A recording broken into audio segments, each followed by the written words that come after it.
Gresham's law, when bad money drives out good.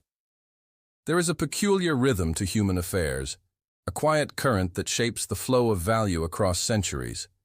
It is not violent nor loud. It is subtle, almost invisible, and yet powerful enough to reshape the destiny of nations.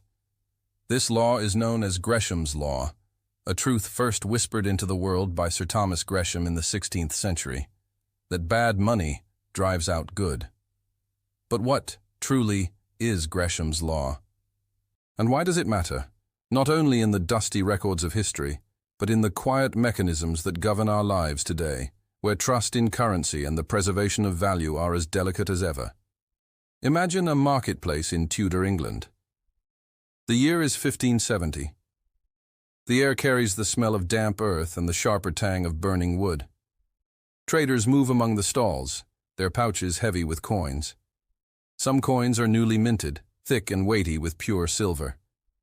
Others, though they bear the same royal stamp, are thinner, lighter, and duller, debased over time by rulers eager to stretch their wealth further without openly raising taxes.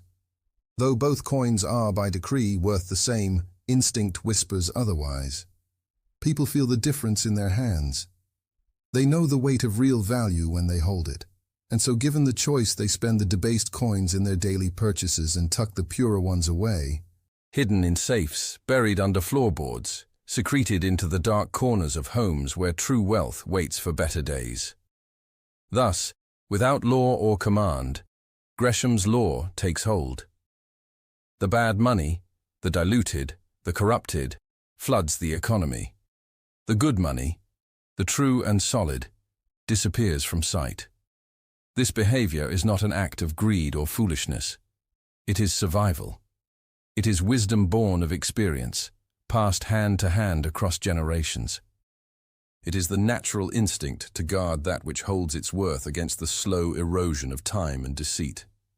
Yet this pattern was not confined to the fog-shrouded lanes of Tudor England. It moves still, beneath the polished surfaces of our modern economies. Today, paper bills and digital balances have replaced silver and gold, yet the underlying truth remains unchanged. Our currencies are no longer tethered to tangible metals, but are instead anchored by something far more fragile: trust. When that trust wavers, when inflation gnaws quietly at the foundations, when governments flood economies with easy money, when the distance between official value and real worth begins to widen, Gresham's law awakens. People move their wealth into safer harbors, into gold, into real estate, into foreign currencies, into assets that seem less vulnerable to the silent rot of devaluation.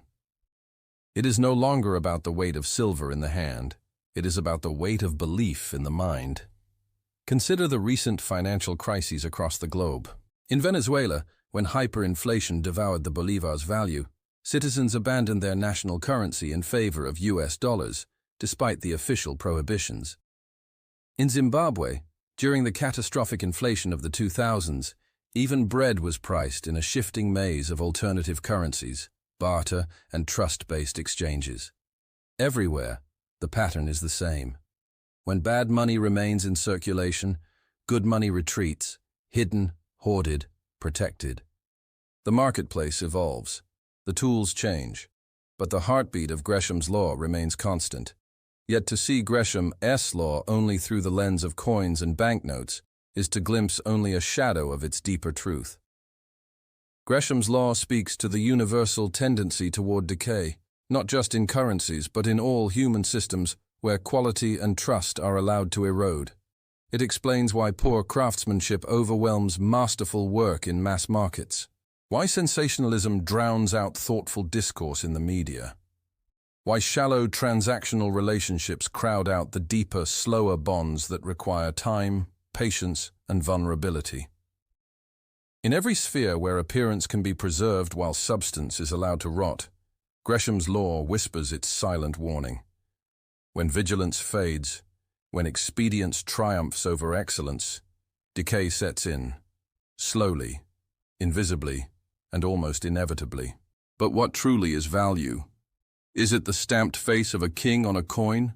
The printed signature of a central banker on a bill?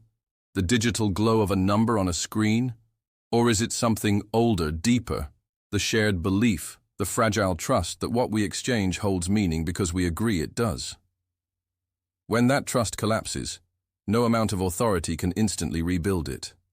No decree, no regulation, no speech can restore a system whose soul has been hollowed out. Recovery from such a breach is not impossible, but it is slow, and it demands something rarer and more precious than mere policy.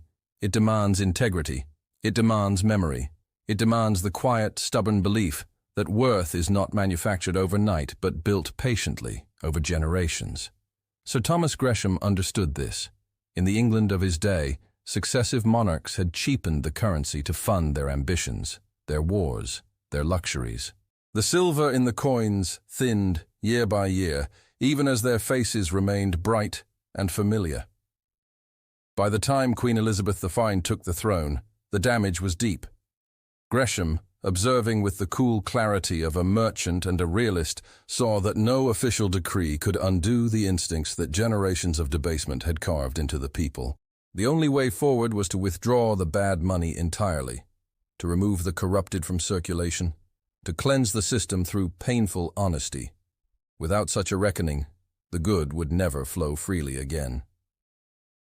Today we find ourselves grappling with the same dilemmas, though clothed in new forms. The expansion of credit, the silent devaluation of purchasing power, the creeping sense that what once felt certain now feels brittle, precarious. Trust, once lost, is hard to regain. Yet Gresham's law, though it speaks to decay, also carries within it a message of hope. For when the good retreats from the surface, it is not destroyed. It is hidden, guarded, preserved. The silver coins buried under floorboards, the gold bars locked in vaults, the memories of better craftsmanship, the yearning for honest connection. All these remain, waiting beneath the flood of the lesser. The cycle can be reversed. Buried treasures can be unearthed. Integrity can be restored, but only by those willing to recognize that appearances are not enough, that substance matters, that trust must be nurtured, not assumed. Gresham's law reminds us that vigilance is not a luxury but a necessity, that the defense of quality, of honesty, of true value is a daily, often invisible labor. It cautions us to see beneath the surface of the coins we are offered and the promises we are sold. And above all, it invites us to remember, the best things once lost are not gone forever. They are simply waiting for a time when the world dares to value them again. In the quiet spaces of history, in the silent decisions made at market stalls and kitchen tables, Gresham's law has always been at work, shaping not only the flow of money, but the flow of trust itself. And if we listen carefully, we can hear its whisper still. Gibson's paradox, the silent bond between interest and prices. There are patterns in the economy that slip by unnoticed, woven so finely into the fabric of daily life that they escape easy explanation. One such mystery is known as Gibson's paradox, an observation that unsettles the clean, logical models of classical economics. It is not the chaos of markets that Gibson pointed to, but a deeper, quieter inconsistency, the strange relationship between interest rates and the general price level, not the inflation rate, as one might expect. First observed by the British economist Alfred Herbert Gibson in the early 20th century, and later explored by John Maynard Keynes, Gibson's paradox quietly challenges our assumptions about money, trust, and the subtle movements of value across time. In the simple, intuitive model of the economy we are taught, interest rates are supposed to react to inflation. When prices rise rapidly, central banks raise interest rates to cool spending. When prices fall, they lower them to encourage borrowing and growth. Yet when Gibson examined the data across long stretches of history, particularly during the 19th century, he found something stranger and far more persistent. Interest rates were not tightly linked to inflation at all, but rather to the absolute level of prices. It is a curious and unsettling discovery. Why should the general height of prices, whether high or low, have anything to do with how much lenders demand in return for their capital. Why should an economy with stable but high prices have higher interest rates than an economy with stable but low prices? And why would this phenomenon endure quietly over decades, shaping economic life without drawing notice? Imagine for a moment the Victorian era, a time often idealized as an age of industrial advance and structured monetary systems. Prices, measured in the hard currency of the gold standard, moved only slowly. Inflation was minimal. Yet interest rates remained relatively high when the price level itself was high, and lower when prices, though stable, were lower overall. Not the movement of prices, but their altitude, seemed to guide the cost of borrowing. It is as though the economy, that vast and intricate organism, cares not only about the speed at which money loses value, but about its perceived height in the landscape of worth. A loaf of bread costing 10 pennies or 20 may not inflate year to year, but the very fact of its higher cost shapes the behavior of lenders, borrowers, and savers alike. Some economists, Keynes among them, proposed theories. Perhaps it was a matter of expectations, that high price levels made lenders nervous, fostering an unconscious sense that the value of money was at risk, prompting them to demand greater compensation. Or perhaps it reflected deep assumptions about wealth, where societies with higher nominal prices developed more aggressive financial habits to protect and grow capital. Even today, the paradox remains partly unexplained, a soft riddle within the harder certainties of economic theory. Beyond its technical puzzles, Gibson's paradox opens a larger, more reflective window into the human relationship with money and time. At its core, interest is not merely a financial term. It is the price we place on patience. It is the compensation demanded by those who defer their use of resources, who lend now and wait for repayment later. It is a reflection of trust, or of fear. When trust in the future is high, when the world feels stable and promises seem secure, interest rates fall. When fear shadows the horizon, when stability feels precarious, interest rates rise. Yet Gibson's paradox suggests that this emotional economy is shaped not only by motion, not only by change and inflation, but by something more silent, the level at which things already stand. A society used to high prices carries with it a different weight of expectation, a different sense of risk than a society used to lower prices, even if both are stable. It is, in a way, a question of perception. Money is not simply a neutral medium of exchange. It is a mirror of human confidence, fear, memory, and expectation. And when the mirror reflects a high landscape of prices, even without movement, the structures built upon it shift in response. Today, the riddle of Gibson's paradox continues to echo, though its voice is quieter in an age of rapid monetary change. Floating currencies, active central banks, and inflation-targeting policies have transformed the scenery. Yet beneath these modern innovations, the deeper questions remain. How do societies price the future? How do they weave their hopes and fears into the simple act of lending and borrowing? In times of quantitative easing, when vast sums of money are pushed into financial systems, one might expect inflation to roar back and interest rates to soar. Yet often, they do not. Sometimes interest rates sink even further, despite rising asset prices and swelling monetary bases.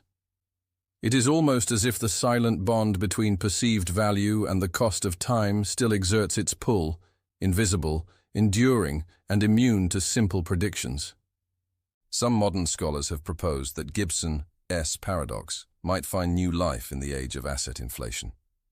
As stock markets and real estate prices climb to towering heights, even when consumer inflation remains subdued, could the underlying level of perceived wealth be exerting quiet pressure on interest rates, on investment decisions, on the very architecture of financial life? The echoes of Gibson's insight are faint but persistent, like the whisper of a forgotten song threading through a crowded room.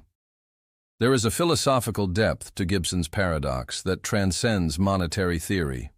It reminds us that human systems are not governed solely by formulas and targets, but by perceptions, by memory, by collective emotion shaped across generations. It reminds us that the future, that great unseen continent we price and parcel out through interest rates, is built not only on arithmetic, but on hope, fear, and the complex weight of the present. Gibson's paradox is, at heart, a meditation on trust and expectation. It shows us that what seems rational in the short term can reveal deeper irrationalities over time. That economies are not mere machines, but living, breathing collectives of belief and doubt. And that even when inflation slumbers and change is slow, the altitude of our lives, the heights at which we price our goods, our work, our dreams, quietly shapes the cost of time itself. In the end, Gibson's paradox reminds us that the world of money, like the world of men, is woven of paradoxes, of relationships that resist easy explanation, of patterns that seem to defy the surface rules. It invites us to look more deeply, to ask not only how things move, but how they stand and what standing itself costs in the slow and patient river of time. As with all true paradoxes, it does not offer easy answers. It offers, instead, a more careful vision. A reminder that beneath the numbers, beneath the movements of graphs and markets, lies something more elusive. The human heart quietly weighing risk against reward, certainty against fear, future against present, and in doing so shaping the very price of hope itself. Keynes' liquidity preference paradox, the price of holding peace. In the heart of every economy, beneath the tides of production, trade, and innovation, there lies a quieter current. The flow of money not spent, not invested, not risked, but held. A reserve against uncertainty, a fortress against the unknown. It is here that John Maynard Keynes uncovered one of the deeper paradoxes of monetary life, the liquidity preference paradox, a mystery that reminds us that even when opportunities beckon, human beings often choose the simple security of cash. At first glance, the holding of money seems natural, even prudent. To keep a reserve is to prepare for the future, to shelter against the unpredictable. Yet Keynes saw something more complex unfolding. In times of economic trouble, when growth falters and fear creeps through boardrooms and kitchen tables alike, people and institutions increase their desire to hold liquid assets, money or near money, rather than risk venturing into investments or consumption. This instinct, however, creates its own gravity. The more money is held, the less it circulates. The less it circulates, the weaker demand becomes. The weaker demand becomes, the deeper the economic stagnation grows. Thus, the very act of seeking safety intensifies the danger. In trying to guard against loss, society deepens the losses it fears. Keynes's liquidity preference theory proposes that the demand for money is not fixed. It ebbs and flows with the emotional climate of the times, a dance of motives. The transactions motive, money needed for everyday life, the precautionary motive, money kept for unforeseen needs, and the speculative motive, money held while waiting for better opportunities. When the speculative motive rises sharply, liquidity preference surges. People would rather hold cash than risk investing in assets that might fall in value. In a thriving economy, liquidity preference is modest. Money changes hands briskly. Investments flourish. But in a fearful economy, a recession, a depression, liquidity preference becomes dominant. Cash becomes a prized possession, not for what it can purchase, but for the simple fact of its certainty. Here lies the paradox. The economy depends on the flow of money, on spending, on investment, on the circulation of trust. Yet the more uncertain the future becomes, the more each actor seeks to withdraw from that flow, to hoard stillness instead of motion. In protecting themselves individually, they injure the whole. It is a profound meditation on fear and collective action. The act of hoarding liquidity feels rational in isolation. It offers comfort in the dark. Yet when practiced en masse, it starves the economy of the very oxygen it needs to recover. The liquidity trap, a concept Keynes warned of, occurs when monetary policy loses its potency. Central banks may lower interest rates to encourage borrowing and investment. But if liquidity preference remains high enough, it does not matter. People will not lend, people will not spend. They will simply sit atop their cash reserves, waiting for a sign that it is safe to rejoin the dance. Imagine a community where every shopkeeper, every craftsman, every farmer, upon hearing rumors of economic storm, chooses to save rather than spend. Each individual decision is rational, yet collectively the market withers, demand falls. Goods go unsold, services go unused, layoffs follow.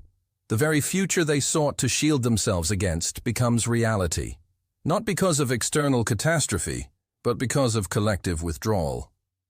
Keynes understood that money, at its heart, is not only a medium of exchange, it is a repository of emotion, of confidence, of anxiety, of hope and despair.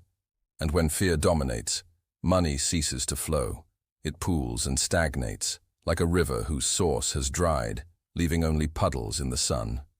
The liquidity preference paradox thus challenges the tidy assumptions of classical economics, where money is always in motion, where markets clear themselves naturally, where recessions are brief corrections rather than self-reinforcing spirals. Keynes revealed the psychological depth hidden beneath these surface movements, the way mass human emotion could halt an economy more effectively than any external shock. Today, echoes of the paradox are everywhere.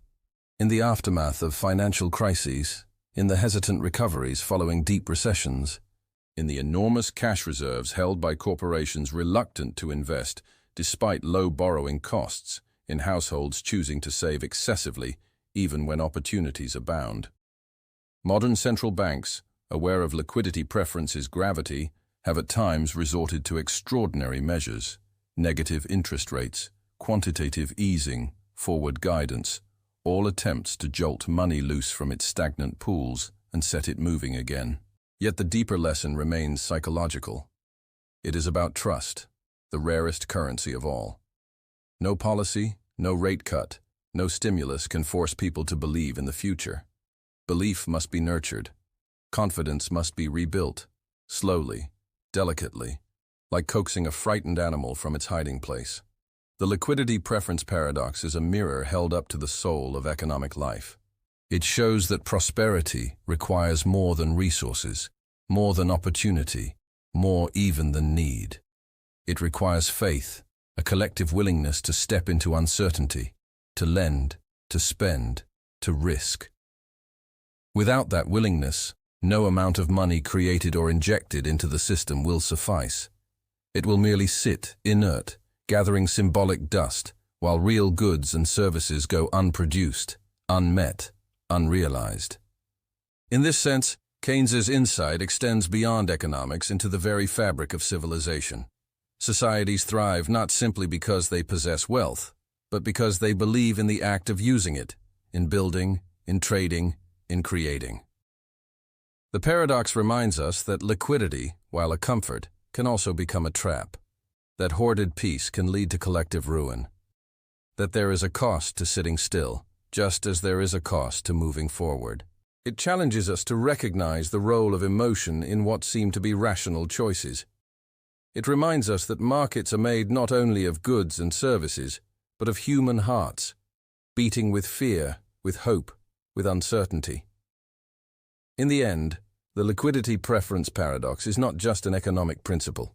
It is a meditation on courage, on the necessity of trust when trust feels most fragile, on the quiet heroism of spending, lending, building when the world feels poised on the brink of collapse.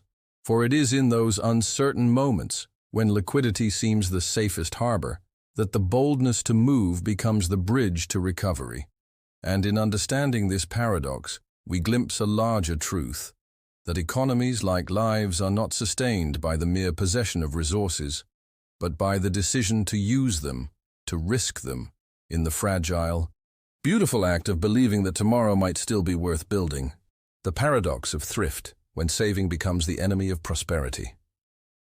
At the heart of human prudence lies the instinct to save, to set aside for leaner times, to build a cushion against uncertainty, to prepare for winters both literal and metaphorical. Saving is, in the personal realm, a virtue. It speaks to foresight, to restraint, to wisdom. Yet John Maynard Keynes, probing the deeper currents of collective behavior, uncovered a profound and unsettling truth that what is prudent for the individual may, when practiced by all, become perilous for the whole. This is the paradox of thrift, the unsettling realization that saving too much can harm the economy itself. In a simple world, saving seems harmless, even beneficial. The money saved by one person becomes available for investment by another. Banks take deposits and turn them into loans. Businesses borrow to expand. The wheels of commerce continue to turn. Yet Keynes observed that in times of fear, in recessions and downturns, the logic shifts. When uncertainty looms, when incomes shrink and futures dim, individuals tighten their belts, consumption falls. Households hoard cash, thinking rightly that caution will protect them.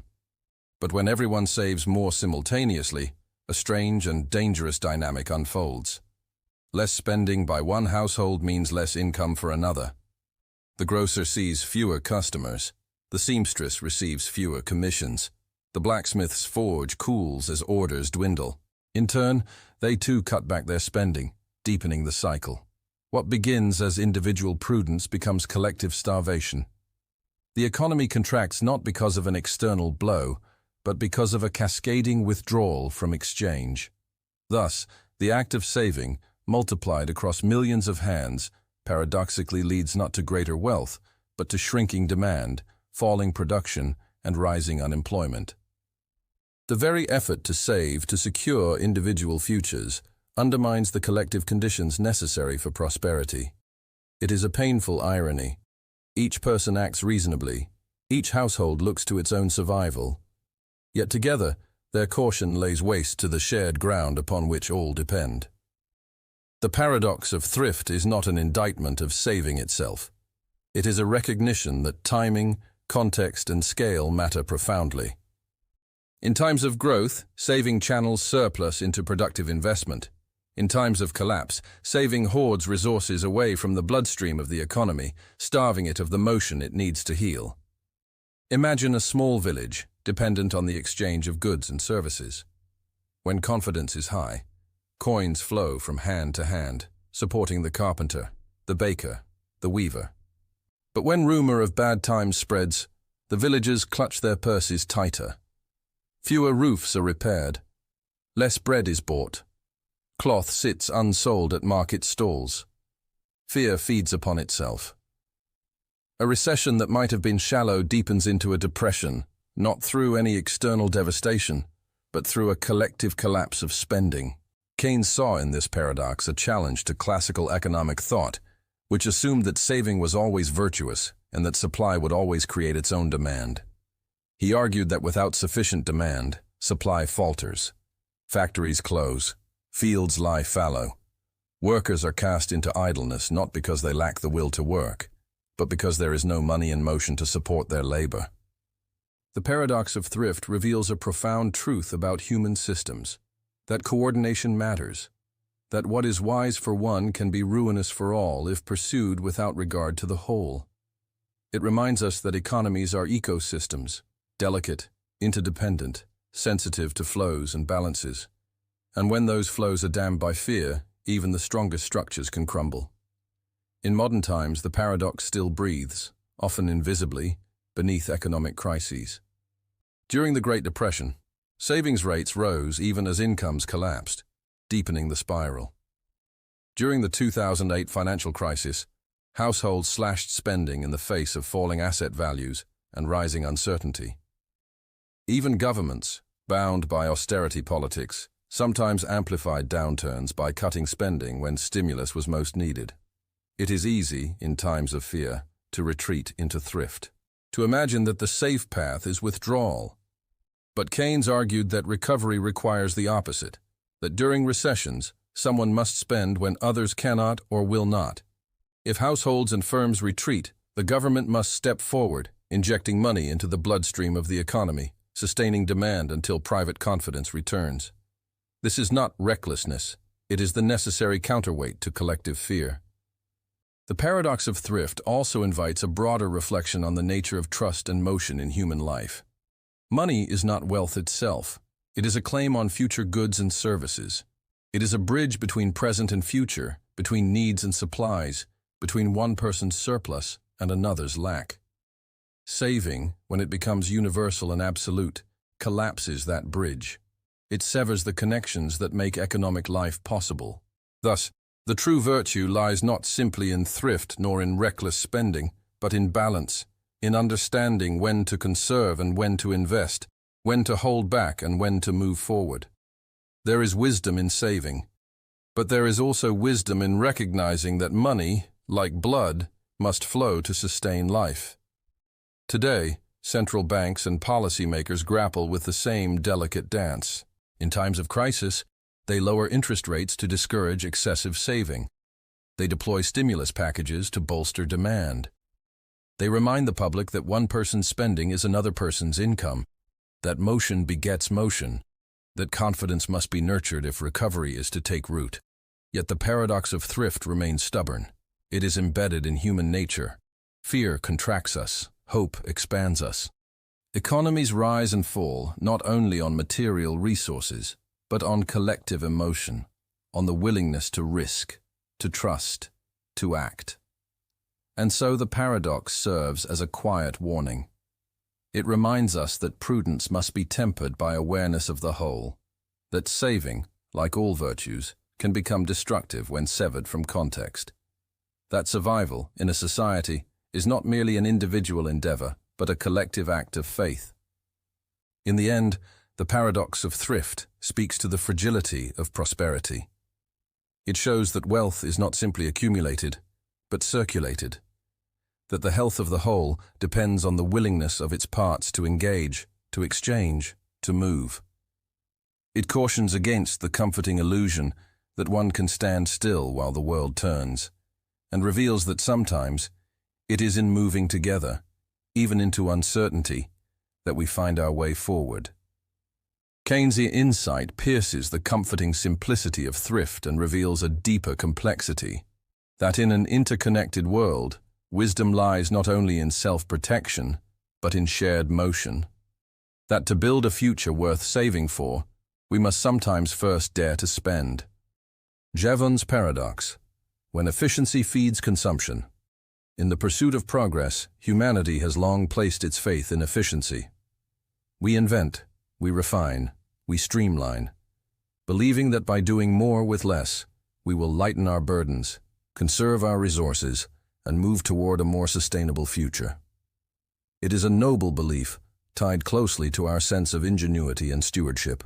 Yet in the quiet corridors of economic thought, a more unsettling truth has lingered, first articulated by William Stanley Jevons in the 19th century, a truth now known as the Jevons paradox, that greater efficiency often leads not to reduced consumption, but to more of it. At first, the idea seems counterintuitive, even absurd. Common sense suggests that if we invent a way to use coal more efficiently, for example, we would need less coal overall. If we build machines that require less energy, surely the total demand for energy would fall. But Jevons, studying the coal economy of Victorian Britain, observed something very different.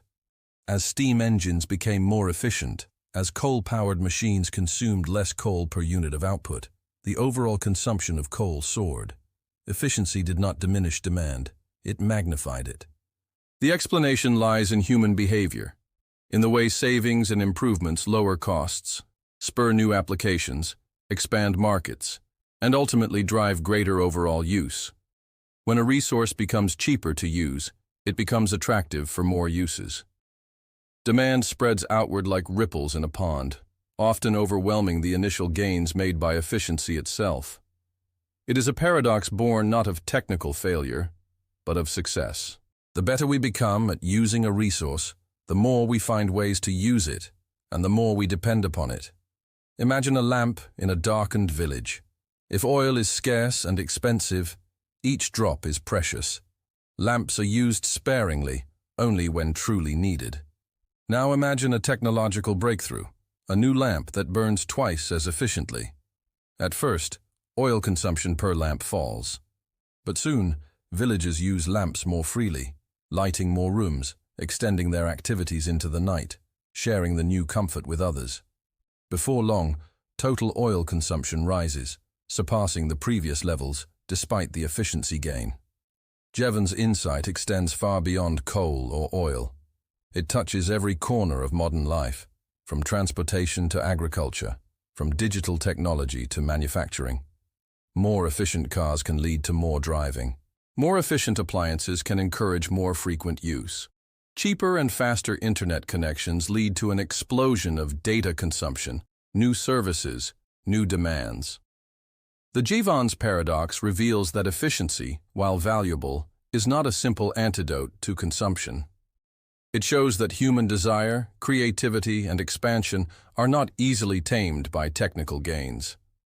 That every victory in efficiency carries within it the seeds of greater, not lesser use. In this sense, the paradox is not a failure of technology, but a reflection of human nature. We are not merely creatures who seek sufficiency, we are creatures who seek possibility. When a door is opened, when a barrier is lowered, we do not merely pass through it once. We build new rooms beyond it, new worlds, new desires. Modern economists and environmentalists still grapple with the implications of the Jevons paradox. In the realm of energy, for instance, it suggests that improving fuel efficiency alone may not be sufficient to reduce carbon emissions. Without policies that limit total consumption, efficiency gains may simply accelerate resource depletion. Similarly, in the digital world, faster processors and cheaper storage do not reduce our data footprint. They expand it exponentially. The paradox invites a more nuanced understanding of progress. It challenges the comforting notion that technology alone can solve the dilemmas of scarcity and sustainability. It reminds us that consumption is not a fixed need, but a moving, expanding field of possibility, shaped by culture, habit, opportunity, and imagination. At its heart, Jevons' paradox is about the unintended consequences of success. It reveals that solutions in one domain often create new challenges in another, that every leap forward carries shadows we may not immediately see. It is easy to view this as a pessimistic insight, to conclude that efficiency is futile, that human ambition will always outpace restraint. But a deeper reading offers a more subtle lesson, that efficiency must be paired with wisdom, that technical gains must be integrated into broader systems of values, incentives, and cultural understandings if they are to achieve their intended goals. Efficiency, left to itself, unleashes demand. Efficiency, guided by reflection and stewardship, can help shape a future where growth does not devour its own foundations. In the context of energy, this might mean coupling efficiency standards with carbon pricing, or caps on total emissions. In transportation, it might mean pairing fuel-efficient vehicles with urban planning that reduces the need for driving altogether. In digital life, it might involve not just faster devices, but deeper conversations about attention, balance, and the meaning of connectivity. The Jevons paradox reminds us that technological innovation, while powerful, is not self-sufficient. It must be framed within a conscious understanding of human tendencies, societal goals, and environmental limits. It also invites a reflection on the nature of desire itself. Human beings are restless creatures.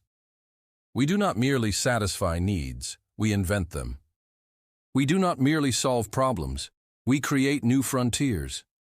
Progress is not a straight path towards sufficiency. It is an ever-spiraling expansion of possibility, each solution opening new spaces for exploration, consumption, and ambition. This restless energy is part of what makes civilization dynamic, creative, alive. But it also means that sustainability is not a problem that can be engineered away by efficiency alone. It requires, in some measure, a reshaping of aspirations, a conscious dialogue about what kind of growth we seek and why. Today, as the world faces mounting environmental challenges, the Jevons paradox stands as a quiet, necessary caution. It reminds us that the path to a sustainable future is not paved solely with better machines, but with better questions. That we must look beyond the immediate gains of efficiency to the broader patterns of behavior it unleashes. It challenges us to see that progress is not always linear, that gains in one dimension may be undone in another if left unguided. And it invites a deeper humility, the recognition that human systems are complex, adaptive, and often unpredictable, that solving one problem may, without care, plant the seeds of another. In the end, Jevons' paradox is not a rejection of efficiency, nor a condemnation of innovation. It is a call to awareness, a reminder that true progress lies not only in doing more with less, but in understanding what we are doing, why we are doing it, and how our victories shape the landscapes we inhabit. It is a meditation on the double-edged nature of human ingenuity, the capacity to create wonders and the need to wield that capacity with wisdom, foresight, and a deep reverence for the intricate webs of cause and effect that bind us all. Efficiency is a gift, but it is not on its own a cure. It is a key, one that opens doors wide. And what we build beyond those doors is a question only wisdom, not invention alone, can answer. Money illusion, when numbers deceive the mind. There is a peculiar blindness that lingers at the edges of human perception, a quiet distortion that bends our understanding of value without our noticing. It is called the money illusion, and it speaks to a simple, yet profound truth, that human beings tend to think in nominal terms, in visible numbers, rather than adjusting their judgments for real value, the hidden landscape shaped by inflation, erosion, and time. First explored deeply by economists like Irving Fisher and later expanded upon by behavioral theorists, the money illusion is not merely an academic curiosity.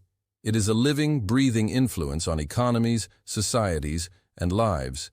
It reveals how even the most rational-seeming actors, firms, consumers, policymakers, can be subtly deceived by the difference between the face value of money and its true purchasing power. At its heart, the illusion is simple. A worker who receives a 2% raise may feel richer, even if inflation has risen by 3%, meaning his real purchasing power has declined. A lender who receives fixed interest payments over a decade may feel secure, even as inflation silently eats away at the value of those payments. A citizen who sees prices rise slowly over years may not register the quiet erosion of savings, believing the stability of numbers implies the stability of worth. The human mind, it seems, is wired to trust the concrete symbol, the coin, the bill, the number on a paycheck, more than the abstract calculation required to see through it. This illusion is not a failure of intelligence. It is a reflection of how we anchor ourselves to the visible world. Numbers appear solid. They seem to stand still, offering certainty in a realm otherwise clouded by change. But money is not a stable mirror. It is a moving river, its power defined not by its own appearance, but by what it can command: bread, shelter, labor, time. When inflation is low and stable, the money illusion hums quietly in the background, nudging choices, shaping expectations, rarely causing great harm. But when inflation rises, or when deflation stalks the land, the illusion sharpens into a dangerous distortion. Imagine a country where prices have begun to creep upward. Workers demand higher wages to keep pace. Employers, reluctant to raise pay, resist. Conflicts arise. Contracts are renegotiated in nominal terms, often imperfectly accounting for real changes. Savings lose their value invisibly, while debts, set in fixed sums, become easier to repay with cheaper future dollars. The money illusion clouds judgment on all sides. Consumers feel richer when nominal incomes rise, even if real income stays flat or falls. Governments appear solvent when tax revenues grow, even if inflation alone accounts for the increase. Investors chase returns that shimmer in nominal figures, blind to the slow loss lurking beneath. At a societal level, the illusion feeds complacency. It encourages a focus on surface stability, on maintaining visible numbers, rather than confronting deeper structural imbalances. It tempts policymakers to inflate away debts quietly, hoping that few will notice as the real burden shifts invisibly over time. Keynes, too, recognized the dangerous power of the money illusion. He noted that workers, anchored in nominal wages, would resist cuts to their pay even during times of economic crisis, even if accepting lower real wages might have restored employment and growth. Thus, inflation, a gradual erosion of real wages without explicit nominal cuts, became, in Keynes's view, a politically palatable but ethically murky tool for adjustment. The money illusion thus operates not only in markets, but in hearts. It shapes our sense of fairness, of success, of security. A society awash in rising numbers can feel prosperous even as real living standards stagnate or decline. A society gripped by falling prices can feel impoverished even when purchasing power improves. The deeper tragedy is that the illusion often defends itself. It resists exposure. To question the stability of money is to question the foundation of countless agreements, contracts, institutions. It is easier, more comforting, to cling to the visible face of currency than to probe its shifting value. And yet, recognizing the money illusion is essential if we are to navigate the complex landscapes of modern economies. It demands that we look beyond the immediate, beyond the easy symbols, into the underlying currents that shape real value. It demands humility, the recognition that our senses, our intuitions, can be quietly wrong. In practical terms, overcoming the money illusion means adjusting for inflation in our thinking. It means asking not only what a number says, but what it buys. It means judging prosperity, not by nominal gains, but by improvements in real quality of life, in health, education, security, meaning. But in a deeper sense, confronting the illusion is about seeing more clearly the relationship between symbol and reality. Money, at its most basic, is a system of promises. It is a medium that allows trust to stretch across time and space. But when the substance of that promise shifts silently beneath the surface, the symbols alone cannot be trusted. They must be measured, tested, recalibrated against the enduring needs and aspirations of human life. In times of low inflation, it is tempting to believe the illusion has been defeated. Yet it remains, dormant, but ready. It is seen in asset bubbles, where rising prices encourage blind optimism. It is seen in wage negotiations, in retirement planning, in political rhetoric, where numbers are brandished without context. It is seen wherever the visible triumphs over the real, the immediate over the enduring. Today, as economies wrestle with resurgent inflation and shifting monetary landscapes, the relevance of the money illusion returns with quiet urgency. It asks us to think more carefully about value, to remember that a number, however large or reassuring, is only as meaningful as what it commands in the real world. It invites a more thoughtful stewardship of money itself, not merely the preservation of its symbols, but the defense of its substance. It reminds policymakers that confidence in money is built not just on stability, but on honesty. It reminds citizens that true security lies not in the nominal size of a paycheck or a pension, but in the enduring capacity to live, to thrive, to build. And perhaps most profoundly, it reminds each of us that reality often hides beneath the comfortable veil of appearance. That wisdom lies not in trusting the surface, but in probing beneath, in asking harder questions, in resisting the easy comfort of visible numbers when deeper truths are at stake. The money illusion is, in the end, a mirror. It reflects both our ingenuity and our vulnerability, our ability to create vast, intricate systems of trust and value, and our tendency to be deceived by the very tools we forge. To see through the illusion is not easy. It demands vigilance, humility, and a stubborn loyalty to what is real over what merely seems. But in that effort lies the possibility of building economies and lives anchored not to shifting symbols, but to enduring truths. Lucas critique, when predictions are shaped by policy.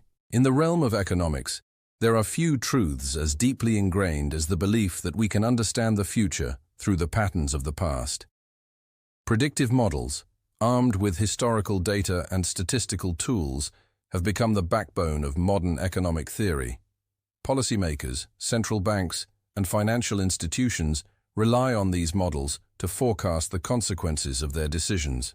Yet Robert Lucas, in his groundbreaking work, uncovered a quiet but profound paradox: that predictive models, when used for policymaking, are inherently flawed because they do not account for the fact that people adjust their behavior in response to policy changes. The Lucas critique, as it came to be known, shattered the prevailing economic wisdom. It exposed the fact that economic models based solely on historical data are insufficient because they fail to account for the way people, consumers, businesses, investors change their expectations and behavior when new policies are implemented. What worked in the past, under one set of rules, may not work when the rules change, as human beings are not static participants in the economy. They respond, they adapt, they evolve. At its core, the Lucas critique is a reflection on human nature and the ever-shifting, dynamic interaction between economic policy and individual expectations. It forces us to confront a deeper question. Can we ever truly predict the future if we fail to account for the way human beings will adjust to our predictions?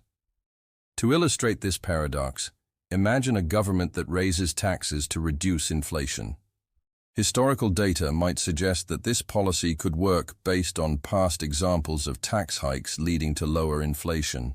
However, Lucas argued that such models are flawed because they fail to take into account the fact that people will anticipate the effects of the policy and adjust their behavior accordingly. If individuals expect the tax hike to be temporary, they might alter their spending habits in ways that offset the desired effects of the policy. Businesses might raise prices in anticipation of higher costs, or consumers might reduce their savings to maintain their standard of living. The very act of anticipating the policy shifts the behavior of the actors in the economy, rendering the model's predictions less reliable. This, Lucas pointed out, is not merely a flaw in the mechanics of economic models. It is a fundamental aspect of human nature. People do not live in a vacuum. They adapt, they learn, they anticipate. Economies are not static systems. They are constantly evolving, shaped by the decisions and actions of individuals and institutions. Therefore, when we apply a policy, we are not only altering the economy in ways that are already understood, we are introducing new variables, new expectations, new behaviors that can radically shift the outcomes. The Lucas critique's insight has profound implications for how we think about economic policy. It urges policymakers to abandon the idea of relying solely on models that predict the future based on past behavior, without accounting for the fact that people will respond to the policy itself.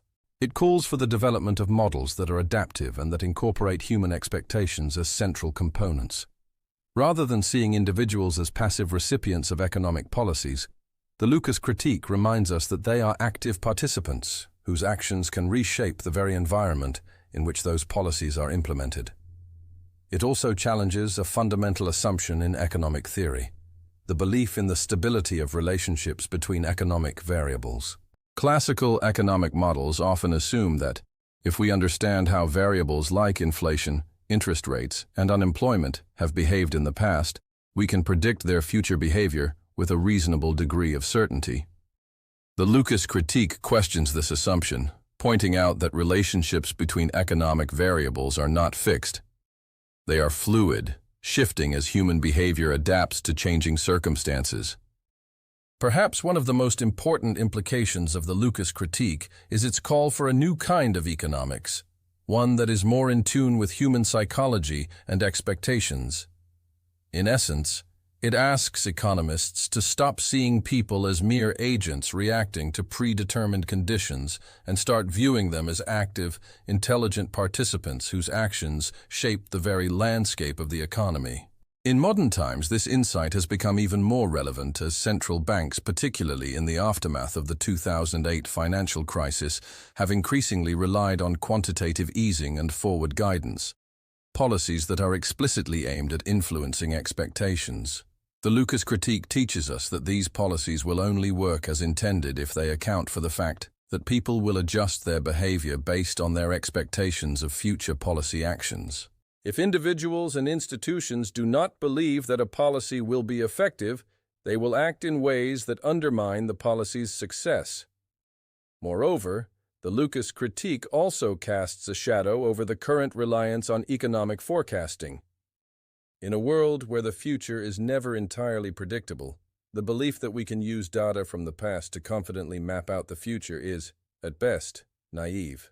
The Lucas critique does not dismiss the importance of historical data, but it urges us to recognize the limitations of any model that assumes human behavior will remain unchanged in the face of new policy interventions. But even as it highlights the limitations of predictive models, the Lucas critique also offers a deeper insight into the nature of economic progress. It challenges us to rethink the very idea of predictability and to embrace the inherent uncertainty of economic life. This does not mean that economic policy is futile, but it calls for greater humility and flexibility in our approach to governance. It asks policymakers to acknowledge that they cannot control all the variables in an economy, and that even the best-laid plans will be subject to the unpredictable forces of human behavior. In the end, the Lucas critique teaches us that economies are not machines that can be fine-tuned by policy adjustments alone. They are living systems shaped by individual actions, collective expectations, and the ever-shifting sands of human decision-making. When policymakers seek to intervene in these systems, they must do so with the understanding that their actions will not just affect the variables of the economy, but the very perceptions and behaviors of those who live within it. For all its complexity and challenges, the Lucas critique is ultimately a reflection on the power of human agency and the limitless adaptability of societies. It reminds us that while we can never fully predict the future, we can shape it through understanding the ever-evolving nature of human expectations and actions.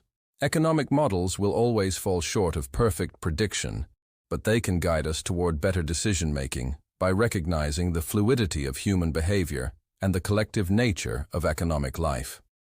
In the world of economics, the Lucas critique stands as a testament to the intelligence and unpredictability of the human mind. It is a challenge to the assumption that we can control every variable, and a reminder that the future will always be shaped by the decisions we make today, both as policymakers and as individuals. It calls us to embrace the inherent uncertainty of economic life, and to use our understanding of human behavior not as a tool to predict the future with certainty, but as a guide to shaping a future that reflects our best collective aspirations. Sraffa's money paradox, the dual nature of money. At the intersection of classical economics and the more modern understandings of money, there lies a paradox that reveals the deeper, often contradictory nature of currency itself. It is called Sraffa's money paradox, named after the Italian economist Piero Sraffa, whose work in the mid-20th century brought to light the complex dual nature of money, both as a commodity in its own right and as a medium of exchange in a capitalist system. This paradox is less about money itself and more about how we understand its role in shaping and reflecting the forces of production, distribution, and value within an economy. At first glance, the role of money seems straightforward. It is the tool by which we trade, the medium that allows goods and services to flow in a seamless exchange between individuals. In this sense, money appears to be nothing more than a neutral intermediary, a facilitator, a mere measuring stick of value. Yet, as Sraffa's paradox shows us, this seemingly simple function masks a deeper truth, that money is both a commodity and a social construct, and this duality can often work at cross purposes. Money, in its most traditional form, was once a tangible commodity, gold, silver, or some other resource that could hold intrinsic value. But as economies evolved, money began to take on more abstract forms, paper bills, coins, and eventually digital currency. As these forms became divorced from the physical commodities they once represented, money began to take on a more complex role. No longer just a store of value or medium of exchange, money itself became a tool for creating and controlling value within an economy. This creates a tension. Money, in its dual nature, is both the means by which value is determined and, in a sense, the value itself. It is both the medium that facilitates the exchange of goods and services and the store of wealth that represents economic power. The very act of printing more money or manipulating its value has the potential to shift the balance of the entire economy, altering the distribution of wealth and the allocation of resources in ways that can be difficult to predict or control. Sraffa's money paradox highlights this tension by pointing to the way money can both reflect and distort the economic realities of a society. In one sense, money represents a claim on the resources produced by society, the physical goods and services that are the true source of wealth. Yet, in another sense, money can become an autonomous force that distorts the relationship between labor, production, and the distribution of wealth. It can become the driver of inflation, the tool of economic control, and the mechanism by which the value of labor is shifted. Take, for example, the phenomenon of inflation. When governments or central banks increase the money supply, they may expect to stimulate the economy by making more currency available for spending and investment. However, the real value of money begins to fall. Prices rise, and the purchasing power of individuals erodes, particularly for those whose wages do not keep pace with inflation. The original promise of increased prosperity, the idea that more money circulating will lead to more goods and services, can quickly unravel. In the face of inflation, money ceases to be an impartial measure of value and becomes a tool that redistributes wealth in unpredictable ways. Sraffa's paradox thus reveals the inherent instability in our relationship with money. The more we try to control and manipulate it, the more it can slip away from our grasp, creating the very problems we seek to solve. The paradox becomes most apparent when we consider the role of money in capitalist economies, where the control of money, its creation, distribution, and manipulation, is central to the structure of power. Those who control the currency wield significant power over production and distribution, and yet, in doing so, they are subject to the same forces of economic instability that money itself generates. Money, as a commodity, is tied to the production of goods and services. But when it is treated as a tool of political or financial control, it begins to lose its connection to real value. Speculation, hoarding, and inflation all become means of exercising power in a world where money itself can create its own rules and distortions. This disconnection between the abstract value of money and the tangible value of goods and services is at the heart of the paradox. In a sense, money, when allowed to operate purely as a commodity and a social tool, can obscure the very relationships that underpin the production and distribution of wealth. At the same time, money remains the key instrument of economic exchange, the glue that holds the complex network of transactions together. Without money, economies could not function at the scale and complexity they do today. It is the medium by which value is realized in the marketplace, and it allows us to compare and exchange goods that would otherwise be unrelated. Money, in this sense, is both the measuring stick and the measure itself. Yet Sraffa's paradox warns us that the very act of assigning money a central role in economic life can create systemic distortions. By elevating money to this central place, we risk forgetting that it is ultimately a tool, a mechanism that works best when it reflects the true value of goods and services, rather than creating its own value, independent of the real economy. When money becomes divorced from its underlying foundation, the productive capacity of labor and resources, the result is an economy that can spiral into speculative bubbles, wealth inequality, and financial instability. The paradox also speaks to the ongoing tension between monetary theory and real-world economics. As currency values fluctuate, as interest rates are manipulated, and as money is created or destroyed in the labyrinthine world of central banking, the connection between money and value becomes increasingly obscured. It is not merely a matter of adjusting numbers. It is a matter of understanding how those numbers function in the larger web of human desires, behaviors, and systems. In the digital age, the Sraffa paradox has only grown more pronounced. Cryptocurrencies, central bank digital currencies, CBDCs, and the complex mechanics of financialization create new questions about the relationship between money and value. These digital forms of money, detached even further from physical commodities, pose a unique challenge to our understanding of wealth, value, and exchange. In many ways, the virtualization of money only deepens the paradox, as the space between real resources and the money that represents them becomes more tenuous. Sraffa's money paradox, therefore, is not just an economic problem, it is a philosophical one. It asks us to reflect on the very nature of money. What is it that we are actually exchanging when we trade? Is it merely paper or digital signals? Or is it something deeper? A reflection of value, a promise of future resources, a social contract that binds us together.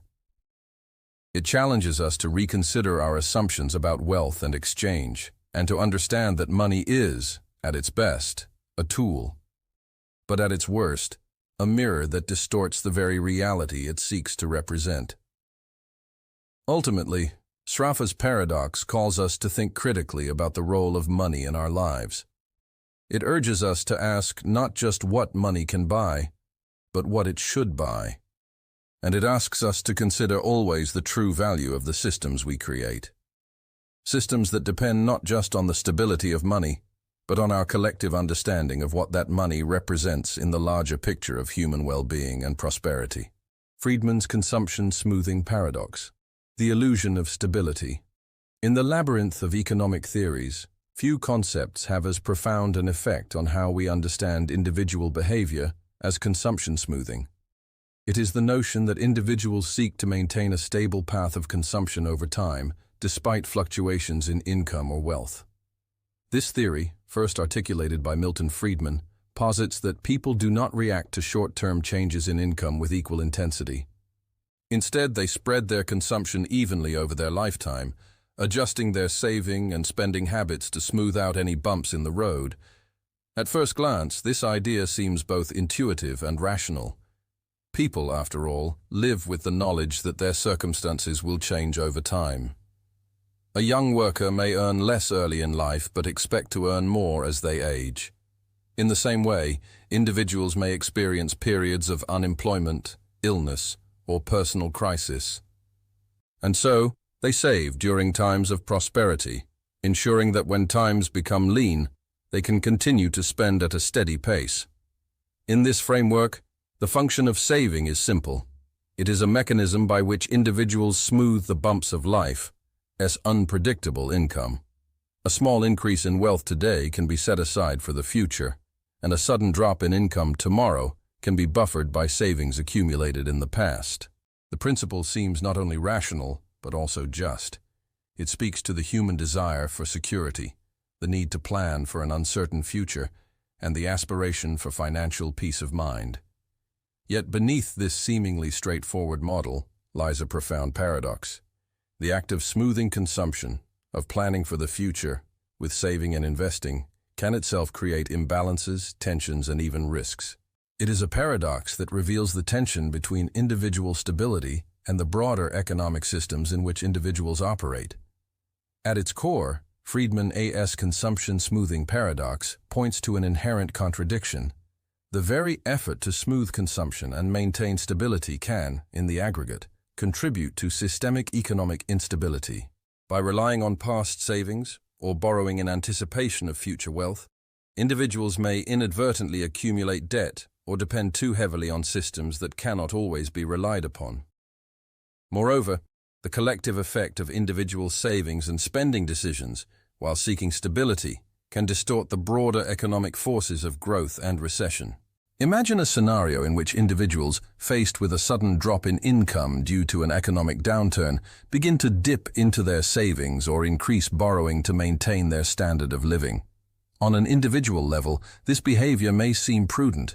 The goal is to maintain consumption, to smooth the path even as income fluctuates. However, when all individuals in an economy engage in this behavior at the same time, the effect can be magnified. As savings are drawn down and borrowing increases across the population, the collective demand for goods and services remains artificially high, preventing the economy from adjusting to the new reality. In the aggregate, This individual rational behavior can lead to broader economic distortions. The economy, rather than naturally contracting in response to the downturn, may remain overly buoyant, delaying the necessary adjustments and increasing the risk of inflation or asset bubbles. When individuals attempt to smooth their consumption through borrowing, they may inadvertently contribute to a credit-driven boom that amplifies economic imbalances, leading to the very instability they sought to avoid. Furthermore, the paradox becomes even more evident when we consider the long-term consequences of consumption smoothing. By saving for the future, individuals ensure that they can consume comfortably during times of income volatility. But this individual saving, while offering personal security, can also have a deflationary effect on the economy.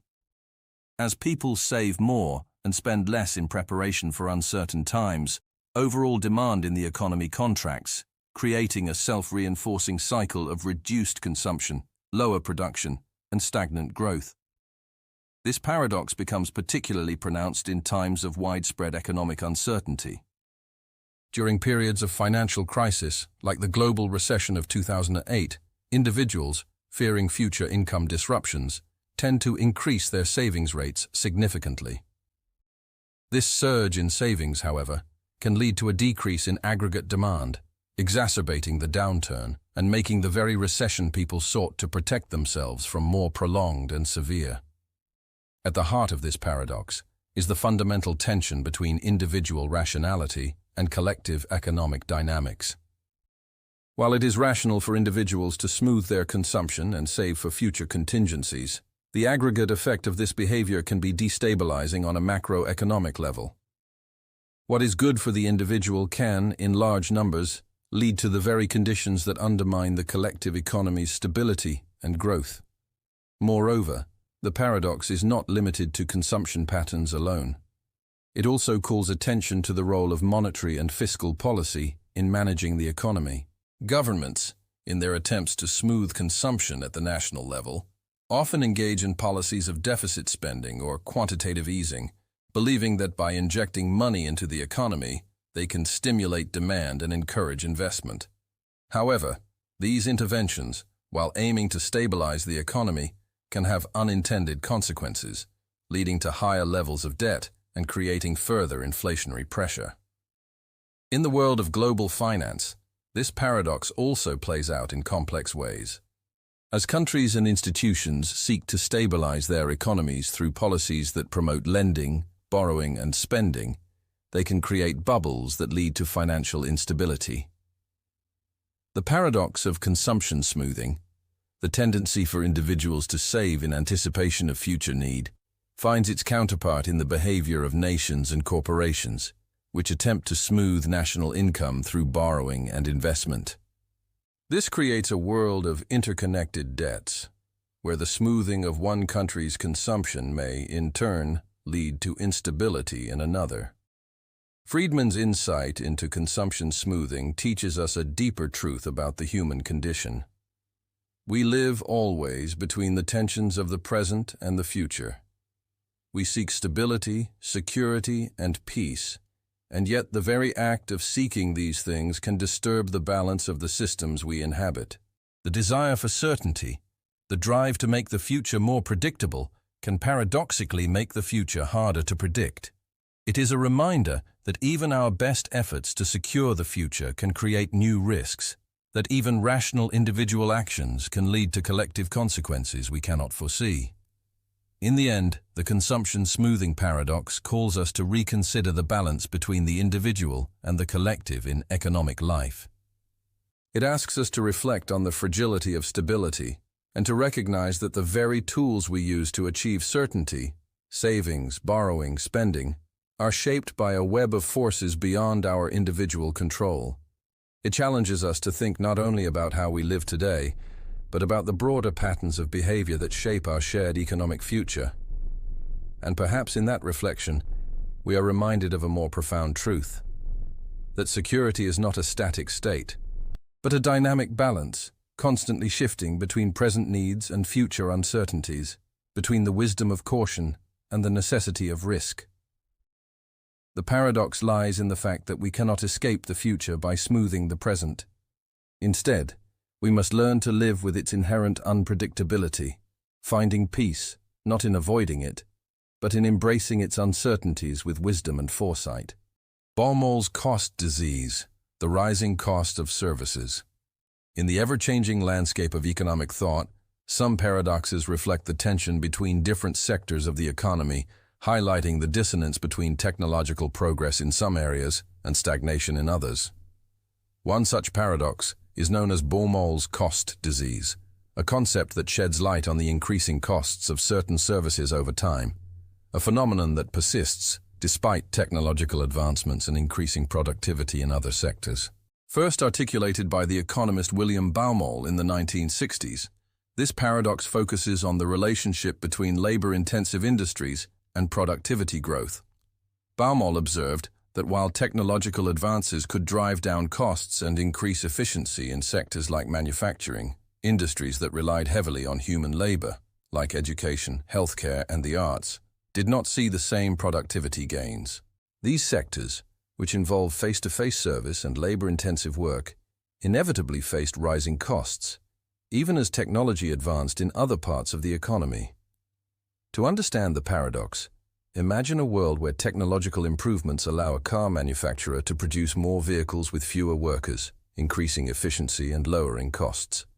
Simultaneously, however, the teacher who imparts knowledge to a classroom of students cannot be replaced or automated in the same way. The cost of hiring and compensating a teacher increases over time, even though the quality of the teaching itself may remain unchanged or even improve. This discrepancy, the fact that productivity gains in manufacturing and technology-driven industries do not translate into cost reductions in labor-intensive services, is the heart of Baumol's cost disease. In Baumol's original formulation, he suggested that the disparity between sectors arises because of what he termed the cost disease. When wages rise in highly productive sectors, workers in the less productive sectors must also receive comparable wage increases in order to prevent a talent drain. While manufacturing sectors experience technological breakthroughs that increase productivity and reduce labor costs, the labor costs in service sectors continue to rise due to the lack of such breakthroughs. Thus, the paradox reveals a structural challenge in modern economies. The economy as a whole may become wealthier, more productive, and more efficient, but the sectors that rely on direct human labor are increasingly expensive. The rise in wages for highly productive sectors pushes up wages in less productive sectors, even though the cost of producing services in these fields does not decrease. The result? The prices of services like healthcare, education, and the arts continue to rise, making them increasingly inaccessible to many, even as technological progress in other sectors leads to lower costs in goods. Baumol's cost disease sheds light on the growing disparities in access to essential services, even in a world of unprecedented economic growth. While the cost of a television or a computer decreases over time due to innovations in manufacturing, the cost of a hospital visit or a college education increases, driven by the rising wages in the labor-intensive sectors. Healthcare costs rise not because the quality of care is diminishing, but because the labor needed to provide that care is more expensive. Education, likewise, becomes more expensive as the wages of educators increase, and the physical presence of a teacher in the classroom cannot be substituted by machines or technology in the same way that a factory worker can be replaced by robots. The paradox becomes even more pronounced when viewed in the context of the aging population in many countries. As the demand for healthcare and social services grows, particularly in aging societies, the rising costs of these labor-intensive services exacerbate existing challenges. Long-term care, for instance, cannot be easily automated. The elderly population requires constant human care, which in turn becomes more expensive due to rising wages and the lack of corresponding productivity gains. Baumol's cost disease also underscores the unequal distribution of the benefits of technological progress. While sectors that rely on automation and technological innovation see dramatic improvements in efficiency, sectors that require human interaction and expertise lag behind. The rise in wages for highly skilled workers in technology-driven industries, such as software engineers and scientists, leaves workers in labor-intensive sectors with no comparable productivity gains. As a result, service industries suffer from what might be described as a wage-price spiral. Rising wages in sectors with limited productivity growth are passed on to consumers in the form of higher prices, which make these services less affordable. This paradox leads us to question our assumptions about economic growth and the nature of progress itself. While we often measure economic success in terms of GDP growth, technological innovation, and increased productivity, the increasing cost of services challenges the idea that all sectors benefit equally from progress. In some cases, the sectors that we depend on most, those that provide us with healthcare, education, and cultural enrichment, become increasingly expensive, pushing these essential services out of reach for many people. One of the more complex aspects of Baumol's cost disease is its social impact. As the costs of services increase, inequalities deepen. Those with higher incomes can afford the rising costs of healthcare, education, and other services, while those with lower incomes face growing barriers to access. This creates a two-tier society, where the wealthy continue to benefit from a high standard of living and quality services, while the poor are forced to make do with less. The disparity in access to education and healthcare, for instance, leads to intergenerational inequality, as children from lower-income families are less likely to receive the education or medical care they need to improve their lives. At its core, Baumol's cost disease challenges the assumption that economic growth should always translate into lower prices for services. Instead, it reminds us that progress is not always linear and that technological advances in one area can create new forms of inequality. The paradox forces us to rethink how we measure the success of economic systems and how we allocate resources to ensure that essential services remain accessible to everyone. In addressing the challenges of Baumol's cost disease, policymakers are left with difficult choices. Reducing wages in labor-intensive sectors is not a viable solution, as it would lead to a decline in service quality and a loss of talent. Instead, solutions may lie in innovating within the service sectors themselves, finding ways to increase productivity through new organizational structures, better use of technology, or changes in the way services are delivered. In healthcare, for example, the use of telemedicine and digital health tools may help to increase efficiency and reduce costs, but only if they are integrated in a way that enhances the human touch, rather than replacing it. In education, online learning platforms and new teaching methods may help alleviate some of the pressure on rising tuition costs, but they cannot replace the need for skilled, compassionate educators in the classroom. The challenge, then, is not to eliminate human labor, but to find innovative ways to make labor more productive, while still ensuring the quality of services. Ultimately, Baumol's cost disease serves as a reminder that economic growth is not uniform. While some sectors thrive on innovation, others struggle to keep up with rising costs. The paradox highlights the challenges of ensuring that essential services remain accessible and affordable in a world where technological progress and human labor often work at cross purposes. It also invites us to reflect on the true nature of progress, not merely as the accumulation of wealth or the expansion of technology, but as a broader, more inclusive goal of improving quality of life for all people, regardless of income or status. In the end, Baumol's cost disease is not just an economic paradox. It is a call to action to rethink how we allocate resources, how we value human labor, and how we ensure that the benefits of economic progress are shared by all. Diderot effect, the spiral of consumption.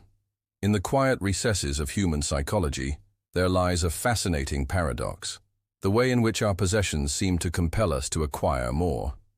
This paradox, known as the Diderot effect, is named after the French philosopher Denis Diderot, whose life offers a poignant example of how one purchase can trigger a cascade of further desires, altering not just what we own, but how we live. The Diderot effect begins with the acquisition of something new, a new possession, a new object, or a new experience that seems harmless in itself.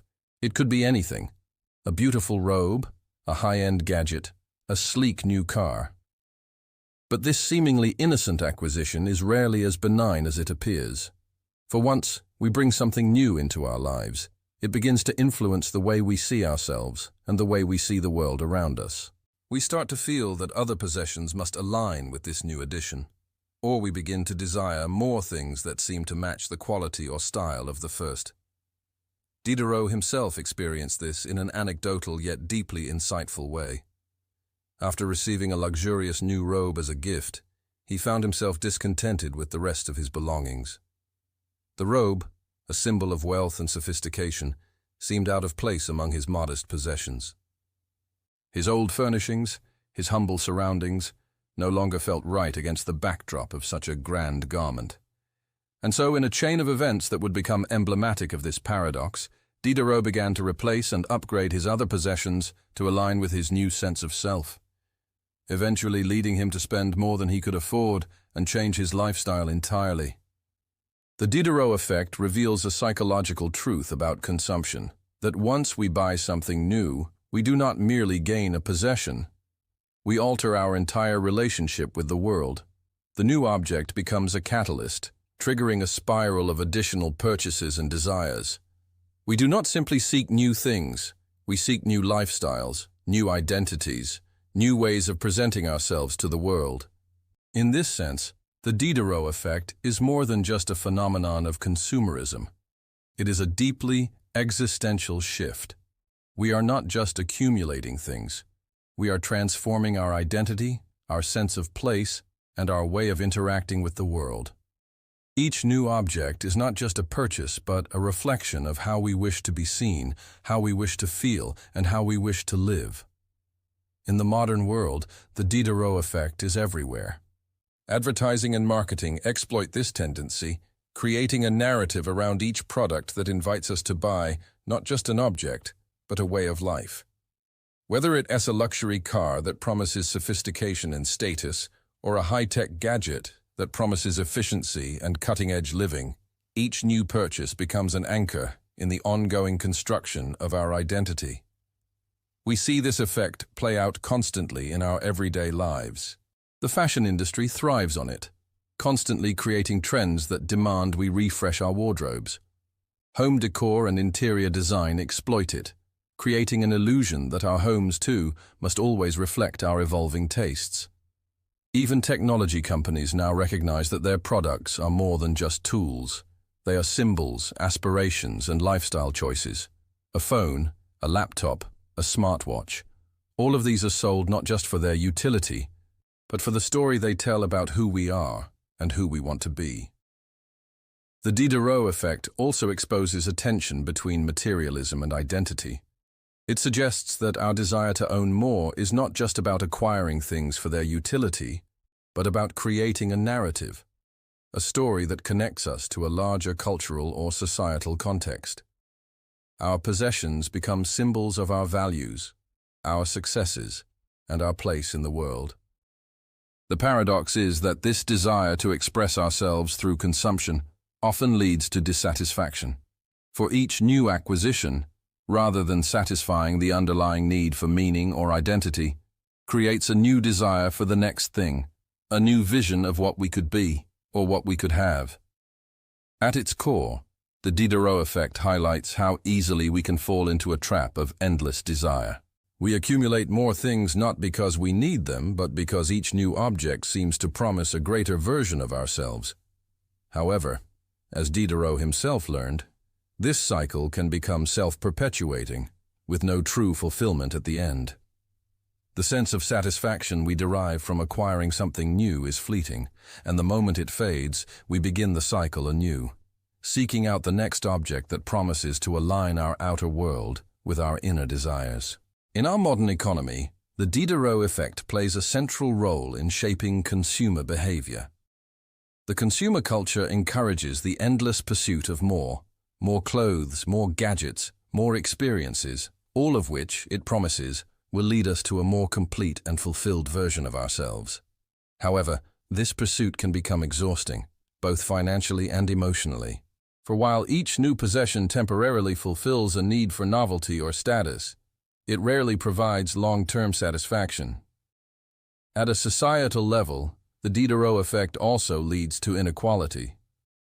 Those who are able to indulge in the cycle of consumption, who can afford to upgrade their wardrobes, their homes, and their gadgets, are often seen as more successful or more prestigious. Meanwhile, those who cannot keep up with the relentless pace of consumption feel increasingly excluded or inadequate. The paradox here is that in a world that promises fulfillment through consumption, those who consume the most are often the most dissatisfied, while those who have less are made to feel that they are somehow less than whole. In a broader sense, the Diderot effect invites us to reflect on the meaning of possession itself. What does it mean to own something? Is it a reflection of our identity, a tool for efficiency, or a way of shaping how we want others to perceive us? And more importantly, does our endless pursuit of consumption lead us closer to fulfillment, or does it distract us from deeper, more lasting sources of happiness? Ultimately, the Diderot effect serves as a reminder of the limits of materialism. It challenges us to consider the psychological forces at play in our consumer behavior, and to ask whether our possessions truly define us, or whether they merely mask the deeper existential needs we face. While it is true that possessions can provide comfort, status, and utility, it is equally true that they can become prisons, trapping us in a cycle of desire and leaving us feeling empty even as we accumulate more. The paradox of the Diderot effect calls us to reconsider our relationship with things.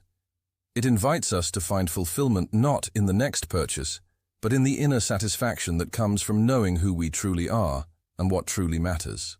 In a world of endless consumption, perhaps the true luxury is not in what we own, but in our ability to find contentment with less, to break free from the cycle of acquisition and embrace a more meaningful existence.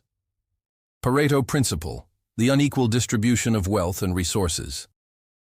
In the grand sweep of human history, there are few observations that carry the weight of universal truth as clearly as the Pareto principle or the 80-20 rule. First articulated by the Italian economist Vilfredo Pareto in the early 20th century, this principle posits a simple yet profound idea, that in many situations, 80% of the effects come from just 20% of the causes. Though Pareto's original study focused on the distribution of wealth, where he observed that 80% of the land in Italy was owned by just 20% of the population, his insight has since been applied to a broad range of domains, from business to health, from wealth distribution to personal productivity. The Pareto principle is not merely a statistical curiosity, it is a reflection of the underlying inequality that runs through many systems in life. At its core, the principle reminds us that in a wide variety of contexts, a small number of factors often have an outsized impact. Whether we are looking at the distribution of wealth, the allocation of resources, or the dynamics of success in various fields, the pattern remains. A small proportion of people, actions, or elements are responsible for a disproportionate share of the results. At a societal level, the Pareto principle is a stark reminder of the unequal distribution of wealth and resources. Capitalism, as an economic system, tends to generate inequalities in wealth. A relatively small number of individuals or corporations hold the vast majority of wealth, while the majority of the population holds comparatively little. This inequality is not just an accident or an outlier. It is, in many ways, the natural outcome of the forces of economic competition and market dynamics. The impact of the Pareto principle on wealth distribution is profound. While economists have long debated the causes and consequences of income inequality, the Pareto principle offers a lens through which we can understand the persistent disparities in wealth. In many economies, the vast majority of the economic output is generated by a small group of highly skilled individuals, companies, or industries, while the majority of people contribute relatively little to overall production. The top 20% of earners, for example, often control a disproportionate share of a country's wealth, and this imbalance is often entrenched over time. In some ways, the Pareto principle reveals a natural pattern in the way economies and societies evolve. As markets become more efficient and industries become more competitive, it is inevitable that resources will be concentrated in the hands of those who can leverage their skills, capital, or infrastructure most effectively. The small number of entities at the top of the economic pyramid have access to greater opportunities, better education, and more advantageous financial resources, while the majority of people face barriers that limit their ability to climb the social and economic ladder. This inequality is not confined to the realm of wealth. The Pareto principle is evident in countless other areas of life. In business, for instance, 80% of profits often come from just 20% of customers. In marketing, a small number of products or services may generate the majority of a company's sales. In personal productivity, a small proportion of tasks often account for the most significant portion of one's achievements. This disproportionate distribution is not limited to financial matters. It extends to nearly every facet of life. In the workplace, this imbalance is apparent in the distribution of contributions and outcomes. 80% of a team's output may come from just 20% of the team members. This insight leads to uncomfortable questions about the way work is valued and distributed. It calls into question why a small proportion of employees are consistently responsible for most of the results, and what this imbalance means for both organizational dynamics and personal fulfillment. The Pareto principle forces us to ask, why is it that a few individuals are so highly productive while the majority are not? However, the Pareto principle is not only about inequality, it also presents an opportunity for efficiency. By identifying the small number of factors that contribute most significantly to an outcome, we can focus our efforts on these areas and maximize our impact. In business, for instance, identifying the top-performing customers or products can help a company focus its resources more effectively. In personal development, understanding which activities contribute most to our success can help us prioritize our time and energy in ways that yield the greatest return. The Pareto principle also sheds light on the nature of success and achievement. It challenges the conventional notion that success is always the result of consistent, incremental effort. Instead, it suggests that success often comes from focusing on a few key actions or decisions that have a disproportionate impact. This insight can be both liberating and frustrating. On one hand, it implies that success does not require exhaustive effort in every area of life. On the other hand, it raises the uncomfortable reality that much of what we do, our daily tasks, our long hours of work, may not contribute as much as we would like to think. The Pareto principle also has profound implications for social policy. Understanding that a small percentage of the population often controls a disproportionate share of wealth and resources calls for deeper reflection on equity and social justice. While some inequalities are inevitable in a competitive market economy, the Pareto principle challenges us to think about how these disparities affect the broader social fabric. In a world where 80% of wealth is controlled by 20% of the population, how do we ensure that the majority of individuals still have access to opportunities for growth and success? Moreover, the Pareto principle invites us to rethink our approach to education and social mobility. If a small number of individuals control most of the wealth and resources, how do we empower the majority to achieve greater economic and social mobility?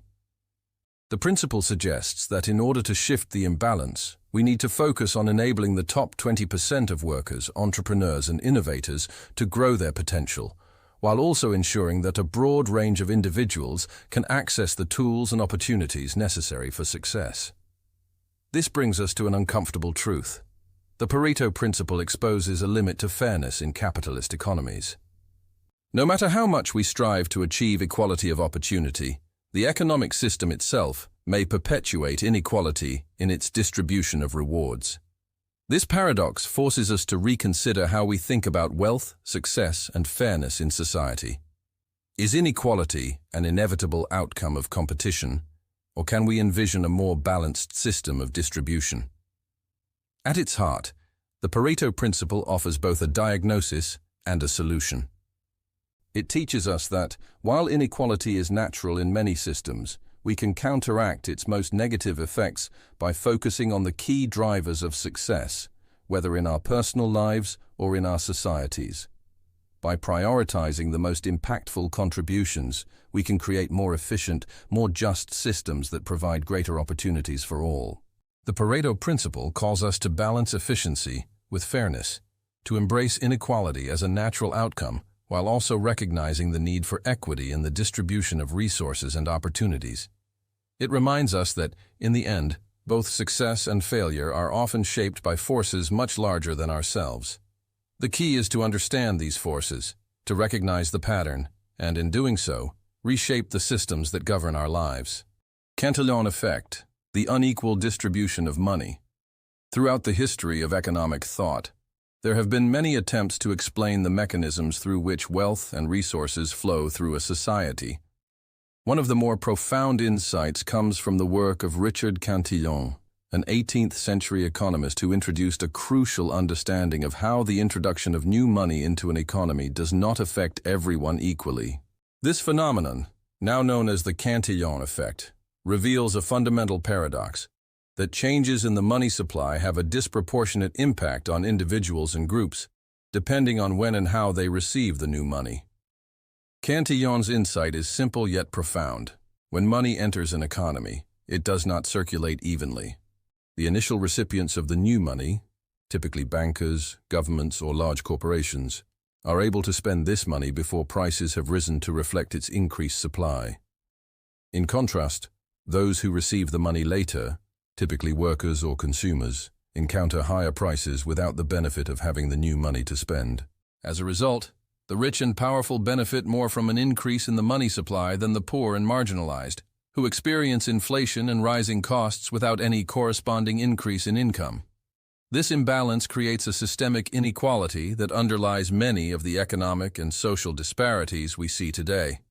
While inflationary policies may appear to benefit the broader economy by increasing the money supply and stimulating demand, the Cantillon effect reveals that the true beneficiaries of such policies are often not the ones who need them the most. To better understand the Cantillon effect, imagine a situation in which a government prints new money and uses it to finance a public infrastructure project. The government may spend this money on hiring contractors, purchasing materials, and paying workers. Those who receive the new money, the contractors and the workers, are able to spend it before the increased money supply leads to higher prices. They may benefit temporarily from the influx of money, enjoying a higher standard of living and increasing demand for their services. However, as the new money circulates through the economy, prices begin to rise, and those who are farther down the chain of distribution, those who receive the new money last, will feel the effects of inflation without the corresponding benefit of increased income. This disparity in the distribution of new money is not just a theoretical curiosity. It has profound real-world implications. It helps explain why financial crises and economic inequality are often exacerbated by inflationary policies. In times of economic downturn, governments and central banks may attempt to stimulate the economy by increasing the money supply, often through quantitative easing or low interest rates. However, as the Cantillon effect suggests, the benefits of this increase in money supply are not distributed equally. The wealthy, who already have access to capital and financial markets, benefit from the new money by investing in assets such as stocks, real estate, and bonds, which rise in value. Meanwhile, those at the bottom of the economic ladder, whose income is fixed or tied to wages, see little benefit while facing the rising costs of goods and services. The Cantillon effect is not limited to inflationary periods. It also sheds light on the dynamics of wealth accumulation and power structures within society. The early recipients of new money are often those who already hold power or control over resources. This allows them to use their position to acquire more wealth, often at the expense of those with fewer resources. This unequal distribution of money leads to a concentration of wealth and power in the hands of a few, creating a feedback loop that perpetuates inequality. This is especially evident in capital markets, where the wealthy have greater access to financial instruments and capital, allowing them to benefit disproportionately from the inflation of asset prices. The stock market, for example, often rises during periods of quantitative easing and low interest rates, benefiting investors who are already in the market. In contrast, those without access to capital markets, particularly low-income individuals, find themselves unable to benefit from the same rise in asset prices, even though they experience the effects of inflation in their everyday lives. The Cantillon effect also provides important insights into the political and social implications of economic policy. It reveals that monetary policy, when not carefully designed, can exacerbate existing social inequalities. Those in power can use inflationary policies to enrich themselves, while those without power bear the burden of rising prices. This disparity in the distribution of wealth and resources leads to social unrest, as individuals who feel excluded from the benefits of economic growth become disillusioned with the system. Over time, this can lead to political polarization, as different groups advocate for policies that serve their own interests. Perhaps the most troubling aspect of the Cantillon effect is that it creates a distorted sense of fairness. Individuals may believe that they are benefiting from economic growth or inflationary policies, when in fact they are only receiving a portion of the benefits. Those who are disadvantaged by inflation, whose wages are not keeping pace with rising prices, may feel a sense of injustice, even though they may not fully understand the underlying economic forces at play. This can lead to a distrust of financial institutions, central banks, and governments, as individuals feel that the system is rigged against them. Yet, the Cantillon effect also presents an opportunity for economic reform. By understanding how money flows through an economy and the unequal distribution that results from inflationary policies, policymakers can design more equitable monetary policies that ensure the benefits of economic growth are shared more widely. This might include measures such as progressive taxation, which ensures that the wealthiest individuals contribute a fair share to the economy, or universal basic income policies, which provide a direct benefit to those who are most vulnerable to inflationary pressures. Furthermore, the Cantillon effect underscores the importance of monetary stability and the need for a balanced approach to monetary policy. While stimulating the economy through increases in the money supply can be effective in times of crisis, policymakers must carefully consider the distributional effects of such policies.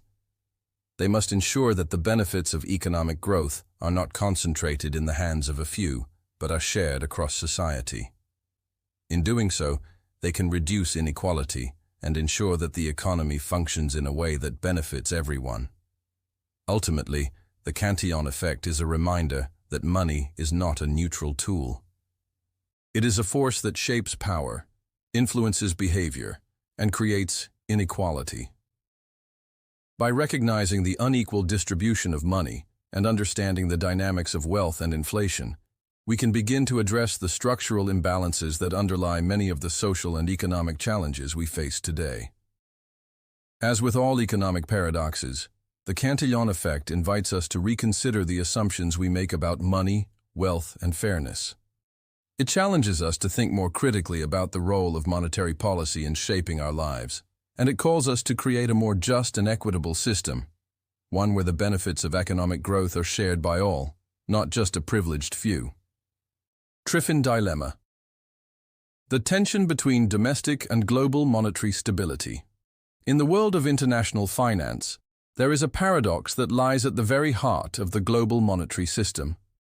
It is known as the Triffin dilemma, and it reveals a fundamental tension between the domestic needs of a nation and its role in the global economy. Named after the economist Robert Triffin, who first articulated it in the 1960s, the dilemma sheds light on a critical issue: that the nation whose currency serves as the global reserve currency must constantly balance the need for domestic economic stability with the demands of maintaining global liquidity. At the core of the Triffin dilemma is the role of the US dollar as the world's reserve currency. The dollar is not only used within the United States, but it is also the preferred medium of exchange for international trade, finance, and investment. It serves as a store of value and a unit of account for much of the global economy. In essence, the United States is the provider of global liquidity, supplying the world with the money it needs to function. However, as Triffin pointed out, this arrangement creates a paradox. In order to provide the world with the necessary dollars to support global trade and investment, the United States must run a trade deficit, essentially importing more than it exports. The US needs to supply the global economy with dollars, but in doing so, it creates an imbalance in its own economy, one that can lead to domestic economic instability. The dilemma arises because the US must borrow money from the rest of the world to maintain its position as the global provider of liquidity. This borrowing leads to rising national debt and concerns about the long-term stability of the US economy. In the short term, the US benefits from the ability to finance its deficits by issuing dollars, but in the long term, this can lead to inflation, currency devaluation, and a loss of confidence in the dollar. The Triffin dilemma, then, points to a critical flaw in the global monetary system, the conflict between domestic and global priorities. On the one hand, the US needs to maintain a stable economy and control inflation. On the other hand, it must keep its borders open to the flow of dollars to support global liquidity. This creates a delicate balancing act, where the United States is forced to rely on external borrowing and trade deficits to maintain its global role, even as these actions may undermine its domestic economic health. This tension has become even more pronounced in recent decades, as the global economy has become increasingly interconnected. As global trade and cross-border investment have grown, the demand for dollars has surged, further entrenching the US's position as the world's primary reserve currency. The US has been able to borrow at relatively low interest rates, with the rest of the world willing to hold dollars as a store of value. However, as the global reliance on the dollar has increased, so too has the pressure on the US to continue running trade deficits and increasing its national debt. The Triffin dilemma also exposes the fragility of the global monetary system.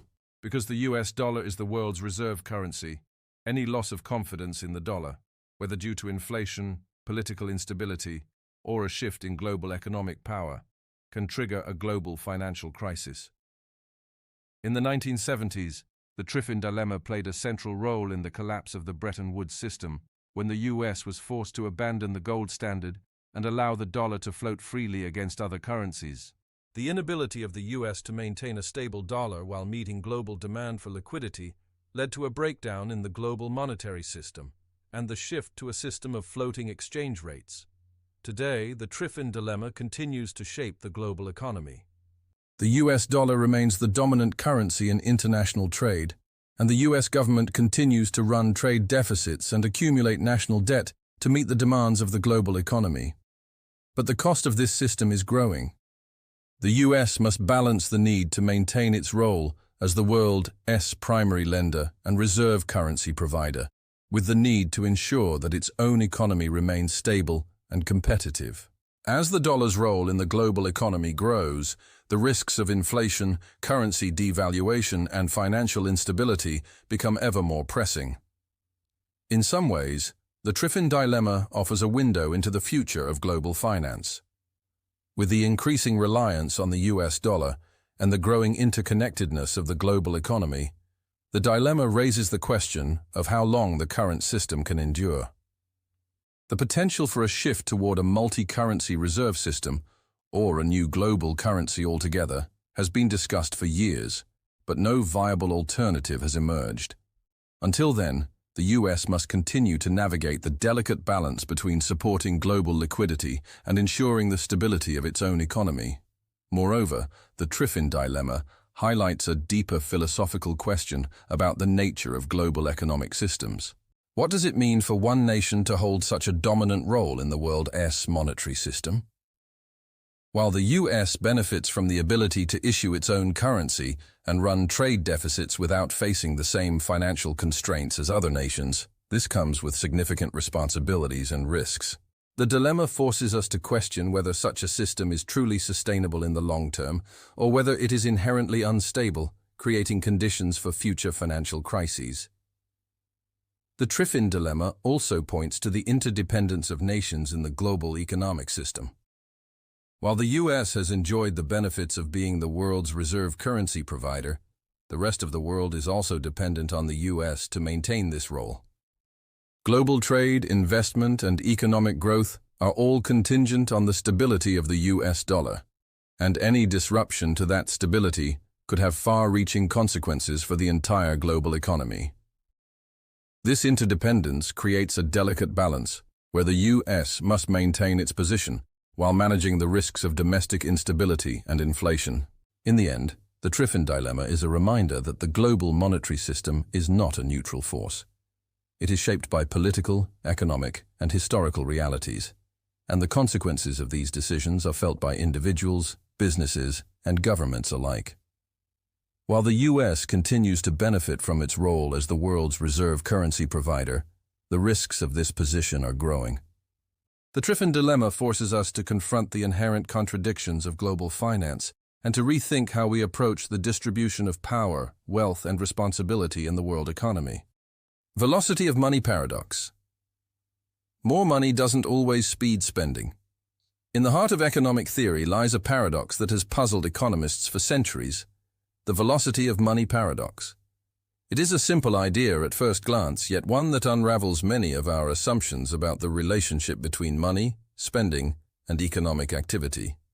According to classical theory, when more money is injected into an economy, it should spur increased spending and, by extension, economic growth. However, in reality, the velocity of money, the rate at which money circulates in the economy, does not always behave in the way we might expect. The paradox lies in the fact that, even when more money is created, it does not always lead to a corresponding increase in economic activity. To understand this paradox, we must first understand the velocity of money. In its simplest form, the velocity of money is a measure of how quickly money changes hands in an economy. The faster money circulates, the higher the velocity. Ideally, an increase in the money supply should lead to more transactions, more spending, and eventually, more economic growth. This is because more money in circulation should make it easier for consumers and businesses to engage in transactions, leading to greater demand for goods and services. However, the velocity of money paradox arises when we observe that this simple relationship does not always hold true. There are times when increasing the money supply does not lead to a corresponding increase in the velocity of money. Instead, money can stagnate in the system, not being spent and failing to generate the economic activity that policymakers hope for. This disconnect between money supply and economic growth can be seen most clearly during periods of recession or financial instability, when increased money supply does not lead to increased consumption or investment. One of the primary reasons for this paradox lies in the psychology of money.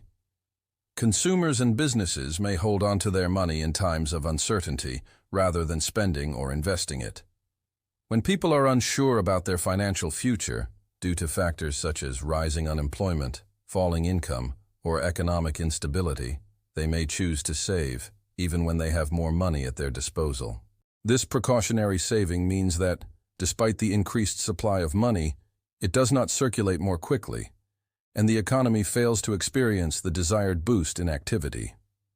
Similarly, businesses, facing uncertainty about future demand, may also be reluctant to invest, even if they have access to cheap credit or increased money supply.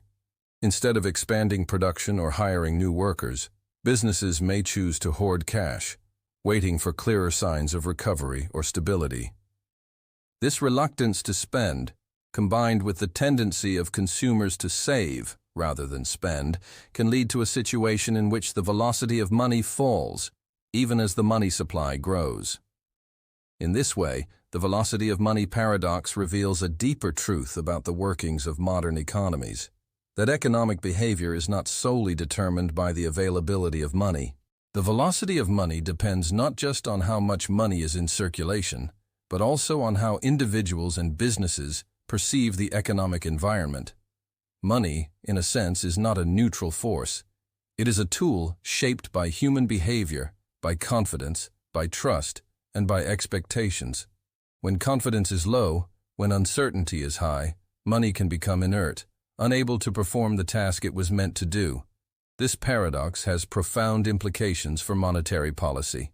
Central banks, in their efforts to stimulate economic growth, often focus on increasing the money supply, either by lowering interest rates or through quantitative easing. These policies are based on the assumption that more money leads to more spending. Yet the velocity of money paradox suggests that this relationship is not guaranteed.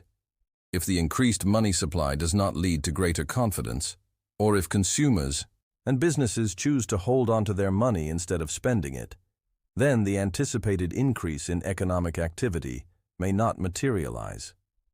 The paradox also exposes the limitations of classical economic models, which often assume that money functions purely as a neutral medium of exchange. These models suggest that changes in the money supply will always lead to proportional changes in demand and economic activity. However, the reality is more complicated. Money, in its effect on the economy, is not simply a mechanical force. It is influenced by a wide range of psychological, social, and political factors. This is why, despite all the efforts to increase the money supply, economies can experience periods of stagnation or even deflation, where money circulates less freely and economic activity remains subdued. The velocity of money paradox also speaks to the complexity of modern economies. In an era of globalization, financialization, and technological change, the relationship between money and economic activity is no longer as straightforward as it once was. The velocity of money is influenced not just by domestic factors, but also by global capital flows, changes in consumer behavior, and the digitalization of money itself. In today's world, money does not just circulate through physical transactions. It moves across borders, through digital platforms, and in financial markets. As a result, the velocity of money is harder to measure and harder to predict.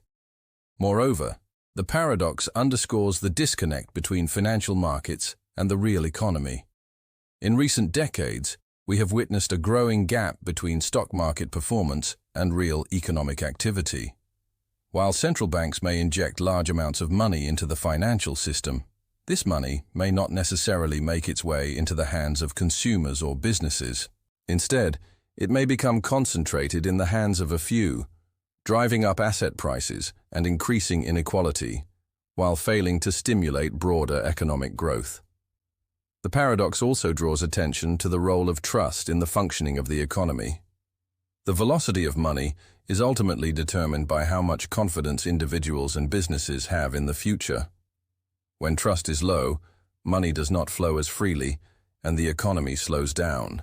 This is why the velocity of money paradox is particularly evident in times of economic crisis, when uncertainty and fear dominate the economic landscape.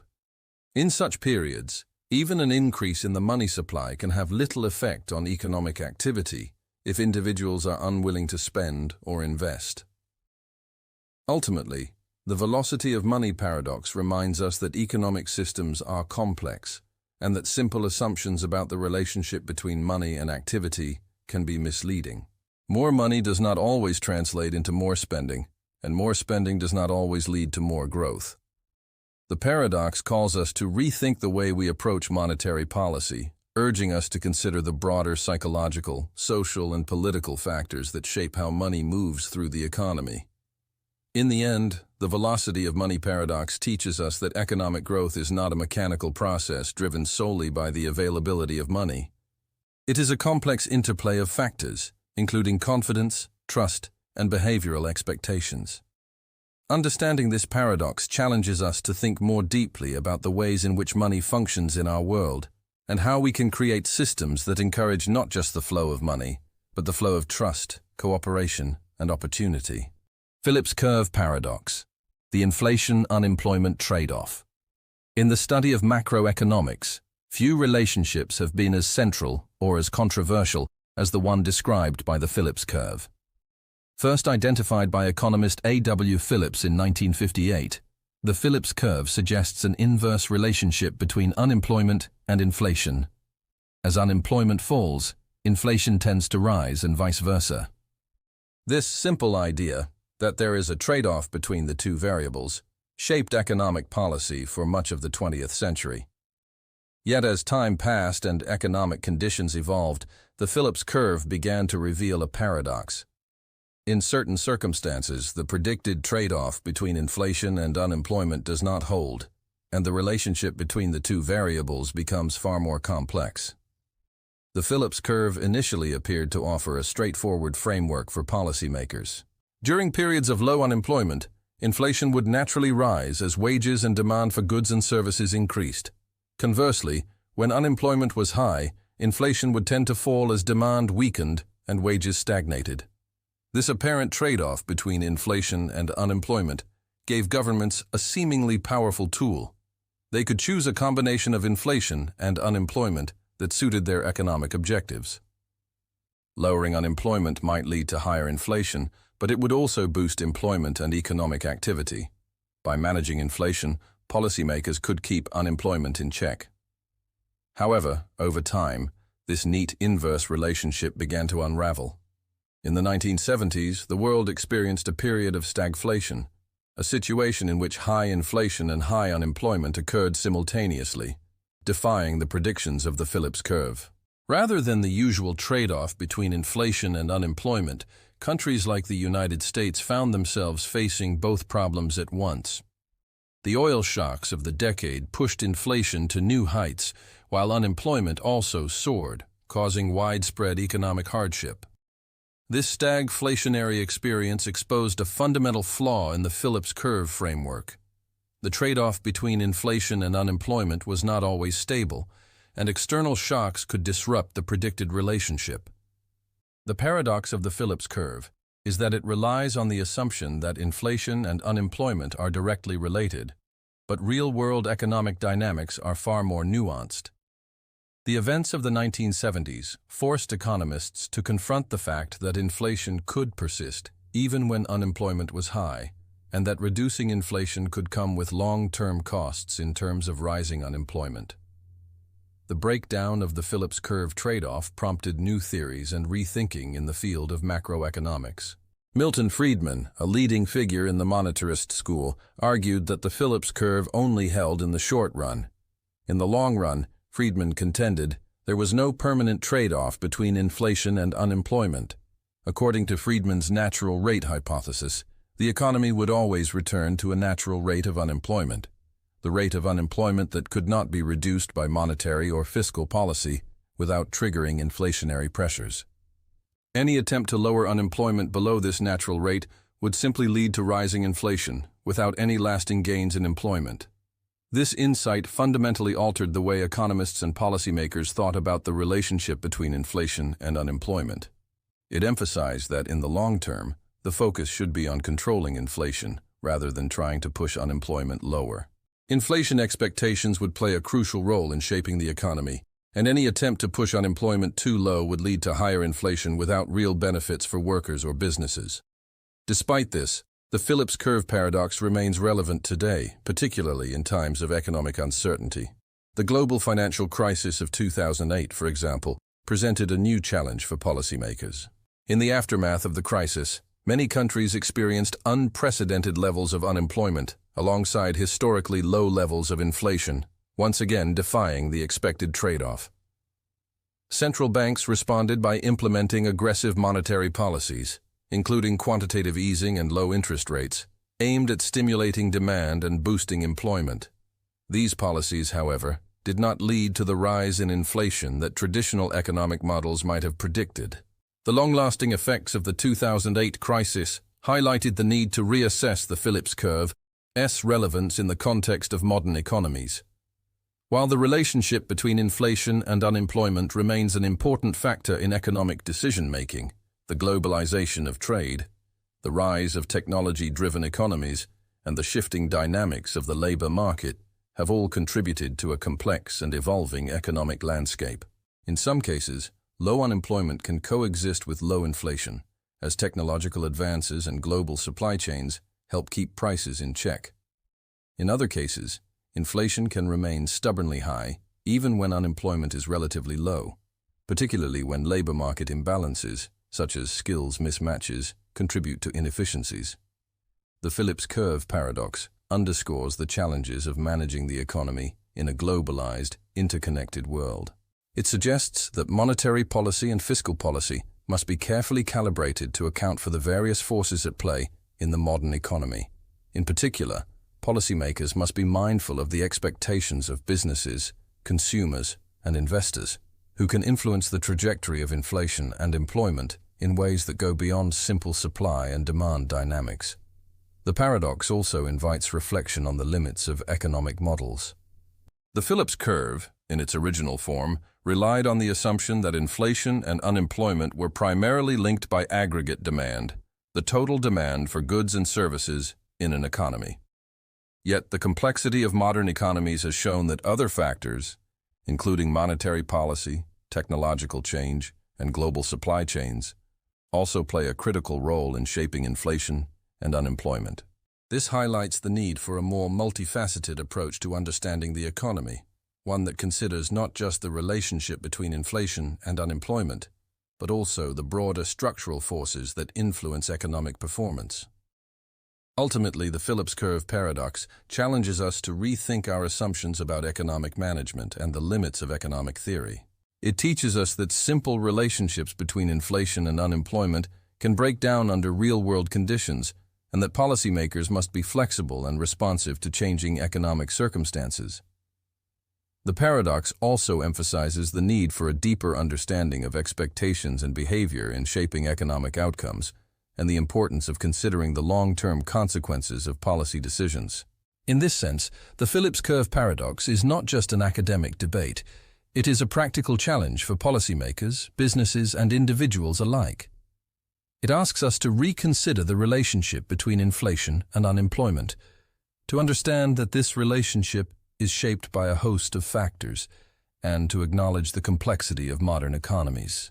As we continue to navigate the shifting tides of inflation, employment, and economic growth, the Phillips curve paradox reminds us that the path to stability is never simple, and the trade-offs we face are often far more intricate than we can initially perceive.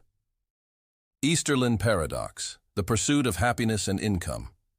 In the vast landscape of economic theory, few ideas are as deeply intertwined with the aspirations of individuals and societies as the concept of happiness. For centuries, people have sought to increase their well-being, often believing that financial success and greater wealth would lead to a deeper sense of fulfillment.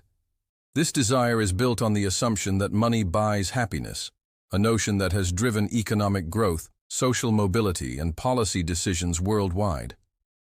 Yet, an insightful paradox, known as the Easterlin paradox, casts a long shadow over this assumption, revealing a surprising truth. While wealth may improve our lives up to a certain point, beyond that threshold, increases in income do not lead to corresponding increases in happiness.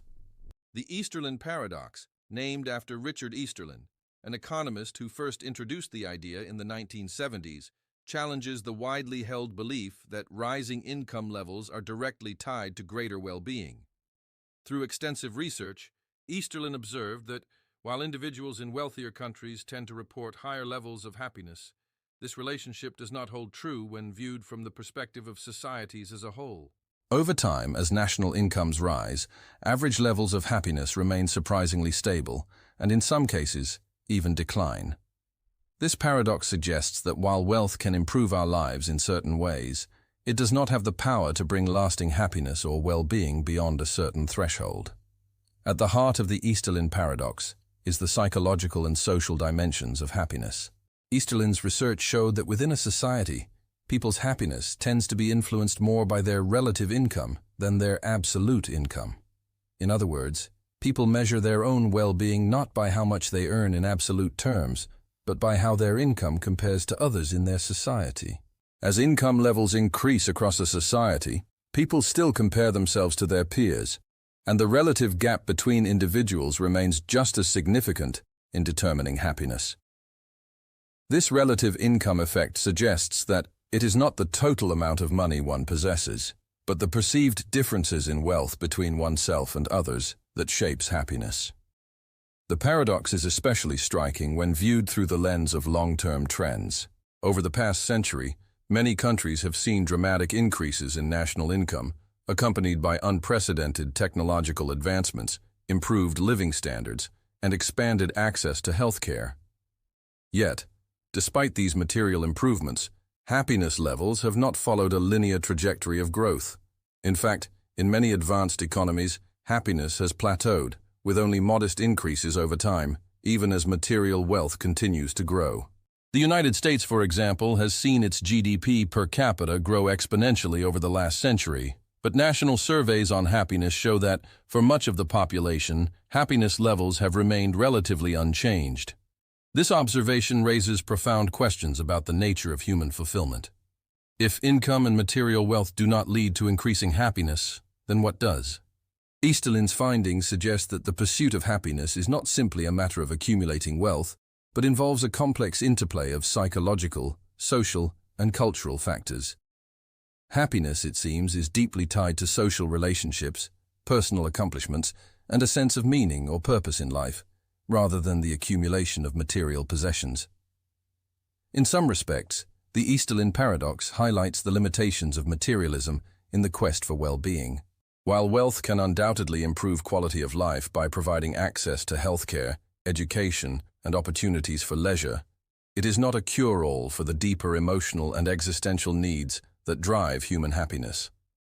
As income levels rise, people's expectations also increase, leading to a hedonic treadmill effect. The idea that as individuals acquire more, they continually raise their standards and desires without ever reaching a point of lasting contentment. The more we acquire, the more we desire, and the more we desire, the less satisfied we become.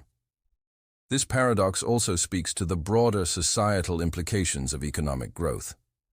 In many developed countries, the pursuit of economic expansion has been closely tied to a belief in progress, that greater wealth will lead to a better, happier life for all. Yet the Easterlin paradox challenges this narrative by suggesting that economic growth, while valuable in some respects, does not necessarily equate to greater societal happiness. This insight is particularly relevant in a world increasingly focused on economic development, where the pursuit of GDP growth and wealth accumulation often overshadows concerns about quality of life, mental health, and social well-being. The Easterlin paradox also sheds light on the limitations of economic policy aimed at increasing happiness through wealth redistribution or monetary stimulus. While policies that increase income or reduce inequality may have short-term benefits, they may not lead to long-term improvements in happiness if they do not address the underlying social and psychological factors that contribute to well-being. In this sense, the Easterlin paradox calls for a more holistic approach to policy, one that takes into account not just economic growth, but also social cohesion, mental health, and community well-being. Moreover, the Easterlin paradox has important implications for individuals as well. In a world where success is often measured by financial achievement and material possessions, the paradox challenges us to reconsider what truly matters in life. It reminds us that fulfillment is not solely derived from income or status, but from a sense of meaning, purpose, and connection. Pursuing happiness through external measures of success, like wealth or career advancement, may ultimately leave us feeling empty, while focusing on personal growth, relationships, and community involvement may provide a deeper sense of satisfaction. The paradox also suggests that we must redefine our understanding of economic progress. Rather than focusing solely on the accumulation of wealth and resources, we must think about progress in terms of quality of life and human flourishing. This shift in perspective could lead to a reimagining of what it means to be successful and how we can create societies that prioritize not just material wealth, but also mental health, social bonds, and individual well-being. Ultimately, the Easterlin paradox serves as a reminder that happiness cannot be reduced to a simple equation of income equals happiness. While wealth can improve our lives in many ways, it is not the ultimate determinant of well-being. True happiness is a complex, multifaceted concept that depends on a wide range of factors, from social relationships and mental health to personal purpose and meaning. By acknowledging the limits of materialism and focusing on the deeper sources of fulfillment, we can create societies and lives that are not just wealthier, but truly happier. Tullock paradox, the high cost of rent-seeking for low value. In the intricate web of economic interactions, a paradox lies hidden in the pursuit of power, wealth, and influence. This paradox, known as the Tullock paradox, shines a light on the irrationality that often underlies rent-seeking behavior. Coined by economist Gordon Tullock in the 1960s, the Tullock paradox describes a curious phenomenon. Individuals and organizations will often invest significant amounts of time, energy, and resources in securing economic rents, unearned income or profit, through political manipulation, lobbying, or other non-productive means. Yet in many cases, the cost of these efforts vastly outweighs the potential gains from the rents sought. The paradox lies in the fact that the effort spent on securing rents is often far greater than the value of the rents themselves, revealing a contradiction between the pursuit of wealth and the efficiency of resources. Rent-seeking, in its simplest form, refers to the practice of trying to increase one's share of existing wealth without creating new wealth. It involves using political or economic power to gain access to favorable government policies, subsidies, or monopolistic advantages, which lead to increased profits or income without contributing to the productive capacity of the economy. Lobbying, tax loopholes, corporate welfare, and trade restrictions are all common forms of rent-seeking, where businesses or individuals attempt to benefit from the existing system rather than from creating new value. The Tullock paradox challenges a fundamental assumption about economic behavior, that individuals and firms always act in ways that maximize their utility and economic welfare. In the case of rent-seeking, the paradox reveals that the pursuit of unearned income can, in fact, be deeply inefficient. Resources that could be used productively to innovate, create new goods, or improve services are instead channeled into unproductive efforts to capture economic rents. These activities, while profitable for the individuals or firms involved, create deadweight loss in the economy, where resources are wasted in pursuit of wealth that is not truly earned. The most striking aspect of the Tullock paradox is the disproportionate investment that goes into securing rents. When individuals or firms engage in rent-seeking, they often spend large amounts of time and money on lobbying efforts, political contributions, and legal battles in order to secure a favorable regulatory environment. These efforts, which include hiring lobbyists, crafting persuasive arguments, and influencing policy decisions, often come at a high cost. Yet, in many cases, the potential rents that can be captured by these efforts are relatively small. This creates a situation where the cost of rent-seeking far exceeds the benefits gained from the rents themselves. For example, consider a large corporation that invests millions of dollars in lobbying to secure a government contract or favorable regulatory treatment.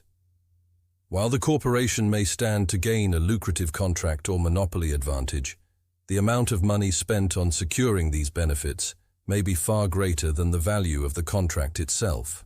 In this case, the corporation's efforts to capture rents have led to an inefficient allocation of resources, where the economic value of the rent is less than the cost of obtaining it. The Tullock paradox is particularly evident in industries where rent-seeking is prevalent, such as banking, energy, pharmaceuticals, and telecommunications. In these industries, firms often invest heavily in political connections and regulatory influence to shape policies that benefit their bottom line, whether through favorable tax treatment, subsidies, or protection from competition. While these firms may gain substantial financial rewards through rent-seeking, the cost to society as a whole is often much greater, as resources are diverted away from productive activities that could lead to innovation and economic growth. One of the central questions raised by the Tullock paradox is why individuals and organizations continue to engage in rent-seeking behavior despite its apparent inefficiency. Part of the answer lies in the concentration of benefits. Rent-seeking activities often result in high rewards for a small number of individuals or firms, making the effort appear worthwhile to those involved. The concentration of benefits in the hands of a few can create powerful incentives to continue rent-seeking, even if the overall societal costs are high. Those who capture rents are motivated by the prospect of unearned profits, and the potential for these profits can make the considerable investment of time and resources seem like a rational decision. Another reason for the persistence of rent-seeking behavior is the lack of transparency and accountability in political and economic systems. In many cases, the benefits of rent-seeking are not fully visible to the public or to policymakers. The costs of rent-seeking, in terms of wasted resources, regulatory inefficiencies, and economic distortions, are often diffused across society, making them harder to measure. As a result, individuals and organizations are more likely to focus on their personal gains without considering the broader inefficiencies they may be creating. The Tullock paradox also reflects a deeper philosophical dilemma about the role of government in the economy. On one hand, government intervention can help correct market failures, provide public goods, and promote economic welfare. On the other hand, excessive government intervention can lead to rent-seeking behavior, where individuals and firms use political influence to gain unearned advantages. This dynamic raises important questions about the role of regulation in creating equitable and efficient markets, and about the need for policies that encourage productive activity while discouraging rent-seeking behavior. In practical terms, the Tullock paradox suggests that policy reforms aimed at reducing rent-seeking and promoting market competition could lead to more efficient economic outcomes. Reducing barriers to entry, increasing transparency, and eliminating subsidies that encourage rent-seeking could help align individual incentives with social welfare. Similarly, tax reforms that discourage rent-seeking behaviors, such as tax avoidance and lobbying, could help reduce the inefficiencies created by rent-seeking and shift resources toward productive investment. Ultimately, the Tullock paradox serves as a reminder that not all economic activity is beneficial. While market competition and entrepreneurial activity drive innovation and growth, rent-seeking represents a drain on resources that ultimately hurts society as a whole. By understanding the inefficiencies and distortions created by rent-seeking behavior, policymakers can take steps to mitigate these costs and foster a more productive and equitable economy. The paradox challenges us to reconsider the nature of wealth creation, to reflect on how power and influence shape economic systems, and to understand the costs of the pursuit of wealth without value. Law of diminishing marginal utility of money, the decreasing satisfaction of wealth. In the realm of economics, one of the most fundamental principles is the law of diminishing marginal utility. This principle posits that as an individual consumes more of a particular good or service, the additional satisfaction or utility derived from each additional unit decreases. The paradox here lies in the relationship between wealth and happiness. Although the acquisition of wealth or money can lead to an increase in well-being, the more one accumulates, the less each additional unit of wealth contributes to overall satisfaction. The law of diminishing marginal utility of money suggests that the more money a person possesses, the less utility each additional dollar provides. For instance, consider the experience of a person with very little money. The first $100 they receive could significantly improve their quality of life, alleviating financial stress, providing basic needs, or granting access to opportunities that were previously out of reach. However, for someone who is already wealthy, the same $100 may have far less impact. The marginal utility of that money, in this case, is far smaller. This diminishing return on wealth leads to the paradox. Although wealth and money can provide satisfaction, they do so in increasingly smaller increments as they accumulate. This paradox presents a challenge to the idea that more wealth always leads to more happiness. The economics of happiness suggests that there is a point beyond which additional income or assets no longer lead to a proportional increase in satisfaction. Once basic needs are met, and a person is no longer struggling to survive or achieve financial stability, the marginal utility of additional wealth decreases. This helps explain why, despite rising standards of living and increasing wealth in many societies, subjective well-being has not followed a parallel upward trajectory. People are often no happier today than they were in the past, despite living in wealthier, more technologically advanced societies. The law of diminishing marginal utility of money also reveals important insights into the distribution of wealth. As wealth becomes concentrated in the hands of a few, the opportunity cost of increasing that wealth becomes greater. In other words, as one person or group accumulates more wealth, the potential benefit to society from that accumulation diminishes. The paradox lies in the fact that wealth could be better utilized or redistributed in a way that increases the overall utility of society. For example, the marginal utility of additional income for the poor is much higher than for the wealthy, meaning that redistribution of wealth, while not without its challenges, can lead to a more equitable and happier society. This brings us to a broader philosophical reflection. If more money leads to less happiness, what is the role of material wealth in our lives? The human desire for wealth often stems from a belief that economic success will lead to greater happiness, security, or social status.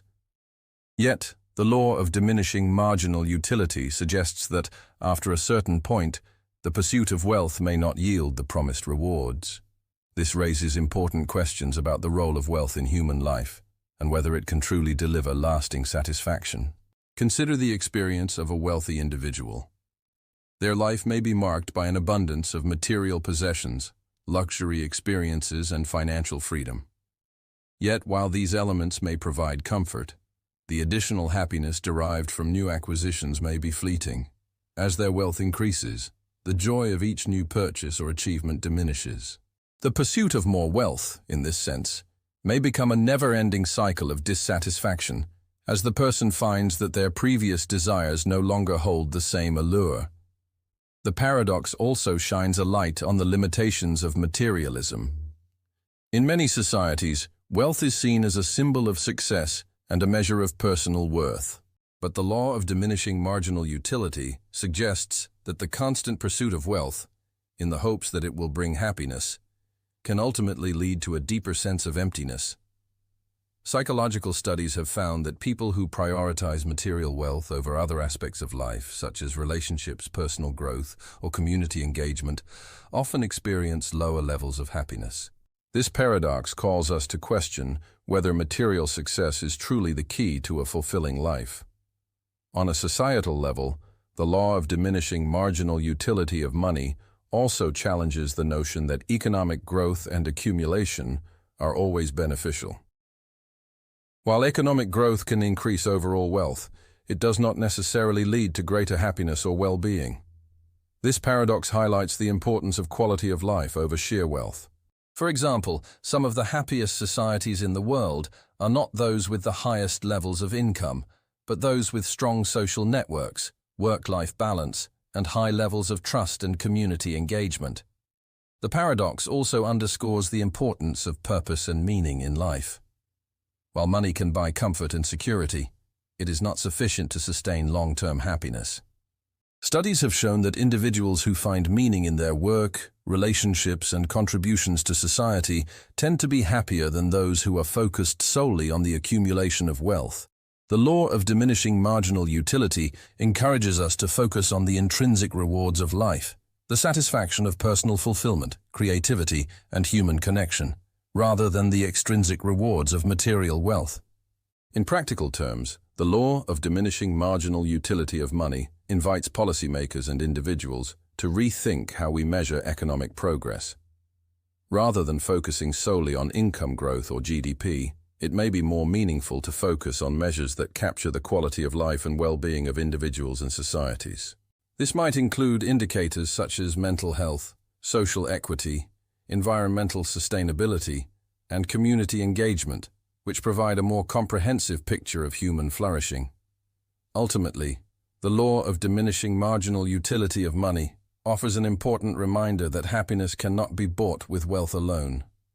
While money can provide comfort and opportunities, it is not the sole determinant of well-being. True satisfaction comes from a balanced life, one that includes not just material success, but also meaningful relationships, personal growth, and a sense of purpose. As we navigate the complexities of modern life, the paradox calls us to reflect on what really matters, not just to accumulate wealth, but to cultivate a life of contentment, meaning, and connection.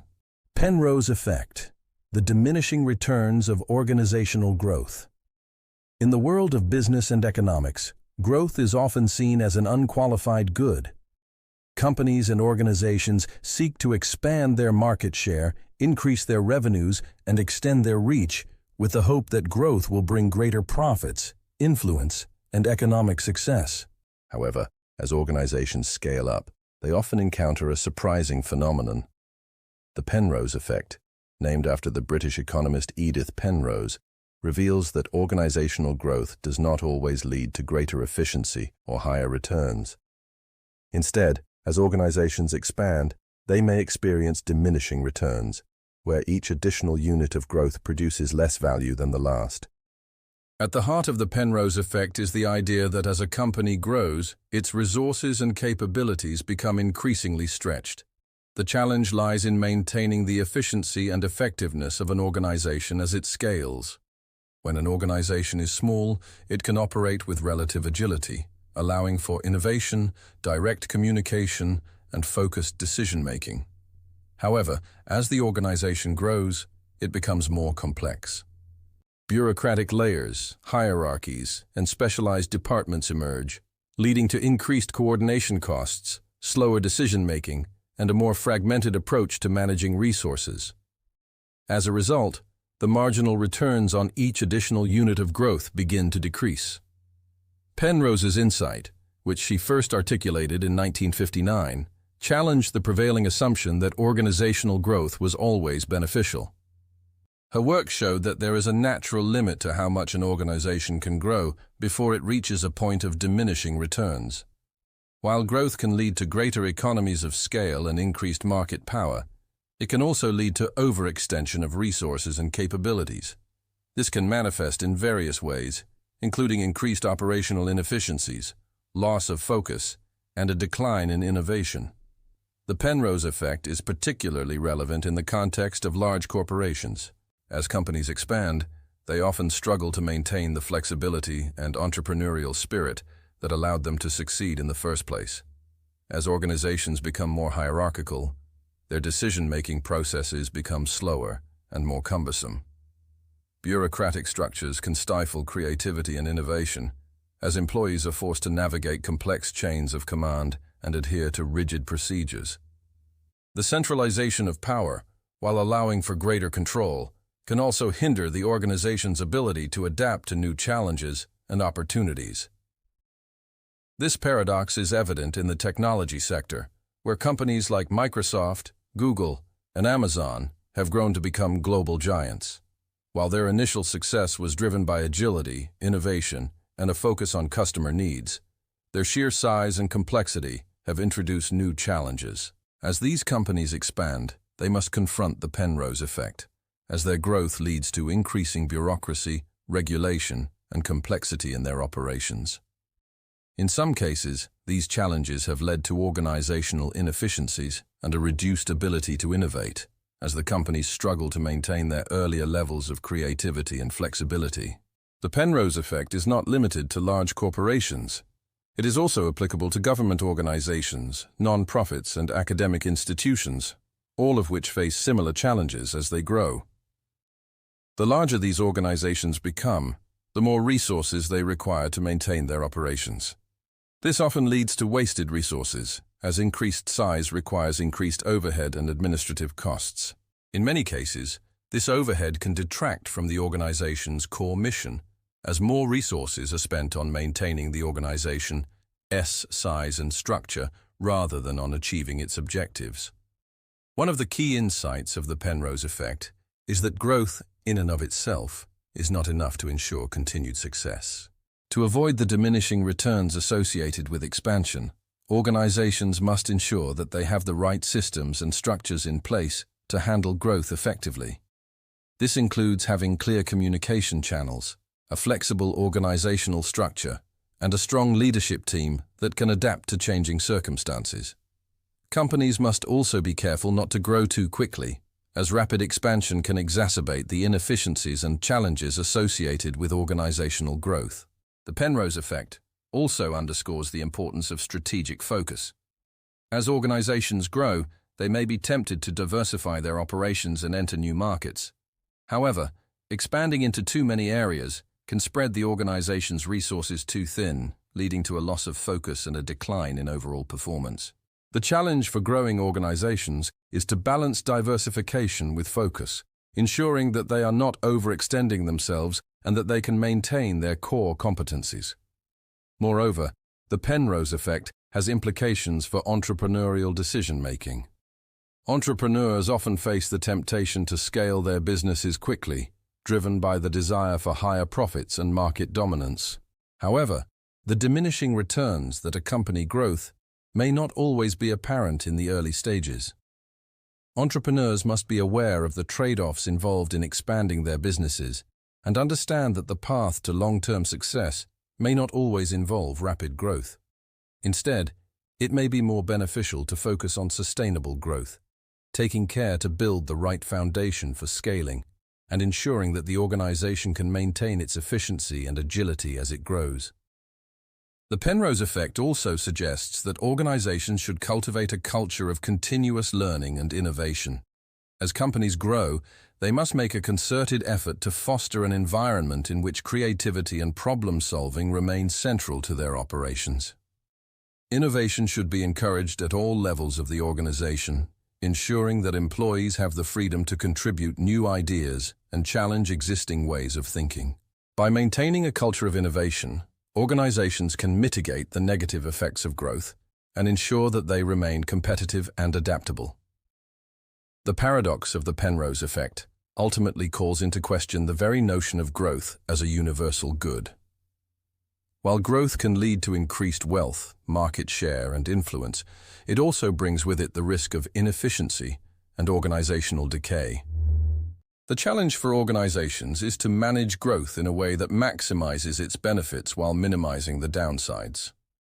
This requires careful planning, strategic focus, and a deep understanding of the organization's resources and capabilities. Ultimately, the Penrose effect serves as a reminder that growth should be pursued with caution and thoughtful strategy. The pursuit of size and market dominance should not come at the expense of organizational integrity or operational efficiency. Instead of focusing solely on increasing scale, organizations should focus on how they can maintain their flexibility, innovation, and efficiency as they expand.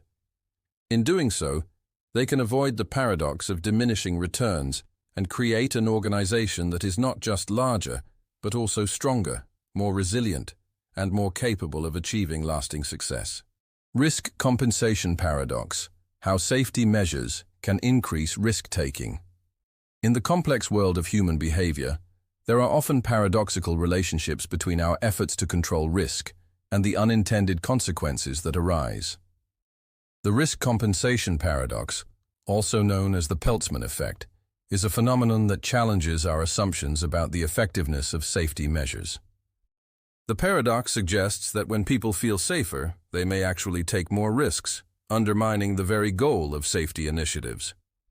Named after economist Sam Peltzman, who explored this concept in the 1970s, the risk compensation paradox reveals a deeper truth about human psychology, that our perception of risk is not simply shaped by the objective dangers around us, but also by our confidence and sense of control. At the heart of the risk compensation paradox is the idea that people adjust their behavior based on their perceived level of safety. When new safety measures are introduced, such as seatbelts in cars or helmet laws for cyclists, the intention is to reduce risk and prevent injury or death. However, studies have shown that individuals may respond to these safety measures by engaging in more dangerous behavior, assuming that the added protection makes them invulnerable. For example, drivers may drive more aggressively or speed when they are wearing seatbelts, believing that the seatbelt will protect them in the event of an accident. Similarly, cyclists may take more risks on the road when wearing helmets, assuming that the helmet will shield them from serious injury. The paradox arises because, in many cases, the introduction of safety measures does reduce the objective risk of injury or death. Seatbelts, for example, have been shown to significantly reduce the likelihood of fatal accidents. However, the unintended consequence is that people, feeling protected by these measures, may engage in riskier behavior that offsets the safety benefits. The net result is that the overall level of risk remains unchanged, or in some cases, may even increase. The risk compensation paradox highlights an important aspect of human psychology: the balance between risk and reward. When people perceive that the risks they face are lower, they may feel emboldened to take on greater challenges or engage in more daring behavior. This tendency is particularly evident in situations where the potential rewards of risk-taking are high, such as in driving, sports, or business ventures. The sense of safety provided by a seatbelt or a helmet can create a false sense of security, leading individuals to underestimate the potential consequences of their actions. This paradox is not limited to individual behavior. It also has significant implications for public policy and regulation. Governments and organizations often introduce safety measures with the expectation that they will reduce harm and improve public well-being.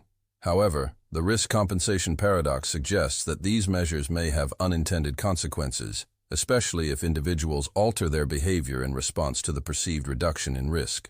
For example, mandatory seatbelt laws and speed limits are designed to reduce fatalities, but if drivers respond by driving faster or more recklessly, the net effect on safety may be less than expected.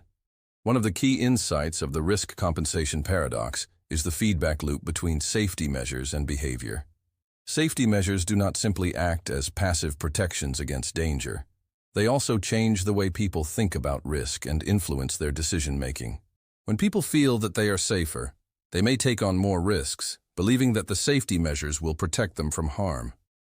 This feedback loop can create a cycle where safety measures lead to riskier behavior, which in turn may necessitate more safety measures, perpetuating the paradox. The risk compensation paradox also reveals a deeper tension between individual responsibility and public policy. While individuals are responsible for their own behavior, they are also influenced by the incentives and signals provided by society. Public policies that introduce safety measures can shape individuals' perceptions of risk and influence their actions, but these policies must be carefully designed to account for the unintended consequences of risk compensation.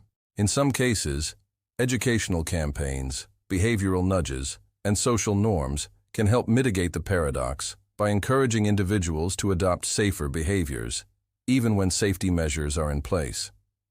Moreover, the risk compensation paradox challenges the efficacy of purely technological solutions to complex social problems. While technological innovations, such as seatbelts, airbags, and safety barriers, can play a crucial role in reducing physical harm, they are not sufficient on their own to address the broader question of how to manage human behavior. In many cases, safety measures can only be effective when accompanied by a broader cultural shift that promotes personal responsibility and encourages safer decision-making. The paradox invites us to consider how we can balance technological solutions with behavioral change, recognizing that the two are not mutually exclusive but must work together to achieve the desired outcomes. In the realm of economic policy, the risk compensation paradox also underscores the importance of considering incentives and behavioral economics. While safety regulations may be well-intentioned, they can sometimes create perverse incentives that undermine their effectiveness. For example, insurance companies may offer lower premiums to drivers who install safety devices in their vehicles, but this may inadvertently encourage them to drive more recklessly, believing that they are protected from harm. Similarly, in the healthcare industry, individuals may engage in riskier health behaviors if they feel that they are covered by insurance or have access to advanced medical treatments. In light of the risk compensation paradox, it becomes clear that safety and risk management cannot be reduced to a simple equation of increasing protection through technology or policy. Instead, we must take a more holistic approach that considers both objective safety measures and the subjective perceptions of risk. This involves understanding human behavior, addressing the psychology of risk, and creating policies that encourage individuals to take personal responsibility for their safety while also providing the necessary protections. The risk compensation paradox also calls for a rethinking of how we approach risk in society. Rather than focusing solely on reducing risks to zero, it may be more effective to focus on mitigating risks while acknowledging that some degree of risk is inherent in life. Encouraging individuals to make informed choices about their own safety, promoting personal responsibility, and fostering a culture of caution may ultimately be more effective than relying solely on technological fixes. In conclusion, the risk compensation paradox serves as a reminder that safety measures and technology are not foolproof solutions to the complex problem of human risk-taking. While they can certainly provide valuable protection, they must be understood within the context of human behavior and decision-making. The paradox challenges us to think more deeply about how society and individuals interact with risk, and how we can design policies and technologies that promote safety without inadvertently encouraging riskier behavior. Ultimately, The paradox forces us to recognize that the pursuit of safety is not just about increasing protection, but about understanding and shaping the way people think about risk. Minsky's financial instability hypothesis, the cycle of boom and bust. In the world of financial markets, there is a paradox that has perplexed economists and investors alike for decades. The financial instability hypothesis, developed by economist Hyman Minsky in the 1970s, provides a powerful framework for understanding the inherent instability of financial systems. At its core, Minsky's hypothesis suggests that financial markets are prone to cycles of boom and bust, driven by speculation, leverage, and irrational exuberance. The paradox lies in the fact that periods of economic stability and prosperity, far from being signs of a well-functioning system, may actually set the stage for the inevitable financial crisis that follows. According to Minsky, the very factors that lead to growth and stability, rising asset prices, increasing debt, and growing optimism, can also sow the seeds of financial collapse. Minsky's insight challenges the conventional wisdom of economic stability. Traditionally, economists have believed in the self-correcting nature of financial markets, where periods of economic expansion naturally give way to contractions, and markets always return to equilibrium over time. However, Minsky argued that the dynamics of financial markets are not inherently stable. Instead, he suggested that the cycle of boom and bust is a fundamental feature of capitalism, driven by the ever-present tension between optimism and caution, and the cyclical nature of credit expansion. At the heart of Minsky's hypothesis is the concept of financial fragility. According to Minsky, as the economy expands and confidence grows, financial institutions and households begin to take on more debt in the belief that the good times will last indefinitely. This expansion of credit, in turn, drives asset prices higher, creating a feedback loop of increasing wealth and optimism. During this phase, borrowing becomes easier, and the perception of risk diminishes. In the early stages of this cycle, the borrowers are considered to be relatively safe, as they can meet their obligations with the income generated by their growing investments. This leads to what Minsky referred to as the hedge phase, where borrowers can easily service their debts. However, as the cycle progresses, the increasing levels of debt and leverage lead to a growing sense of euphoria. Financial markets become more speculative, and investors begin to take on riskier positions in the hope of securing ever higher returns. This is the speculative phase, where borrowers take on more debt than they can realistically service, relying on the continued increase in asset prices to make their payments. During this phase, the perceived risk of failure is diminished, as market participants believe that the good times will never end. This is where the illusion of stability can be most dangerous, as the financial system becomes increasingly dependent on the continued rise of asset prices. Eventually, the cycle reaches its breaking point. The tipping point comes when there is a sudden shift in market sentiment, and the optimism that has driven the expansion gives way to fear and uncertainty. When asset prices start to fall, the fragility of the financial system becomes apparent. The borrowers who have taken on excessive debt are suddenly unable to meet their obligations, and a wave of defaults begins. This triggers a cascade effect, where falling asset prices lead to further losses and more liquidations, spreading the crisis throughout the financial system. The result is a bust phase, where the optimism that once drove the expansion is replaced by panic and recession.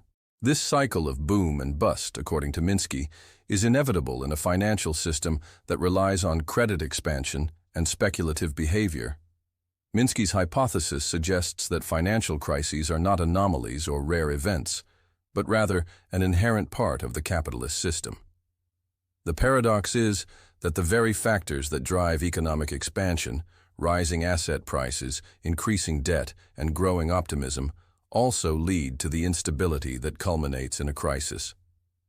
As such, Minsky's theory challenges the conventional belief that financial systems are inherently stable and self-correcting. The Minsky moment, a term coined after the 2007-2008 financial crisis, refers to the point at which the speculative boom reaches its peak and the collapse begins.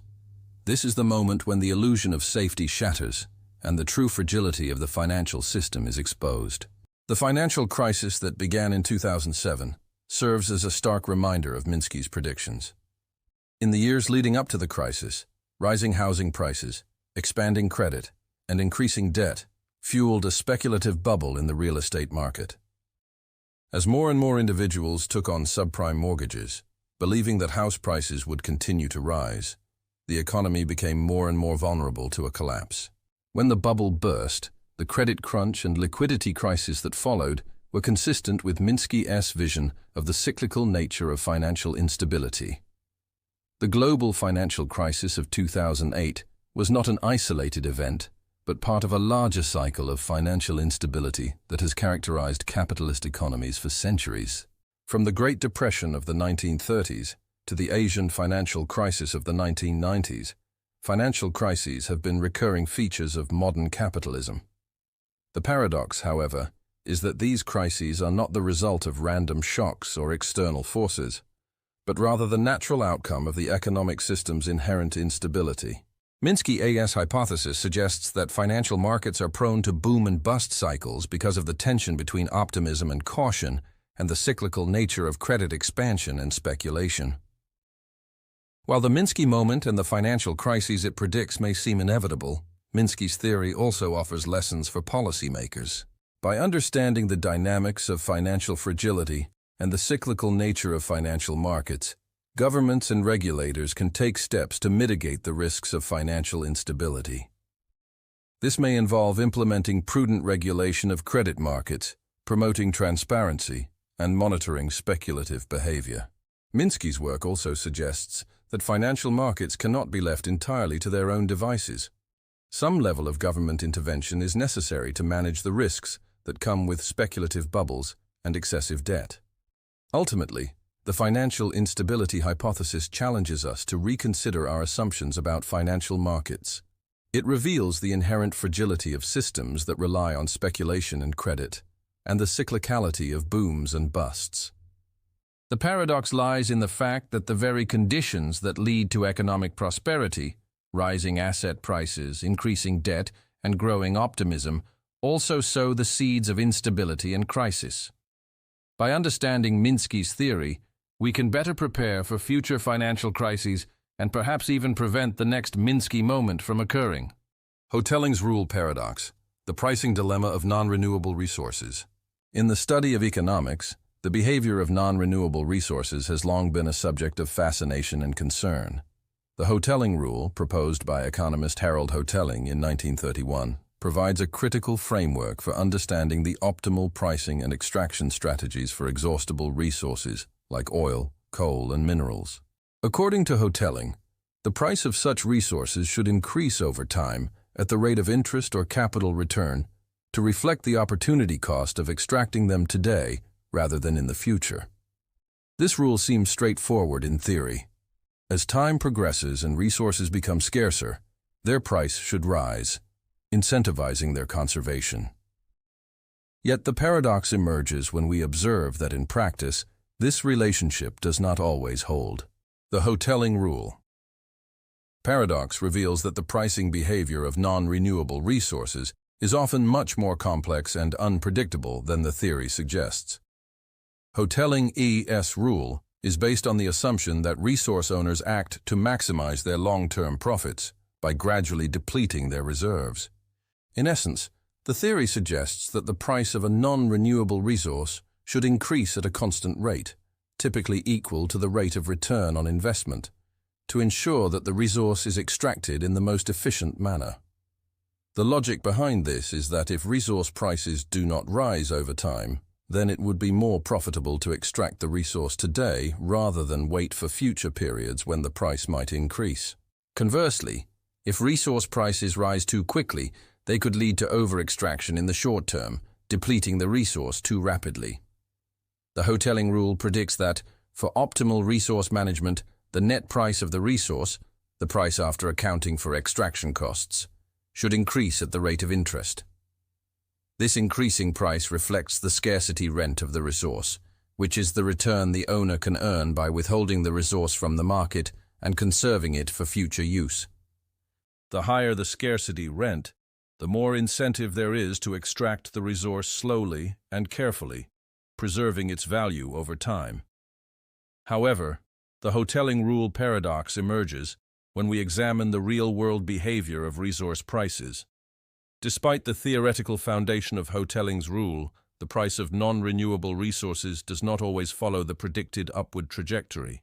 In fact, the prices of many critical resources, such as oil and natural gas, have exhibited considerable volatility rather than steady increases. Over the past century, we have seen sharp fluctuations in the prices of these resources, with periods of sharp price hikes followed by sudden price crashes. These price swings are influenced by a variety of factors, including geopolitical events, technological advancements, and changes in demand. But they do not always align with the smooth, predictable increases that hoteling's rule would suggest. One of the most significant challenges in applying hoteling's rule to real-world resource markets is the unpredictability of supply and demand dynamics. In theory, as resources become scarcer, the price should rise, incentivizing further exploration and conservation. Yet in practice, new technological innovations and discoveries can suddenly change the trajectory of resource extraction. For example, the fracking revolution of the past 2 decades has led to a surge in oil and gas production in the United States, despite predictions that these resources were nearing depletion. The discovery of new reserves or advances in extraction technologies can reduce the perceived scarcity of a resource, leading to a sudden drop in prices, even if the resource is still fundamentally limited. Moreover, the paradox extends to the role of market speculation.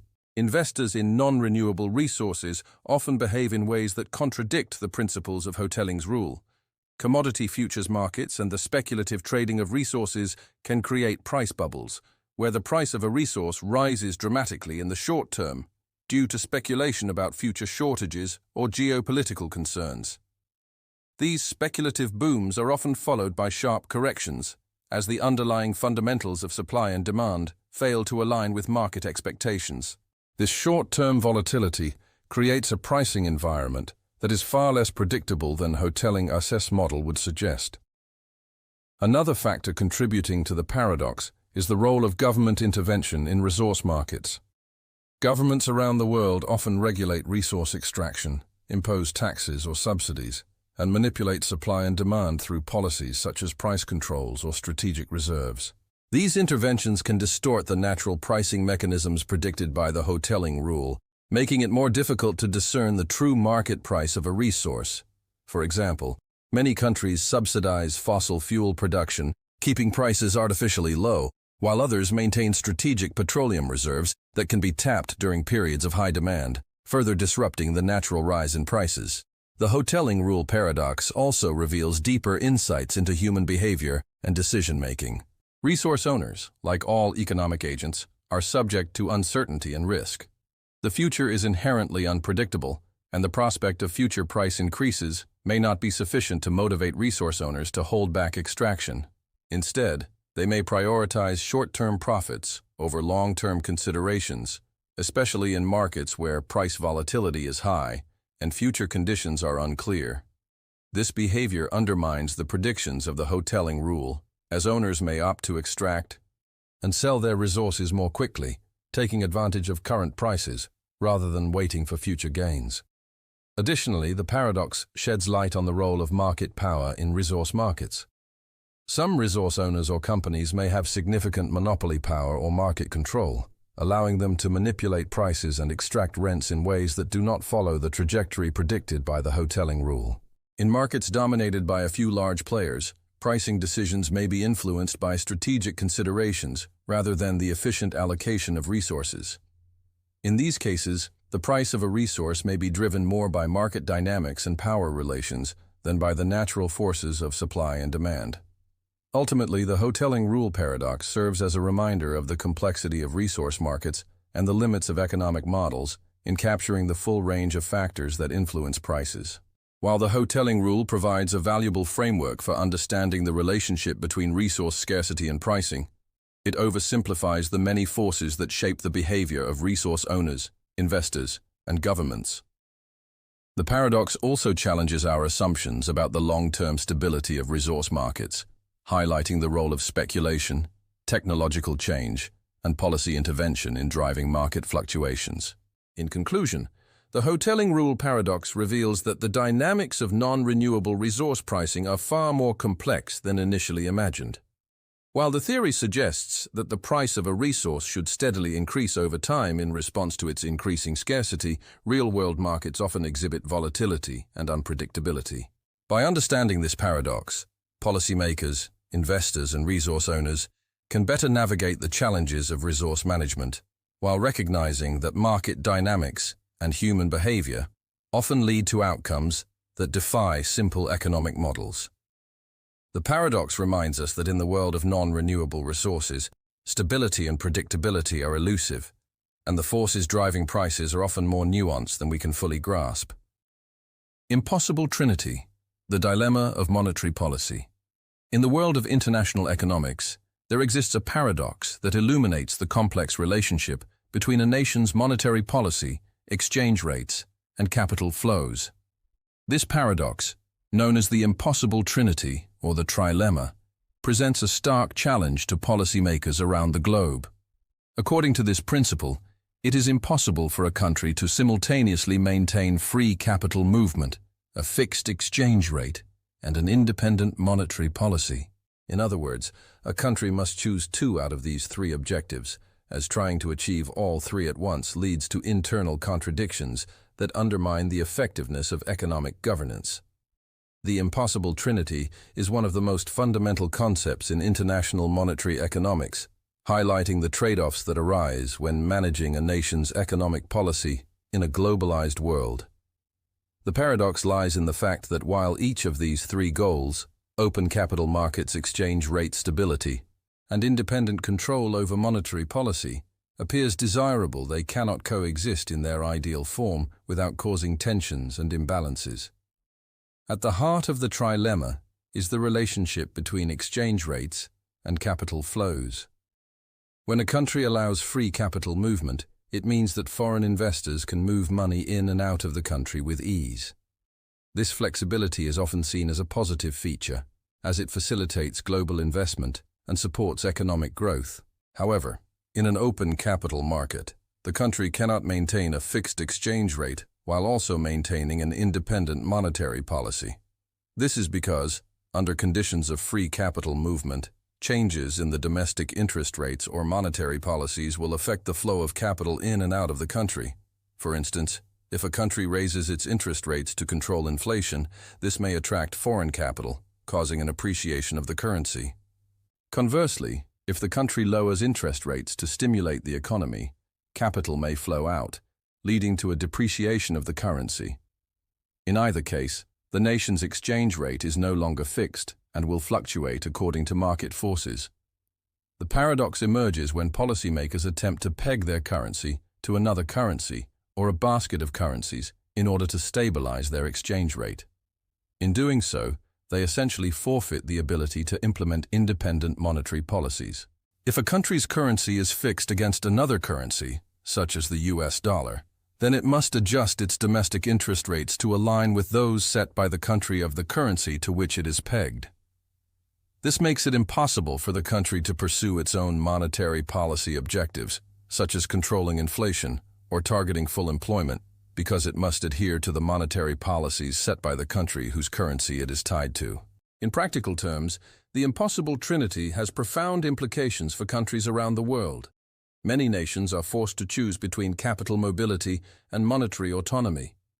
For example, countries that prioritize capital flow liberalization often have to sacrifice control over their exchange rates, resulting in fluctuating currencies and economic instability. Alternatively, nations that maintain strict controls over their exchange rates may need to limit the flow of capital in and out of the country in order to maintain stability. This dilemma is particularly evident in emerging market economies, where the pursuit of all three goals often leads to economic instability. Countries like Argentina, Brazil, and Turkey have all struggled with the tensions inherent in the trilemma. These nations have experienced crises in which an attempt to maintain a stable exchange rate while simultaneously pursuing an independent monetary policy, has led to currency devaluation, capital flight, and inflation. The 1997-1998 Asian financial crisis is a classic example of the impossible trinity at work, where many countries in the region faced severe currency depreciation due to the imbalance between their fixed exchange rates and the liberalization of capital markets. The Eurozone crisis also provides a contemporary illustration of the trilemma. The member states of the European Union that adopted the euro essentially gave up control over their individual currencies and monetary policies in favor of a common currency. This has led to a situation where southern European countries, such as Greece, Spain, and Italy, are unable to adjust interest rates or devalue their currency to address economic problems like unemployment or public debt. At the same time, they must maintain free capital movement and economic integration, creating significant challenges for policymakers attempting to balance economic growth with fiscal discipline.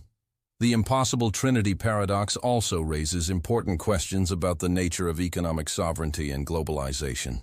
As countries become more integrated into the global financial system, they must grapple with the tension between national economic goals and the global forces that shape the economy.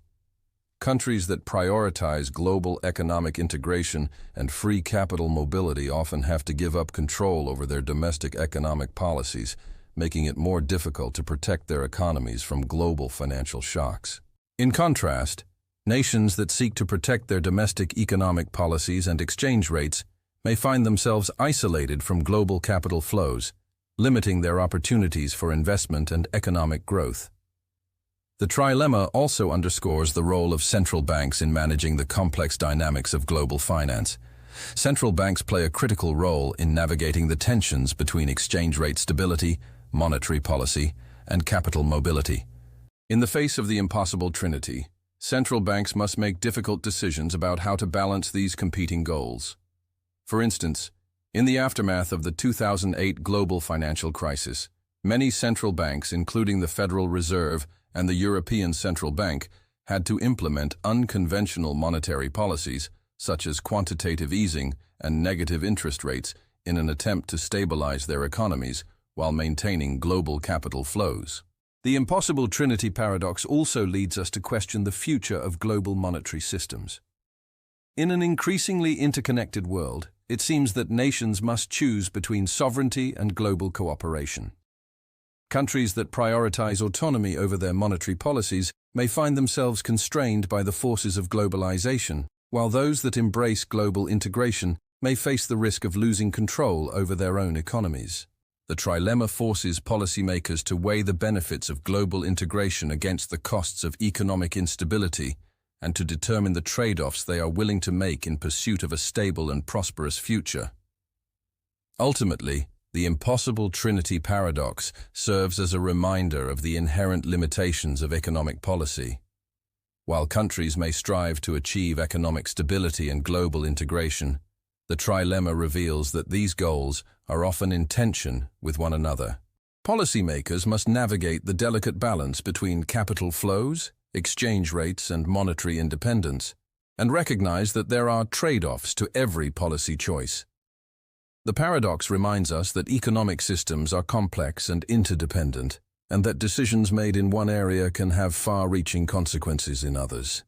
In conclusion, the impossible trinity presents a profound challenge for countries attempting to navigate the intricacies of global financial markets.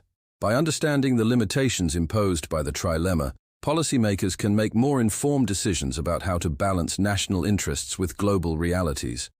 The paradox calls for a deeper understanding of the forces that shape international economic systems and the trade-offs that must be made to achieve economic stability, sovereignty, and global integration in an increasingly interconnected world. Money neutrality paradox: the short-term versus long-term effects of money. In the realm of economic theory, one of the most enduring debates has been the role of money in influencing economic outcomes.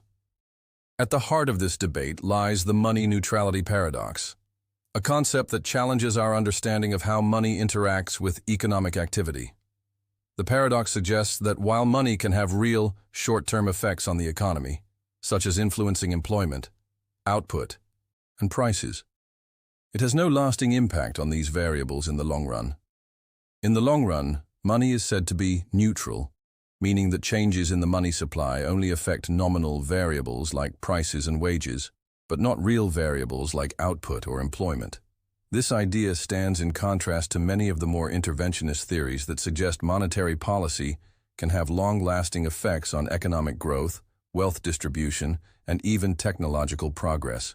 The money neutrality paradox originates from the classical economic theory that views money as merely a medium of exchange, rather than a force that can alter the underlying real economy.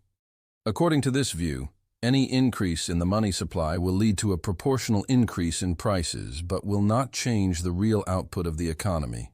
For instance, if a central bank were to inject more money into the economy, businesses might initially increase production to meet the perceived rise in demand. However, once the economy adjusts to the new money supply, the increase in output would dissipate, and only prices would remain elevated. The economy would return to its natural equilibrium, and the effects of the increase in the money supply would be neutralized.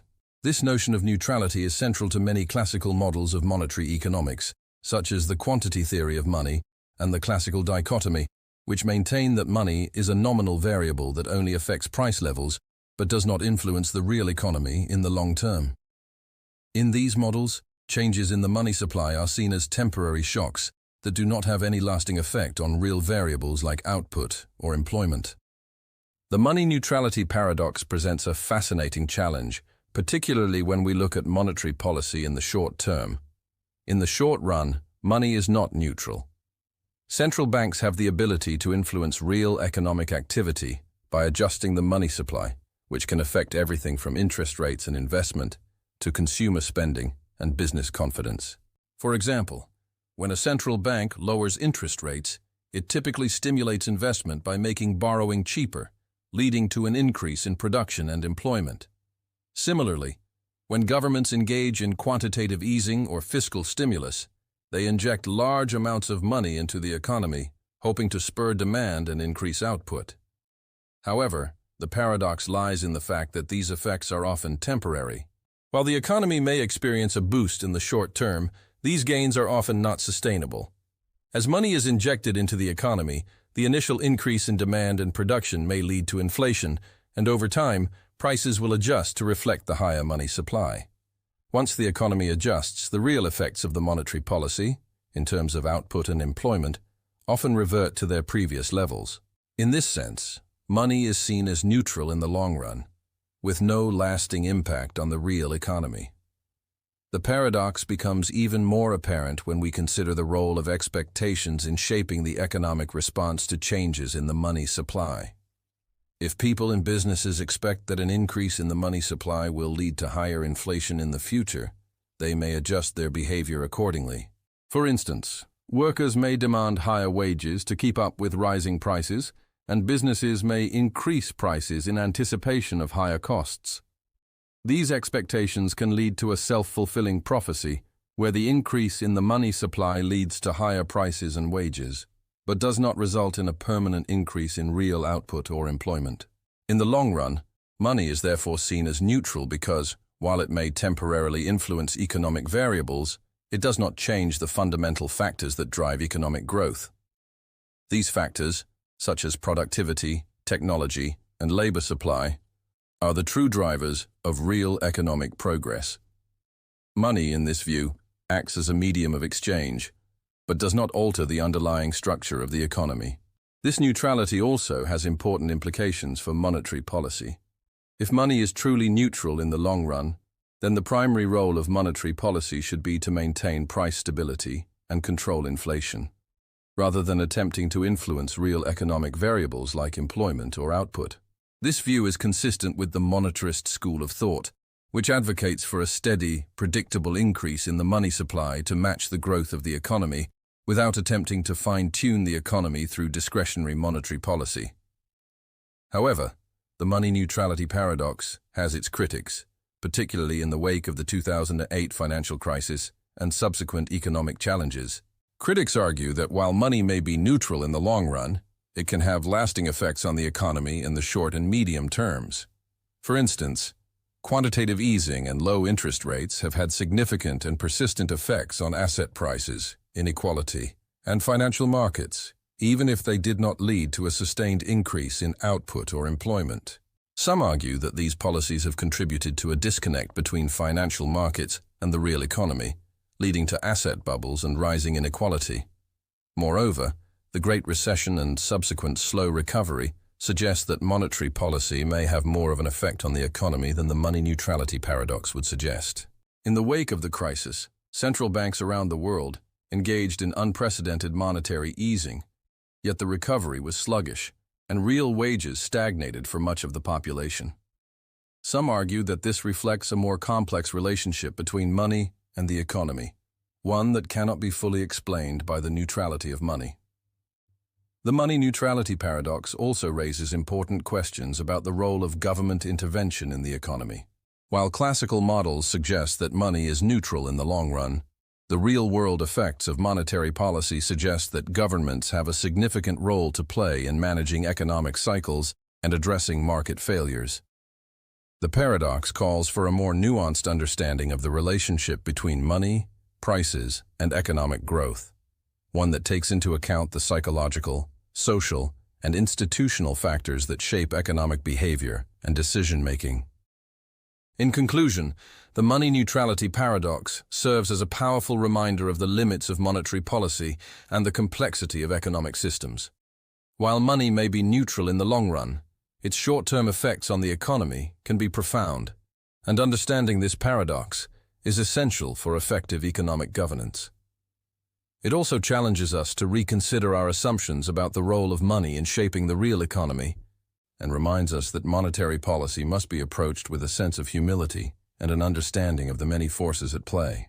Kuznets' curve, the paradox of inequality and development. In the study of economic development, one of the most striking paradoxes is the relationship between economic growth and income inequality. The Kuznets' curve, named after economist Simon Kuznets, presents a fascinating observation about the trajectory of inequality as economies grow and develop. The curve suggests that as countries undergo industrialization and economic growth, income inequality initially rises, only to eventually fall after reaching a certain level of development. This idea, which became a cornerstone of development economics in the mid-20th century, presents a paradox. Economic growth, typically seen as a benefit to society, leads to rising inequality in the short term, yet ultimately results in a reduction of inequality as societies mature.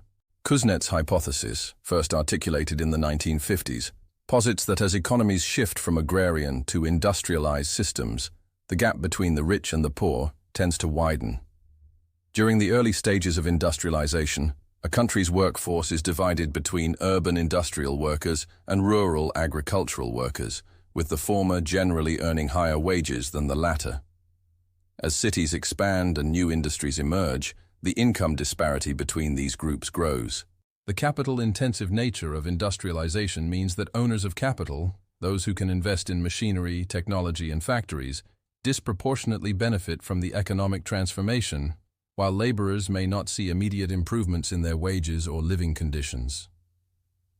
The Kuznets curve suggests that this widening gap continues during the process of industrialization, but eventually, as the economy matures, inequality begins to decrease. This happens as industrialization leads to the growth of a middle class, greater access to education, and more widespread distribution of wealth. As countries continue to develop, the benefits of economic growth become more widely shared, and government policies aimed at reducing poverty and promoting social welfare contribute to decreasing income disparity. In this way, the Kuznets curve offers an optimistic view of the relationship between economic development and inequality. While inequality may rise during the early stages of development, it will ultimately be reduced in the long run. However, the Kuznets curve paradox lies in the fact that the initial rise in inequality challenges the assumption that economic growth will automatically lead to better living standards for all. The paradox reveals the complex and often counterintuitive relationship between growth and social equity. While the process of industrialization may increase the overall size of the economy, It also leads to the concentration of wealth in the hands of a few, particularly in the early stages. This raises important questions about the trade-offs between economic progress and social welfare, and whether it is acceptable to allow inequality to rise in the short term in the hope that it will eventually lead to a more equitable distribution of wealth. Moreover, the Kuznets curve suggests that the trajectory of inequality is not linear, and that it is shaped by a complex interplay of economic, social, and political factors. For instance, countries with strong institutions, effective social policies, and redistributive mechanisms may experience a faster reduction in inequality as they develop. On the other hand, countries with weak governance, poor access to education, and limited social safety nets may see inequality persist or even increase as their economies grow. The Kuznets curve, therefore, does not provide a one-size-fits-all solution to the problem of inequality. It highlights the importance of institutional factors in determining the outcomes of economic development. The paradox also raises questions about the long-term sustainability of economic growth in the face of rising inequality. If economic growth leads to a concentration of wealth in the hands of a few, it may undermine the social stability necessary for continued development. High levels of inequality can lead to social unrest, political instability, and a loss of trust in institutions. In this sense, the Kuznets curve suggests that inequality is not just a moral or ethical issue, but a practical concern for the stability and sustainability of economic systems. Societies that allow inequality to rise unchecked may find themselves facing social and political challenges that impede long-term growth. The Kuznets curve paradox also invites reflection on the role of technology and globalization in shaping inequality. In the modern world, technological advancements and the global integration of markets have created new forms of inequality. While globalization has lifted millions of people out of poverty, it has also created a widening gap between the wealthy and the poor, both within countries and between them. The rise of automation, artificial intelligence, and global supply chains has disproportionately benefited those with capital, while leaving behind many workers whose jobs have been displaced or rendered obsolete by technological advances. This new form of inequality is not captured by the traditional Kuznets curve, which assumes that industrialization will eventually lead to a more equitable distribution of wealth. In fact, many countries today are experiencing persistent inequality despite high levels of economic growth. In the United States, for example, income inequality has continued to rise even as the economy has expanded, particularly since the 1980s. The wealthiest individuals have seen their incomes soar, while the middle class and poor have seen stagnant wages and limited upward mobility. Similarly, in China, rapid economic growth has lifted millions of people out of poverty, but the benefits have not been evenly distributed, with large disparities in income between rural and urban populations. The global economy itself has seen rising inequality, as the wealthiest individuals and corporations capture an ever larger share of global wealth. This modern interpretation of the Kuznets curve paradox suggests that inequality may not follow the predictable decline that Kuznets originally envisioned. Rather, inequality may persist or even worsen, particularly in the context of globalization and technological change.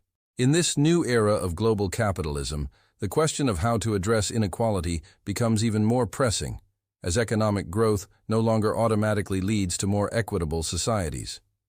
Policymakers must grapple with the complex forces that drive inequality and consider new approaches to addressing it, including progressive taxation, universal basic income, and investment in education and skills development. Ultimately, the Kuznets curve paradox serves as a reminder of the complexity of economic development. While the relationship between economic growth and inequality may follow a predictable pattern in some cases, in others it is shaped by a multitude of factors that cannot be easily captured by a simple curve. The paradox calls us to consider the trade-offs involved in economic development and to recognize that growth alone is not enough to ensure that the benefits of development are shared equally.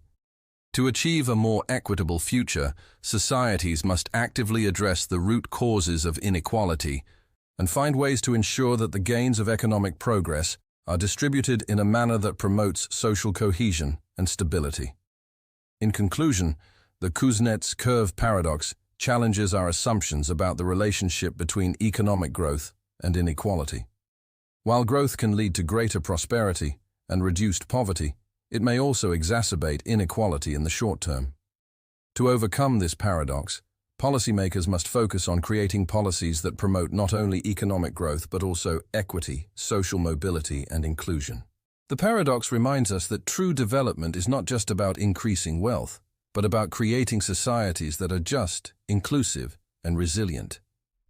Debt-deflation paradox, the vicious cycle of economic collapse. In the labyrinth of economic theory, there are few paradoxes more haunting than the debt-deflation paradox, a concept introduced by economist Irving Fisher in the 1930s. This paradox sheds light on the devastating effects of debt in times of economic distress, particularly during deflationary periods. The paradox lies in the fact that while the reduction of debt is typically seen as beneficial for individuals and businesses alike, the deflation that often accompanies such a reduction can lead to worsened economic conditions, triggering a vicious cycle of rising debt, falling prices, and deepening economic collapse. In essence, the paradox reveals that efforts to reduce debt in a deflationary environment can exacerbate the very economic problems they are meant to solve. At the heart of the debt-deflation paradox is the idea that when the economy enters a period of deflation, the real burden of debt increases. In deflationary times, the value of money increases, causing prices to fall. While this might initially seem beneficial, the effects of falling prices can have a devastating impact on those who are in debt. As prices drop, the value of assets also declines, and wages may stagnate or fall. However, debt obligations remain nominal. That is, they are fixed in terms of money, not adjusted for deflation.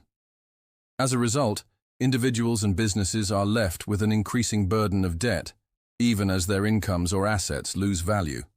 For example, if a business has taken out a loan during a period of inflation or economic expansion, it may have assumed that future profits would allow it to repay the loan. However, in a deflationary environment, the business's revenues may shrink as the prices of its goods or services decline. The business still faces the same debt payments, but now those payments represent a larger share of its reduced income. This is the essence of the debt-deflation paradox. While reducing debt may seem like a good idea, particularly for over-leveraged individuals or firms, the deflationary spiral that accompanies this reduction can lead to even more severe economic problems. The paradox becomes even more apparent when we consider the broader economy. As more individuals and businesses attempt to reduce their debt, the demand for goods and services falls, which further depresses prices. In a deflationary environment, consumers expect that prices will continue to fall, leading them to postpone consumption and investment. This decline in demand leads to further reductions in business revenues, which in turn leads to more debt defaults, more bankruptcies, and greater economic contraction. The deflationary spiral becomes a self-reinforcing cycle. As the burden of debt increases, the economy contracts, which leads to even more debt and further economic decline. This cycle of debt and deflation is particularly dangerous because it prolongs recessions and makes recoveries much more difficult. In a typical recession, the central bank might respond by lowering interest rates, stimulating spending and investment. However, in a deflationary environment, lowering interest rates may not be enough to break the cycle. In fact, it may even exacerbate the problem, as borrowers may still be unable to service their debts despite lower interest rates. The debt burden continues to rise in real terms, and the deflationary pressures continue to push the economy further into stagnation. The debt-deflation paradox also has long-term consequences for economic growth and stability. As debt burdens increase and economies contract, businesses may be forced to cut wages, reduce employment, or sell off assets in order to stay afloat. These measures further depress economic activity and create long-term damage to the productive capacity of the economy. Even once the deflationary spiral has ended, the scars of debt and economic contraction can persist for years, as businesses and individuals struggle to recover from the psychological and financial toll of the crisis. Perhaps the most troubling aspect of the debt-deflation paradox is the lack of effective policy tools to address it. In theory, central banks and governments can attempt to stimulate the economy through monetary and fiscal policy, but these measures often have limited effectiveness in the face of widespread debt overhang. Monetary policy, such as low interest rates or quantitative easing, may not be sufficient to incentivize borrowing if businesses and consumers are too burdened by debt to take on more loans. Similarly, fiscal stimulus may be limited by rising public debt, which could further exacerbate the problem in the long run. In the face of the debt-deflation paradox, many economists have called for more radical solutions to address the underlying causes of debt and deflation. One such solution is debt restructuring, where the government or central bank intervenes to reduce the debt burden of businesses and households. This might involve debt forgiveness, debt equity swaps, or interest rate reductions to make debt more manageable. Another approach is to implement inflationary policies, such as increasing the money supply or increasing government spending, to combat deflation and reduce the real burden of debt. However, these solutions come with their own risks, including the potential for hyperinflation or loss of investor confidence, which could undermine the stability of the economy. The debt-deflation paradox is particularly relevant in the modern global economy, where rising household debt and sovereign debt have become major sources of economic instability. The 2008 global financial crisis was a stark example of the paradox in action, as high levels of household and corporate debt led to a deflationary spiral in many advanced economies. Despite aggressive monetary policies, such as zero interest rates and quantitative easing, many economies struggled to recover from the crisis, as the burden of debt continued to limit consumer spending and investment. The paradox also highlights the importance of sound economic management and the dangers of excessive borrowing, both by individuals and governments. While debt can be a useful tool for financing growth and investment, the debt-deflation paradox reminds us that when debt levels become unsustainable, they can trigger a cycle of economic collapse that is difficult to reverse. In this sense, the paradox serves as a warning that debt must be carefully managed to avoid the risk of a deflationary spiral that can undermine the very foundations of economic stability. In conclusion, the debt-deflation paradox offers a powerful reminder of the complex relationship between debt, deflation, and economic stability. While reducing debt may seem like a prudent decision, the paradox reveals that this process can have unintended consequences, particularly in a deflationary environment. The paradox calls for a deeper understanding of the dynamics of debt, deflation, and economic policy, and urges policymakers to carefully consider the long-term implications of debt management in times of economic distress. By addressing the root causes of debt and deflation, and by exploring more radical policy options, we can mitigate the risks of economic collapse and build more resilient and sustainable economies. Simpson's paradox in income statistics: the counterintuitive results of aggregation. In the world of statistical analysis, one paradox stands out for its ability to upend our intuitions about the relationship between variables. Known as Simpson's paradox, this phenomenon occurs when a trend that appears in several different groups of data disappears or reverses when the data is combined. The paradox highlights the potential pitfalls of data aggregation and serves as a cautionary tale for those who interpret statistical results without considering the underlying structure of the data. The paradox is especially relevant in the context of income statistics, where aggregated data can mask or distort the true relationships between factors like gender, race, education, and income inequality. At its core, Simpson's paradox reveals the complex relationship between correlation and causality in statistical analysis. The paradox arises when a confounding variable, a third variable that affects the relationship between two other variables, is ignored or not properly accounted for in the analysis. When data is aggregated, the effects of the confounding variable can lead to misleading conclusions. In some cases, the paradox shows that what appears to be a clear and consistent trend in the data can suddenly reverse or disappear when we break down the data into subgroups or account for the confounding variable. One of the most famous examples of Simpson's paradox involves the analysis of gender pay gaps in the workplace. Imagine a situation in which a large company conducts an analysis of salaries for its employees, and the results show that men are paid more than women on average. However, when the data is broken down by job category, a different picture emerges. Within each job category, women actually earn more than men. The paradox is revealed when we aggregate the data across all job categories. The overall gap in pay between men and women appears to favor men, but this trend is reversed when we look at the job categories individually. This counterintuitive result arises because the distribution of men and women across job categories is uneven. For example, women may be overrepresented in lower-paying job categories and underrepresented in higher-paying categories.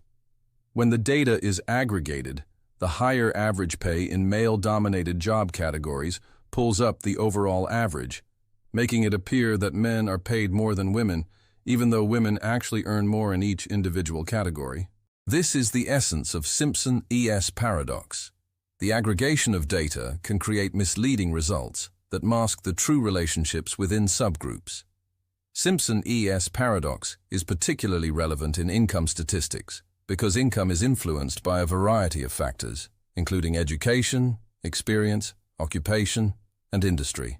These factors often interact in complex ways, and when income data is aggregated without considering these variables, it can lead to distorted conclusions about income inequality. For example, if we look at overall income statistics without controlling for factors like education or job type, we might incorrectly conclude that one group is systematically paid less than another. However, if we break the data down by education level or job category, we may find that the income gap disappears or even reverses. This paradox also speaks to a broader issue in how we think about social inequality.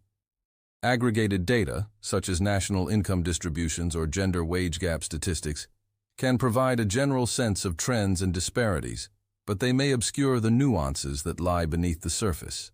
In many cases, aggregate statistics fail to capture the complex interplay between variables like race, class, location, and individual choice, leading to oversimplified and potentially misleading conclusions. In the case of income inequality, Simpson-ES paradox illustrates that gender inequality in wages may be due to factors that are unrelated to gender discrimination. For instance, women may be more likely to work in lower-paying industries, or they may be more likely to take on part-time work due to caregiving responsibilities. These factors could explain the overall wage gap rather than systemic gender bias or discrimination. By breaking the data down into subgroups, we can gain a deeper understanding of the root causes of inequality and avoid falling into the trap of interpreting aggregated data at face value.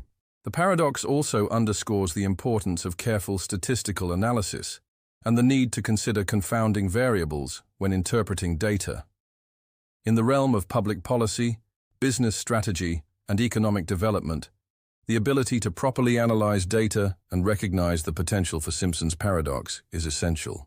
Decisions based on misleading aggregated data can lead to policy failures, inefficient resource allocation, and flawed conclusions about the causes and solutions to social problems.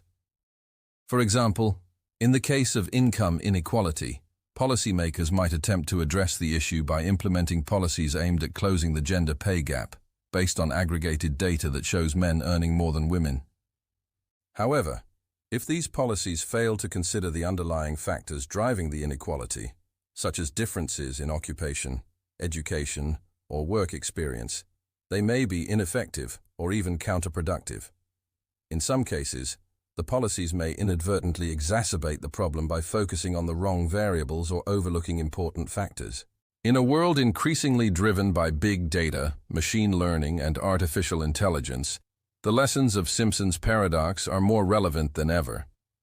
As algorithms are used to analyze vast amounts of data and make decisions about hiring, lending, or policy enforcement, it is crucial that we remain aware of the potential for data misinterpretation.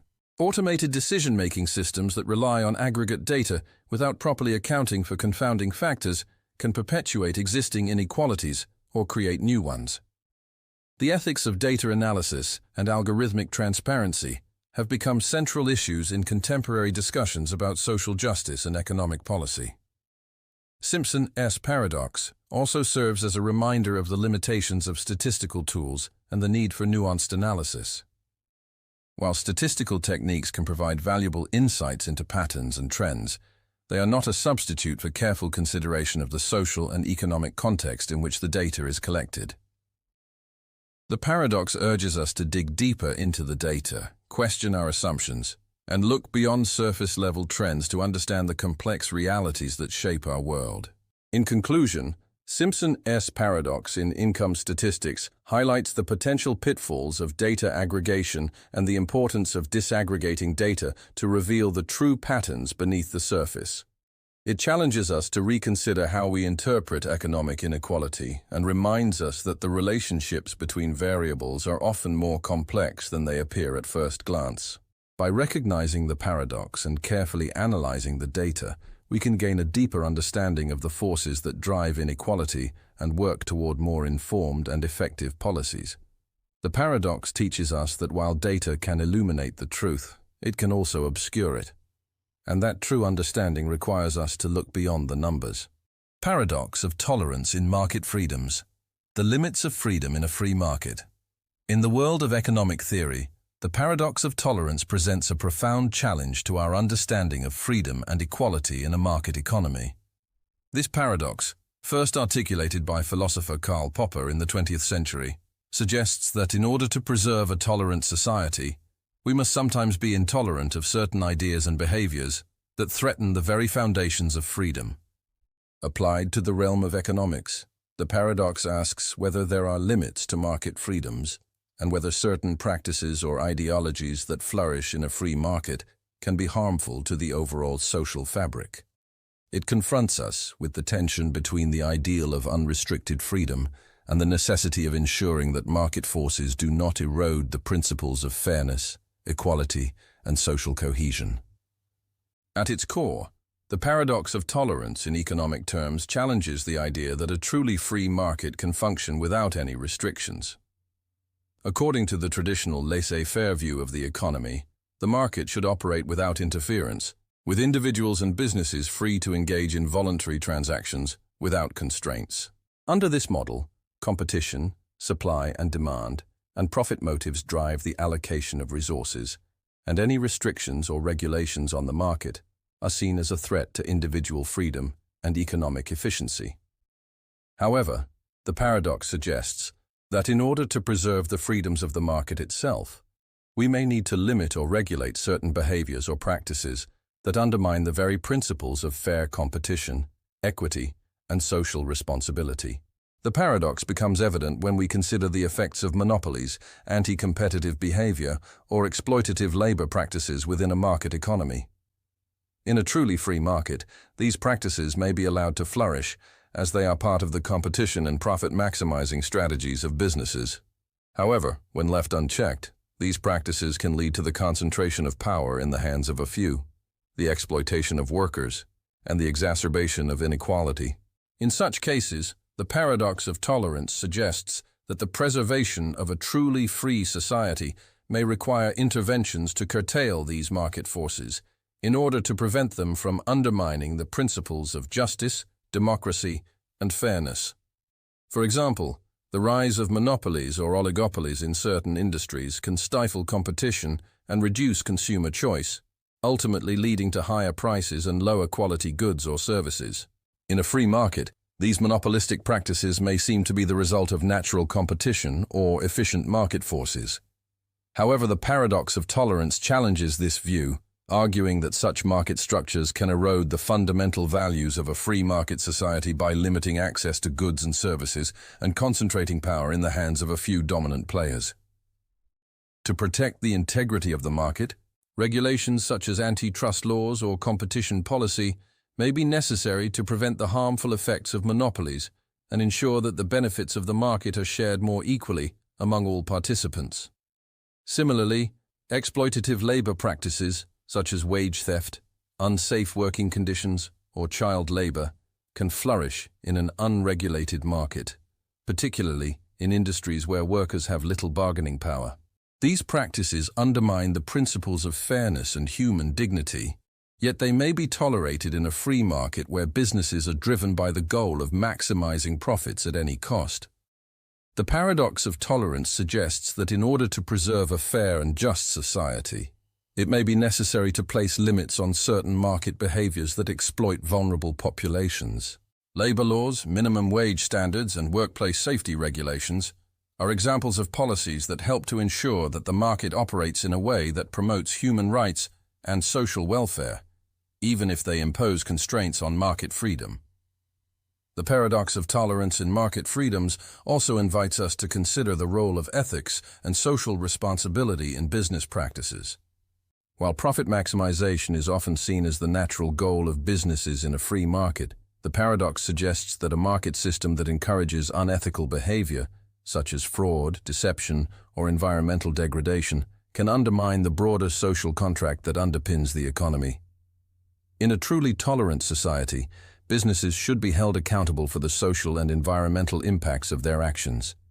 This may require interventions that go beyond the economic efficiency of the market and address the moral and ethical implications of business decisions. The paradox also raises important questions about social inequalities in a free market.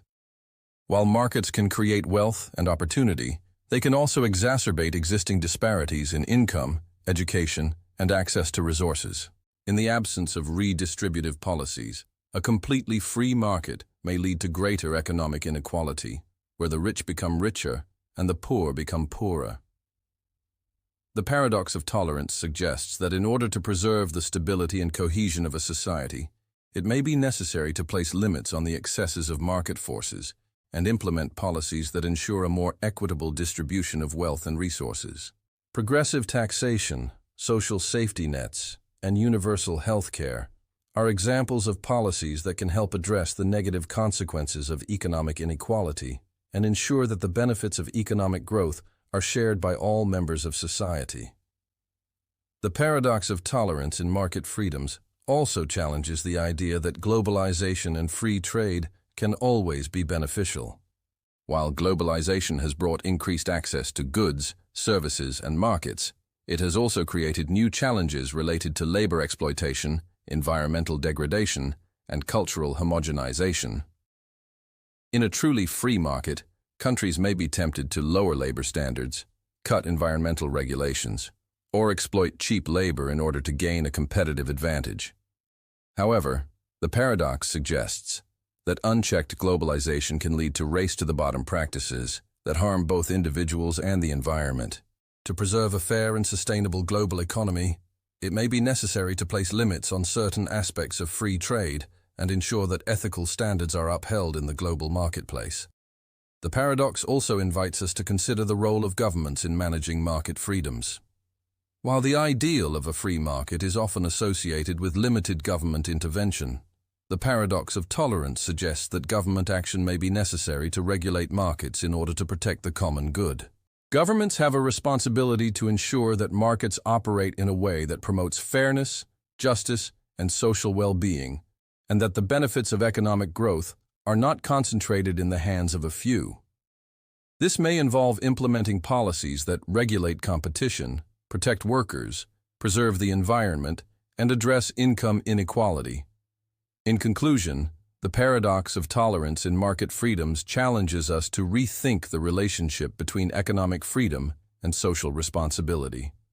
While markets can provide opportunities for wealth creation and personal liberty, they can also lead to inequality, exploitation, and social unrest. The paradox suggests that in order to preserve the principles of freedom, justice, and fairness, we must be willing to place limits on the excesses of the market and regulate practices that undermine the social contract. By finding a balance between market freedom and social responsibility, we can create an economic system that promotes both individual liberty and the common good. Marginal productivity paradox: the disconnection between pay and contribution.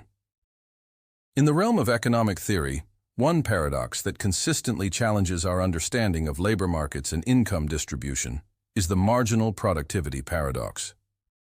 This paradox explores the disconnect between an individual's actual marginal productivity, the additional value they contribute to the production process, and the wages or compensation they receive for their work. In a perfectly competitive market, the marginal productivity theory of wages suggests that workers are paid in accordance with the value they add to the economy. However, the reality often diverges sharply from this idealized theory. The paradox arises when we observe that individuals whose contributions are arguably crucial to the functioning of the economy often receive disproportionately low compensation, while those whose roles have less direct impact on production may receive significantly higher wages. At the heart of the marginal productivity paradox lies the concept of marginal productivity, the additional output generated by an additional unit of labor or capital. According to classical economic theory, workers should be compensated based on the value they add to the production process. In other words, if a worker contributes to producing $100 worth of goods or services, their wage should reflect that contribution. In this view, wages are determined by the market forces of supply and demand, with workers receiving compensation that matches their marginal contribution to the overall productivity of the firm or economy. However, the paradox emerges when we observe real-world labor markets, where compensation often seems disconnected from the actual marginal productivity of workers. For example, in many industries, individuals in critical high-impact roles, such as nurses, teachers, or social workers, whose contributions significantly benefit society and support the welfare of the population, often earn much lower wages compared to those in more specialized or high-status professions like finance, law, or technology. Despite the fact that these low-paid workers may be adding immense value to the well-being of society, their wages do not align with their apparent contribution. On the other hand, there are industries where workers whose marginal productivity might be difficult to quantify or justify often receive high compensation. CEOs and high-ranking executives, for instance, are frequently paid large salaries, bonuses, and stock options, despite the fact that their actual contribution to day-to-day operations and production may be less direct than that of lower-level employees.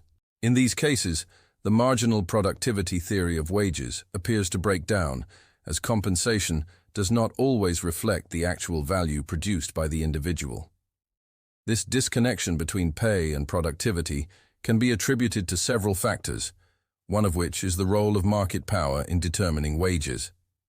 In competitive labor markets, wages are typically determined by the supply and demand for labor. However, many sectors of the economy are dominated by monopoly power or oligopoly, where a few large firms control the market. In such cases, these firms can exert significant influence over wage rates, often paying workers based on their bargaining power rather than the actual value they contribute. This can lead to wage compression, where the wages of workers with similar levels of productivity are not equal, or even to wage inequality, where those with less direct productivity earn significantly more than others. Another factor contributing to the marginal productivity paradox is the role of education and skill levels in determining wages. In many cases, individuals with specialized skills or higher levels of education are able to command higher wages, even if their actual marginal productivity is not significantly higher than that of others. For example, an individual with a medical degree may earn far more than someone with a skilled trade certification, despite the fact that both contribute significantly to the economy.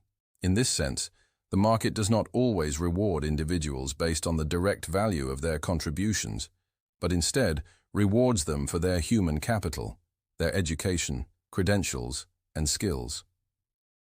The marginal productivity paradox also highlights the impact of social and economic structures on wage determination. In some sectors, compensation may be influenced by factors such as social status, gender, or race, rather than the individual's actual productivity. Women and people of color, for example, may be paid less than their counterparts in the same positions, despite making equal contributions to the workforce. The paradox suggests that discrimination and inequality can play a significant role in shaping compensation rather than purely economic factors like productivity. Furthermore, the paradox raises questions about the value of capital versus labor in the economy. As the economy becomes more reliant on capital-intensive production methods such as automation, artificial intelligence, and technological advancements, the contribution of labor may be diminished, yet compensation continues to favor those who control the capital rather than those who provide the labor. The concentration of wealth and income in the hands of a few owners of capital can exacerbate the wage gap and create an economic environment where the contributions of workers, particularly low-income workers, are undervalued in comparison to their true societal impact. The paradox is also evident in the growing income inequality that has become a defining characteristic of many developed economies in recent decades. While economic growth and productivity gains have increased, wages for the majority of workers have stagnated, particularly in sectors like manufacturing, service, and agriculture. The rise in executive compensation, along with the increasing wealth of the top 1%, has led to a widening gap between the rich and the poor, despite the fact that the marginal productivity of most workers has not changed dramatically. This disconnection between productivity and compensation suggests that the modern labor market is not functioning according to the idealized principles of classical economics. The marginal productivity paradox challenges the notion that wages reflect the true contribution of workers to economic production. Instead, it points to the complex interplay of market power, social structures, human capital, and political factors that shape compensation, often leading to inefficiencies and injustices within the economy. The paradox also raises important questions about the role of government policy in addressing income inequality. If wages do not align with the marginal productivity of workers, then there may be a need for policy interventions to correct these imbalances. Policies such as minimum wage laws, progressive taxation, and social safety nets can help redistribute income and ensure that workers are fairly compensated for their contributions to society. Additionally, policies aimed at reducing monopoly power and increasing labor rights can help to level the playing field and ensure that workers are not exploited by powerful employers. In conclusion, the marginal productivity paradox offers a profound insight into the complexities of the modern labor market. While the classical theory of wages suggests that workers are compensated based on the value they add to the economy, the reality is often far more complex.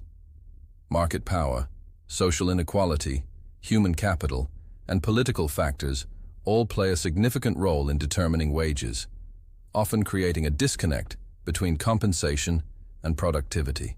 By understanding the paradox and addressing the underlying factors that contribute to income inequality, policymakers can work to create a more equitable and just economic system where workers are fairly compensated for their contributions to society.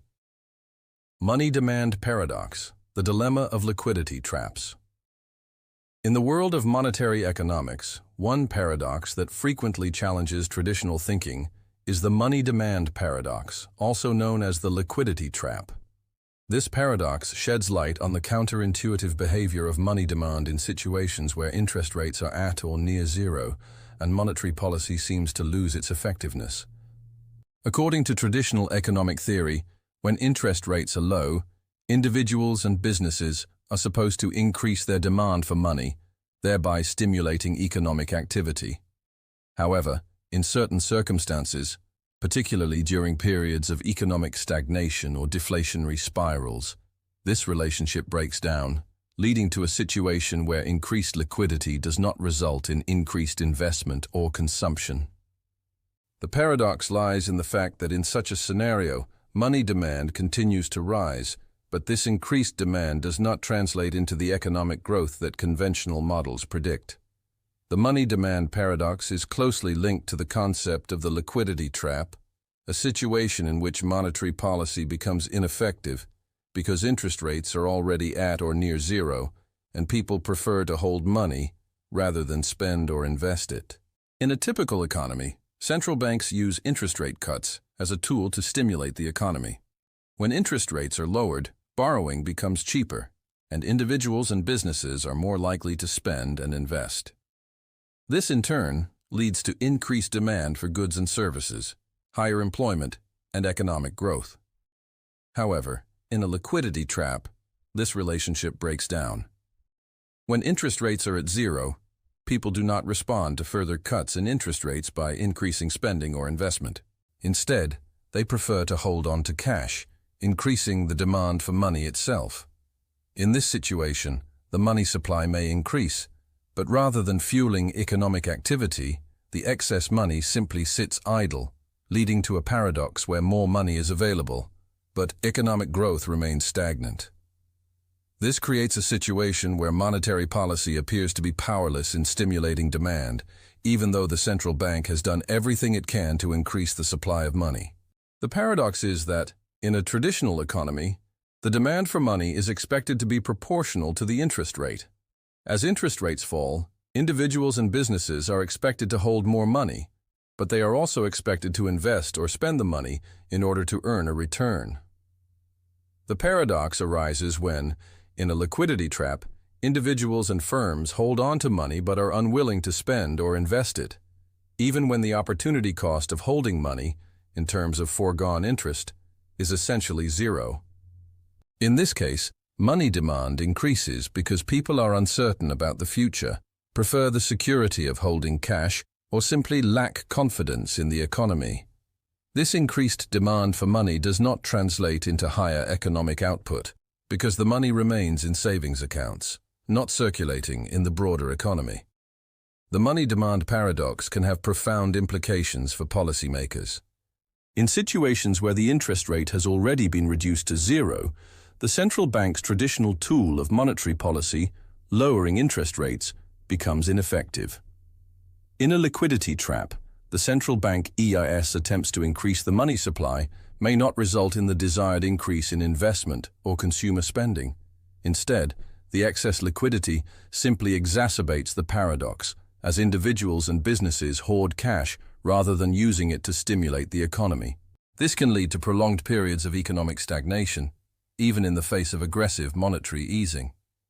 The paradox is particularly relevant in the context of the global financial crisis of 2008 and the COVID-19 pandemic. In both cases, central banks implemented unconventional monetary policies such as quantitative easing, negative interest rates, and massive liquidity injections into the financial system. These policies were designed to stimulate spending and investment, but the effects were often muted. Despite the large increase in the money supply, the economy remained sluggish, as businesses and households remained cautious and unwilling to increase their spending. The liquidity trap was evident as money demand continued to rise, but the velocity of money, the rate at which money circulates through the economy, remained low. The money demand paradox also raises important questions about the role of confidence and expectations in economic decision-making. When individuals and businesses are uncertain about the future, they may choose to hold on to cash, regardless of the low interest rates offered by the central bank. In this sense, the paradox highlights the importance of psychological and behavioral factors in shaping economic outcomes. It is not just the level of money supply or interest rates that matters, but also the level of confidence in the economy and the willingness of individuals and businesses to engage in economic activity. Moreover, the paradox underscores the limitations of monetary policy in addressing deep-rooted economic stagnation. While central banks have the ability to control the money supply and influence interest rates, their effectiveness is limited in situations where the demand for money is driven by factors such as uncertainty, lack of confidence, or fear of future economic challenges. In such cases, monetary policy alone may not be enough to stimulate growth, and policymakers may need to turn to fiscal policy, such as government spending or tax cuts, to spur demand and jumpstart economic activity. The paradox also calls into question the assumption that money can always be relied upon as an instrument of economic growth.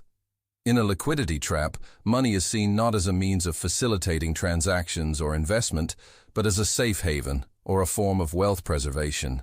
This redefines the role of money in the economy and challenges the assumption that an increase in the money supply will automatically lead to an increase in economic activity. In this sense, the money demand paradox highlights the complexity of economic systems, where factors such as psychology, trust, and social behavior play a significant role in shaping the outcomes of monetary policy. The money demand paradox also serves as a reminder of the inherent uncertainty of modern economies. As the world becomes more interconnected and globalized, economic shocks can have far-reaching and unpredictable effects. The paradox reveals that monetary policy, while powerful, is not a panacea for all economic problems, particularly when the economic environment is marked by low growth, high debt, or deflationary pressures. It calls for a more nuanced understanding of the relationship between money, demand, and economic output, recognizing that the effectiveness of monetary policy depends not only on the amount of money in circulation, but also on the confidence and behavior of market participants. In conclusion, the money-demand paradox forces us to reconsider our assumptions about the relationship between money and economic growth. While increasing the money supply is generally seen as a means of stimulating demand and encouraging investment, the paradox reveals that in certain circumstances, the relationship between money and economic activity is far more complex. By understanding the dynamics of the liquidity trap, the role of confidence, and the limitations of monetary policy, we can better navigate the challenges of economic stagnation and deflation in a world that is increasingly shaped by uncertainty and global interconnectedness. The paradox reminds us that money is not a panacea for all economic ills, and that the real drivers of economic growth lie not just in the supply of money, but in the broader psychological, social, and institutional factors that shape economic behavior. Redistribution paradox: the unintended consequences of wealth redistribution. In the world of economic policy, few concepts provoke as much debate and ideological divide as the issue of wealth redistribution. The redistribution paradox explores the unintended consequences of policies designed to reduce income inequality and redistribute wealth from the rich to the poor.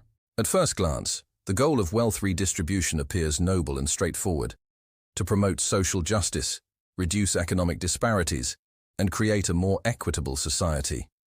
However, the paradox lies in the fact that these well-intentioned policies can sometimes backfire, leading to negative economic consequences that hinder long-term economic growth, social mobility, and individual well-being. At the heart of the redistribution paradox is the idea that while wealth redistribution may alleviate short-term inequality, it can create long-term economic inefficiencies that undermine the very goals it seeks to achieve.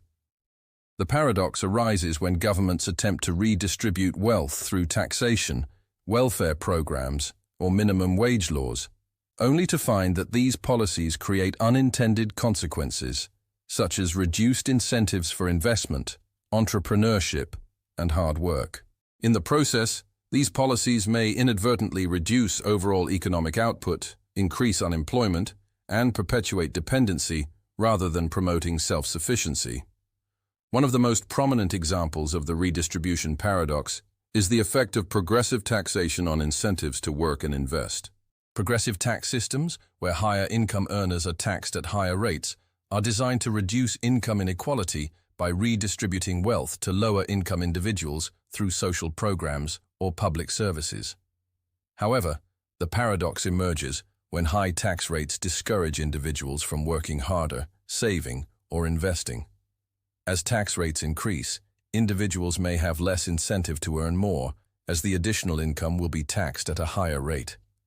This creates a disincentive to work, particularly for high earners, who may choose to reduce their work effort or invest in ways that avoid taxation, rather than contributing more to the economy.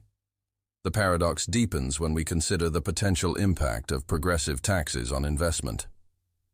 In a capitalist system, investment is a key driver of economic growth. However, high taxes on income, capital gains, or corporate profits can reduce the amount of money available for investment, leading to a reduction in economic productivity. When the rich are taxed heavily, they may choose to reinvest their capital in less productive ventures, or move their investments to offshore accounts in an effort to preserve wealth.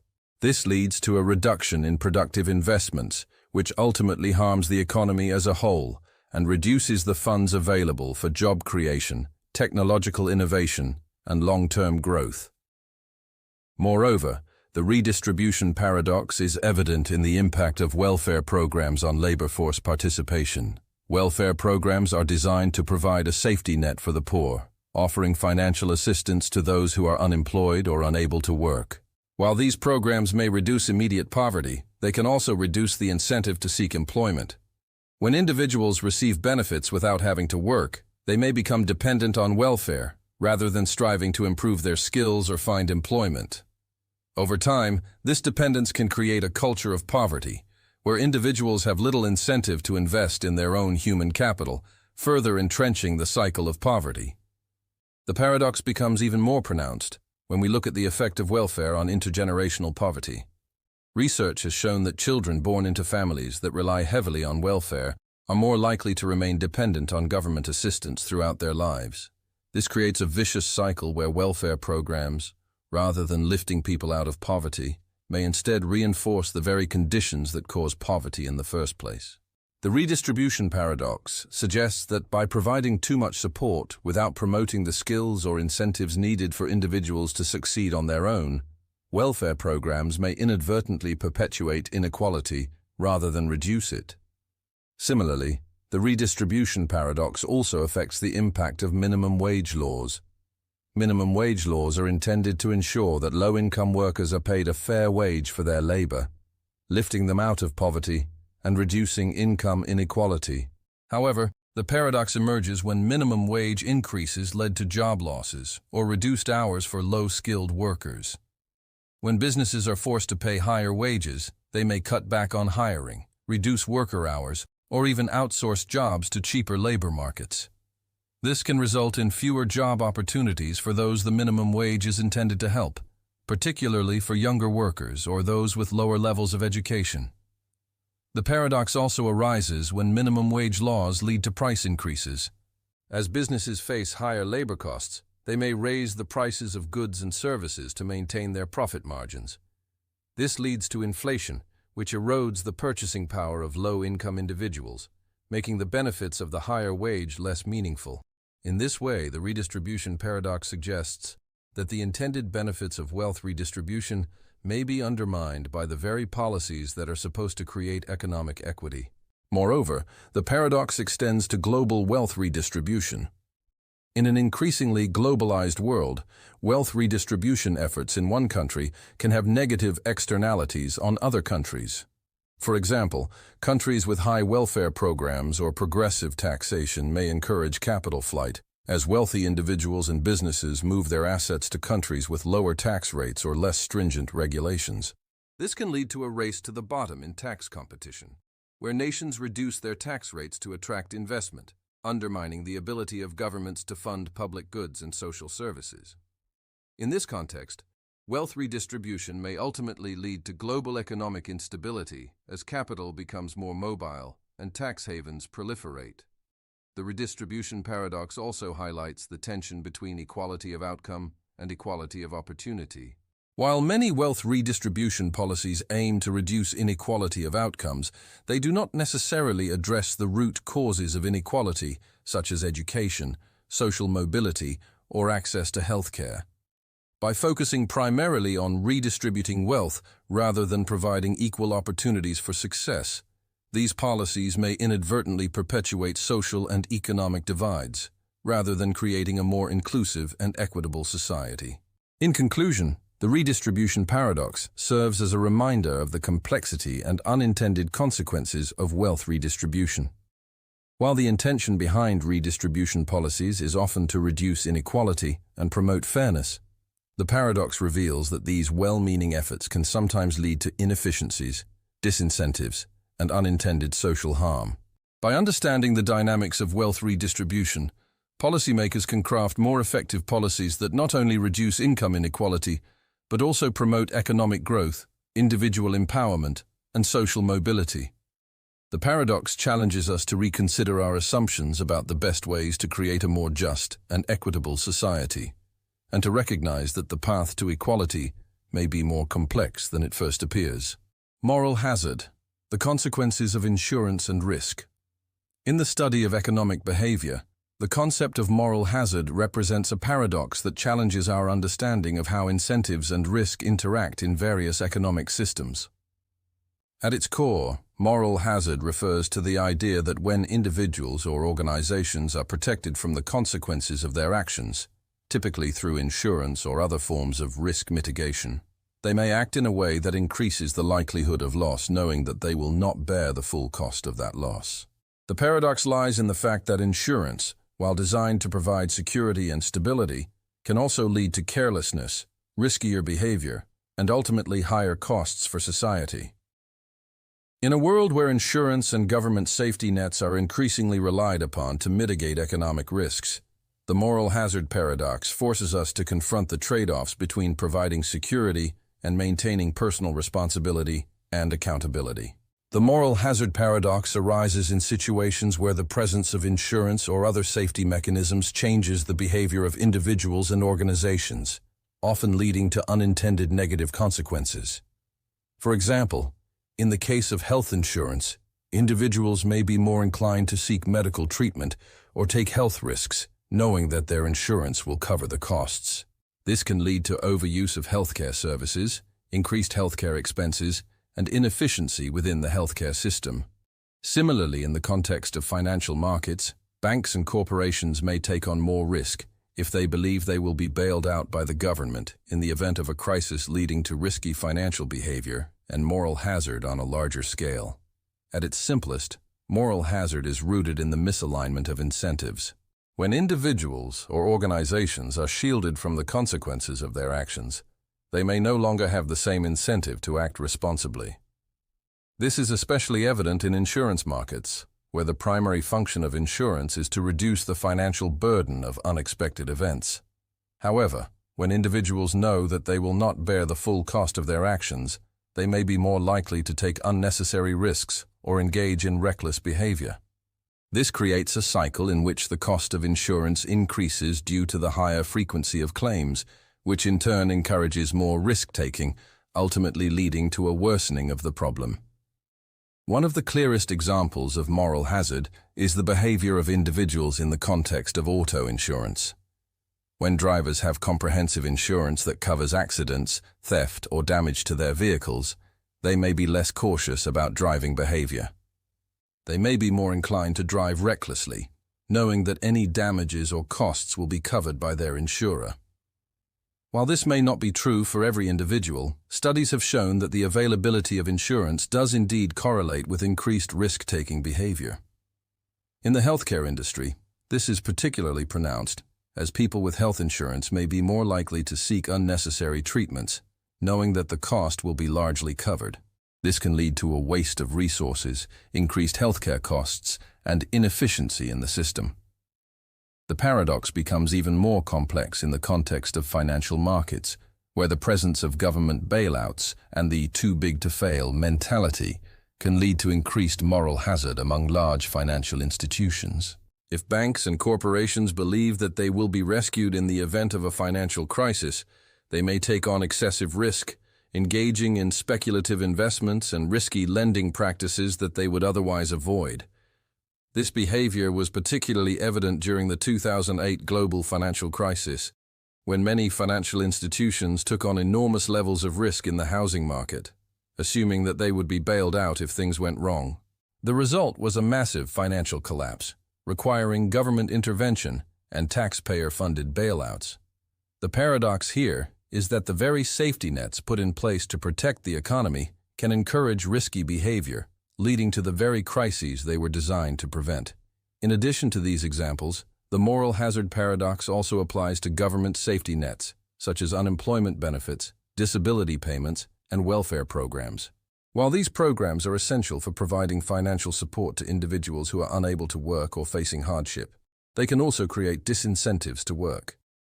When individuals receive support without having to work, they may have less incentive to seek employment, leading to long-term unemployment and dependency on government assistance. This is a classic example of the moral hazard paradox. Policies that aim to help people can sometimes create incentives that reduce the likelihood of people returning to the workforce, ultimately leading to higher costs for society as a whole. The moral hazard paradox is not just about individuals. It can also affect organizations, particularly when businesses or governments take on excessive debt or risk with the expectation that they will be bailed out in times of crisis. In the corporate world, companies may engage in risky ventures or highly leveraged investments, knowing that if the risks do not pay off, they will be able to rely on government assistance or shareholder bailouts.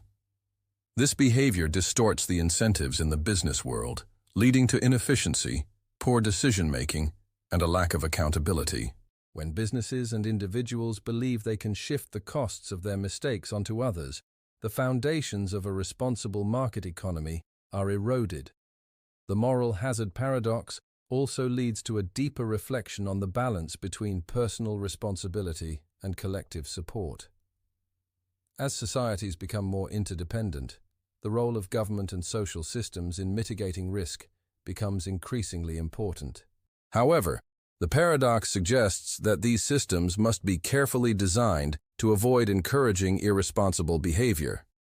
For example, governments may need to implement policies that promote individual accountability, such as work requirements for welfare recipients or performance-based incentives for financial institutions. Without such safeguards, the very safety nets intended to provide support can become counterproductive, fostering a culture of dependency rather than self-reliance. In conclusion, the moral hazard paradox forces us to confront the complexities of risk and reward in modern economies. While insurance, government safety nets, and financial support systems are essential for protecting individuals and businesses from the uncertainties of life, they also create incentives for riskier behavior and irresponsibility. The paradox reminds us that in order to preserve the stability and health of our economic systems, we must carefully design policies that align incentives with responsibility, ensuring that support systems do not undermine the very values of accountability and self-sufficiency that are crucial for long-term prosperity.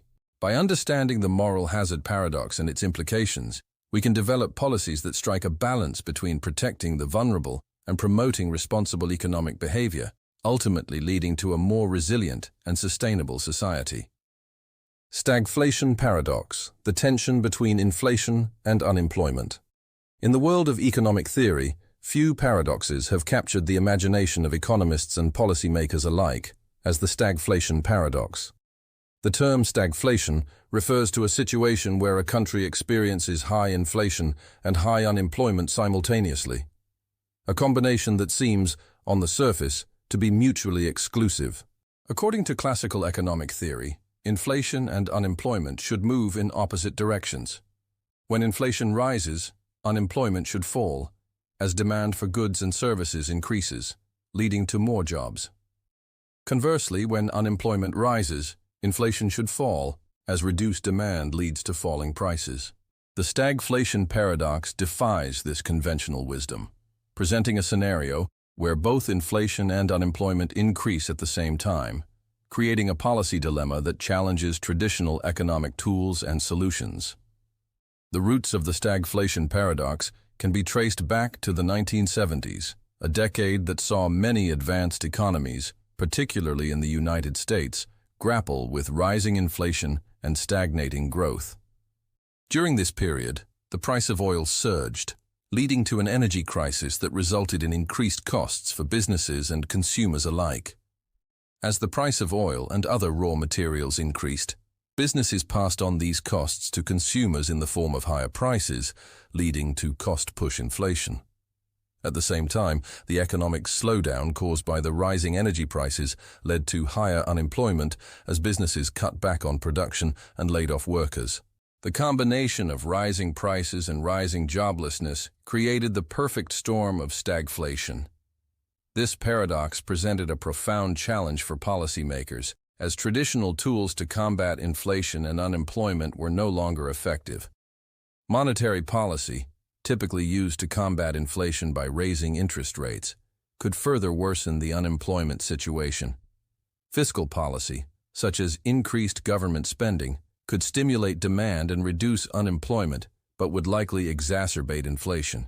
The stagflation paradox raised critical questions about the trade-offs between inflation and unemployment, and the limits of traditional economic models in addressing complex real-world issues. To understand the stagflation paradox fully, it is important to distinguish between demand-pull inflation and cost-push inflation. Demand-pull inflation occurs when demand for goods and services exceeds the economy's productive capacity, leading to rising prices as businesses try to keep up with demand. This type of inflation is often associated with low unemployment, as more people are working to meet the increased demand. Cost-push inflation, on the other hand, occurs when the cost of production rises, often due to factors like higher labor costs, increased raw material prices, or supply chain disruptions. In this case, inflation occurs even when demand is weak, as businesses pass on higher costs to consumers. In the stagflation scenario, cost-push inflation is typically the driving force behind the rise in prices, while unemployment increases due to the slowdown in economic activity. This presents a difficult policy challenge, as the usual response to inflation, tightening monetary policy, can make unemployment worse, while the usual response to unemployment, boosting demand through fiscal stimulus, can fuel even higher inflation. One of the key insights of the stagflation paradox is that it highlights the limits of traditional economic theory. In the Phillips curve, a well-known economic model that shows the inverse relationship between inflation and unemployment, it is assumed that as inflation increases, unemployment should decrease, and vice versa. However, the stagflation paradox challenges this assumption by showing that inflation and unemployment can rise together, breaking the relationship that is central to the Phillips curve. This calls into question the effectiveness of traditional economic models in explaining real-world economic dynamics, especially when external factors like supply shocks or global crises are involved. The stagflation paradox also exposes the vulnerabilities of highly interconnected global economies. In today's globalized world, economies are more vulnerable to external shocks, such as fluctuations in commodity prices, geopolitical instability, or natural disasters. The 1970s oil crisis, which saw a dramatic rise in the price of oil, is a prime example of how supply shocks can trigger stagflation. Countries that are heavily reliant on imports of oil or other raw materials can experience sudden increases in costs, which drive up prices and reduce economic activity.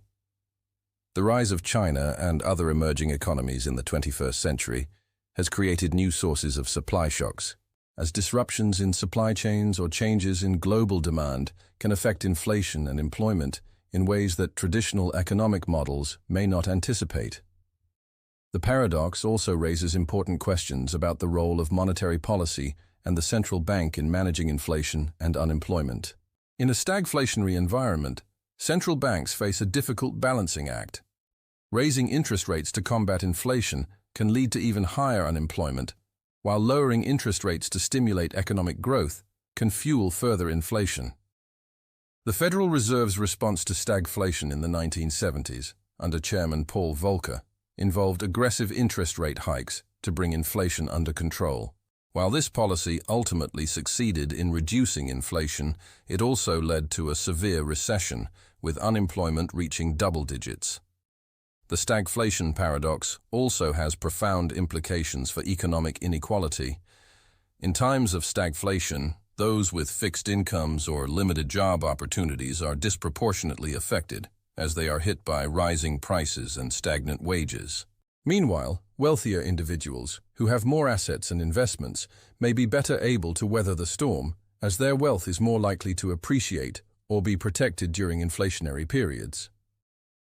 This inequality can be exacerbated by stagflation, as the poorest and most vulnerable members of society bear the brunt of rising prices and job losses, while wealthier individuals and corporations can adapt more easily to the changing economic conditions. As global economies continue to face challenges such as climate change, global pandemics, and geopolitical instability, the stagflation paradox remains highly relevant. In a world marked by uncertainty and rapid change, the traditional tools of economic policy may no longer be sufficient to address the complex economic challenges of the 21st century.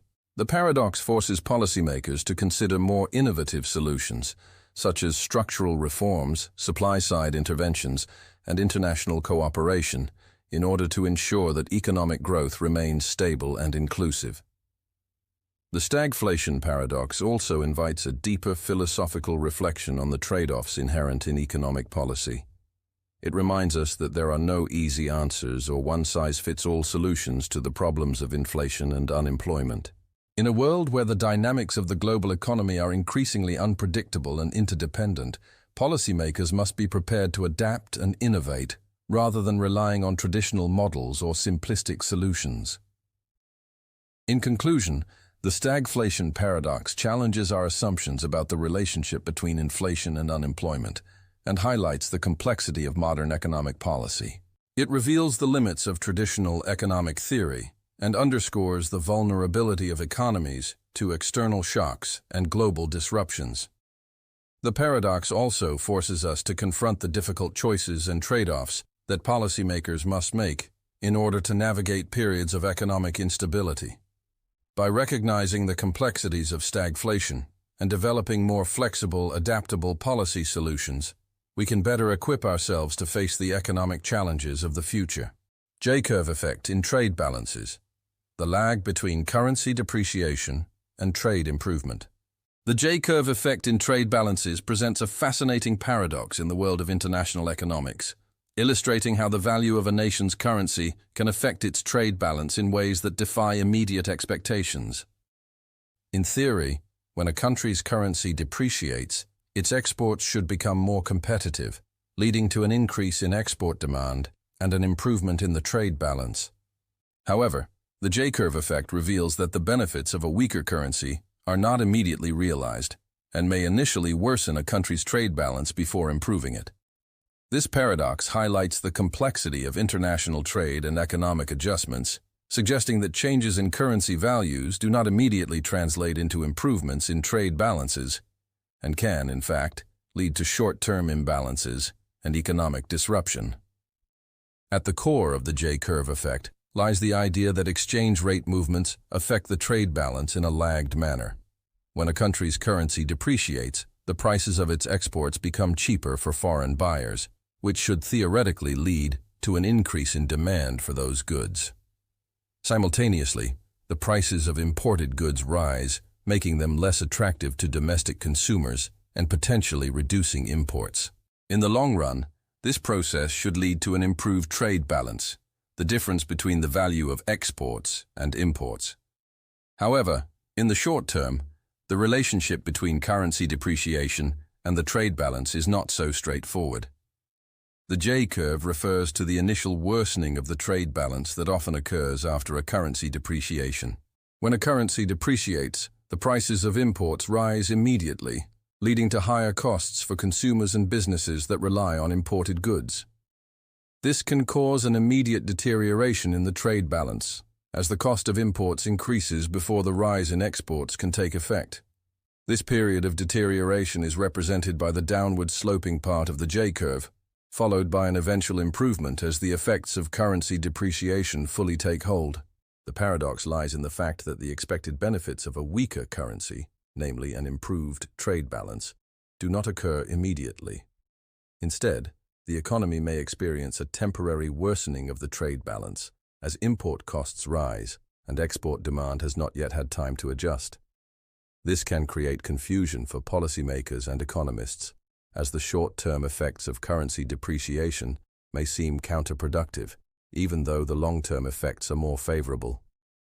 One of the key reasons for the delay in the adjustment of the trade balance is the time lag between changes in the currency's value and the responses of consumers and businesses to those changes. When a currency depreciates, it does not immediately lead to a surge in exports because exporters may face long-term contracts, production cycles, or capacity constraints that prevent them from quickly increasing supply. Moreover, it takes time for foreign buyers to respond to the lower prices of the country's goods. Likewise, while the cost of imports rises immediately, domestic consumers and businesses may not immediately alter their purchasing decisions. They may continue to import goods at higher prices, at least in the short run, due to factors such as contractual obligations, brand loyalty, or lack of substitutes for foreign goods. In addition to these time lags, the J-curve effect is influenced by the elasticity of demand for exports and imports. The effectiveness of a currency depreciation in improving the trade balance depends on how responsive consumers are to changes in prices. If the demand for a country's exports is inelastic, meaning that foreign buyers are not very responsive to price changes, then the increase in exports following a currency depreciation will be modest. Similarly, if the demand for imports is inelastic, domestic consumers may continue to purchase foreign goods even at higher prices, delaying the anticipated improvement in the trade balance. The J-curve effect can also be influenced by external factors such as global economic conditions, competitiveness, and exchange rate expectations. For example, if the global economy is in a recession or if there is weak demand for the country's exports, a currency depreciation may not lead to the expected increase in export demand.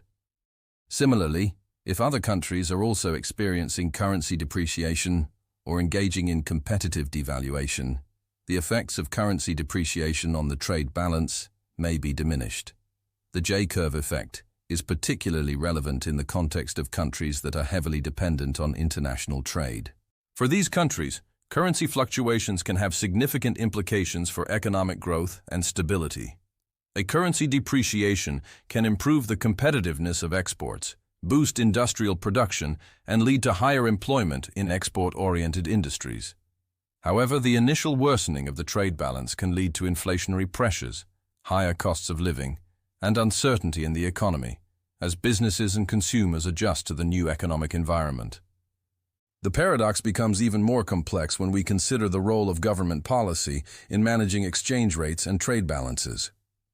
Central banks may attempt to manage currency depreciation through foreign exchange interventions or monetary policy, but these interventions can have mixed results. In some cases, they may only provide short-term relief and fail to address the underlying structural issues in the economy.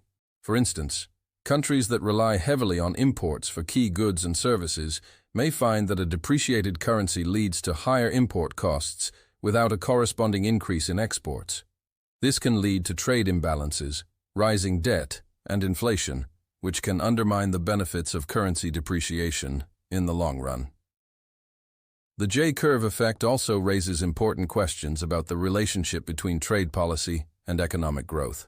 While currency depreciation can improve a country's trade balance over time, it is not a panacea for broader economic challenges. Countries that rely solely on currency devaluation to improve their trade balance may find themselves trapped in a cycle of weak currencies, inflation, and unstable economic conditions. The paradox suggests that the best approach to improving trade balances may involve a combination of structural reforms, trade diversification, and investment in innovation, rather than relying solely on currency fluctuations. In conclusion, the J-curve effect offers a powerful insight into the complexities of international trade and currency adjustments. While currency depreciation can improve the trade balance over time, the short-term effects often contradict expectations, leading to a temporary worsening of the trade balance. The paradox highlights the time lags, behavioral responses, and external factors that shape the relationship between currency depreciation and trade outcomes. By understanding the dynamics of the J-curve effect, policymakers can better navigate the challenges of managing exchange rates, trade imbalances, and economic stability in an increasingly interconnected global economy. The paradox reminds us that economic adjustments are rarely immediate, and that the path to sustainable growth requires patience, careful policy design, and a deep understanding of the complex forces that drive global markets. Wage price spiral paradox, the self-reinforcing cycle of inflation. In the intricate dynamics of economic inflation, few phenomena are as self-reinforcing as the wage price spiral, a paradox that reveals how wages and prices can become locked in a vicious cycle, exacerbating inflationary pressures. The wage price spiral paradox describes the process by which rising wages lead to higher production costs, which in turn lead to higher prices for goods and services. These price increases prompt workers to demand higher wages to keep up with the cost of living, thereby perpetuating the cycle. This paradox not only presents a challenge for policymakers attempting to control inflation, but also sheds light on the deeper connections between labor markets, consumer behavior, and macroeconomic stability. At the heart of the wage price spiral paradox is the idea that rising wages and rising prices are intricately connected. In a booming economy with low unemployment, workers gain bargaining power and push for higher wages. These wage increases can be the result of several factors: a tight labor market, increased demand for skilled workers, or inflationary pressures from rising costs of living. However, as wages rise, businesses face higher labor costs. In response, they pass on these costs to consumers in the form of higher prices for goods and services. This leads to inflation, as the cost of living increases, and workers, now facing higher prices, demand even higher wages to maintain their standard of living. This creates a feedback loop. Wages increase, leading to higher production costs, which in turn lead to higher prices. The rising prices further erode workers' purchasing power, prompting them to demand yet higher wages to keep pace with inflation. The paradox is that this vicious cycle continues, making it difficult for policymakers to contain inflation without causing further economic dislocation. The wage price spiral is especially potent when the economy is already experiencing demand-pull inflation, where demand for goods and services outpaces the economy's productive capacity. In such an environment, businesses may already be facing cost pressures due to increased demand. When wages rise, businesses may see their margins squeezed further, forcing them to pass on these higher costs to consumers. As the cycle continues, it becomes increasingly difficult to separate wage growth from price growth, and inflation becomes embedded in the economy. The paradox becomes even more complex when we consider expectations and psychological factors in the economy. If workers and businesses expect that inflation will continue, they may adjust their behavior in ways that contribute to the spiral. Workers, anticipating that their real wages will be eroded by rising prices, may demand higher wages even before inflation fully takes hold. Similarly, businesses, expecting that higher wages will increase their costs, may raise prices preemptively, creating the very inflationary pressures they seek to avoid. These expectations of future inflation can lead to a self-fulfilling prophecy, where inflation expectations drive inflationary behavior. The wage price spiral paradox also has implications for monetary policy. Central banks, particularly the Federal Reserve, often use interest rate adjustments to control inflation. When inflation is rising, central banks typically raise interest rates to cool the economy, reduce demand, and prevent the economy from overheating. However, if wage and price inflation are already entrenched in the economy, raising interest rates may not immediately reverse the cycle. Higher interest rates can dampen consumer demand and reduce investment in the economy, but they may not fully address the underlying cost pressures that drive the wage price spiral. As a result, policymakers may find themselves caught between the need to control inflation and the risk of triggering a recession. The wage price spiral is also influenced by structural factors in the economy, such as changes in the labor market and income distribution. In economies with high inequality, wage pressures may be more concentrated among higher income earners, while lower income workers may not see the same level of wage growth. This can create a situation where the wage price spiral disproportionately affects certain segments of the population, leading to inequality in the distribution of wealth and economic opportunity. The paradox here is that while wage increases may be necessary to maintain workers' purchasing power, these increases can exacerbate economic disparities if they are not matched by broader economic growth. The wage price spiral paradox is further complicated by globalization and technological change. In a global economy, businesses may seek to offset rising labor costs by outsourcing jobs to countries with lower wages, thus reducing the domestic labor market pressure. This can dampen the impact of the wage price spiral in some sectors of the economy. However, the paradox remains in industries where labor is less mobile or where skilled workers are in high demand. In these cases, rising wages can still lead to higher production costs, fueling inflation in ways that are difficult to control. Technological advancements, while increasing productivity, can also alter labor dynamics, making it more challenging to determine the appropriate level of wages without triggering inflationary pressures. The wage price spiral paradox also reflects a tension between economic growth and inflation control. In an ideal economy, wages and prices grow in tandem with productivity, ensuring that workers' purchasing power is maintained while allowing businesses to profit from increased demand. However, when wages rise faster than productivity, as often happens in tight labor markets, inflation can spiral out of control. The paradox here is that efforts to promote wage growth and reduce inequality can sometimes lead to the very inflationary pressures that undermine the purchasing power of workers. In such cases, policies aimed at reducing inequality can inadvertently exacerbate the problem of rising costs of living. The paradox also raises questions about economic policy priorities. While addressing inflation through tightening monetary policy or wage controls may seem necessary, such policies can have disruptive effects on the broader economy. For instance, high inflation can erode savings, reduce the value of pensions, and increase the cost of borrowing, which disproportionately affects low-income individuals and retirees. On the other hand, rising wages are often seen as a sign of a healthy economy, as they reflect increased demand for labor and improving living standards. The wage-price spiral paradox challenges policymakers to balance these competing goals, as well as the complex interplay between inflation, wage growth, and economic stability. In conclusion, the wage-price spiral paradox offers a profound insight into the complexities of inflation, wages, and economic policy. While the desire to increase wages and reduce inequality is often a central goal of economic policy, the paradox reveals that rising wages can sometimes trigger inflationary pressures that undermine the purchasing power of workers and reduce overall economic stability. By understanding the dynamics of the wage-price spiral, policymakers can better navigate the delicate balance between promoting economic growth and controlling inflation, ensuring that wage increases are not offset by rising prices. The paradox reminds us that economic outcomes are rarely linear, and that the forces that drive inflation and wage growth are deeply intertwined with broader structural changes in the economy, labor markets, and income distribution. Wealth effect, the illusion of prosperity from asset prices.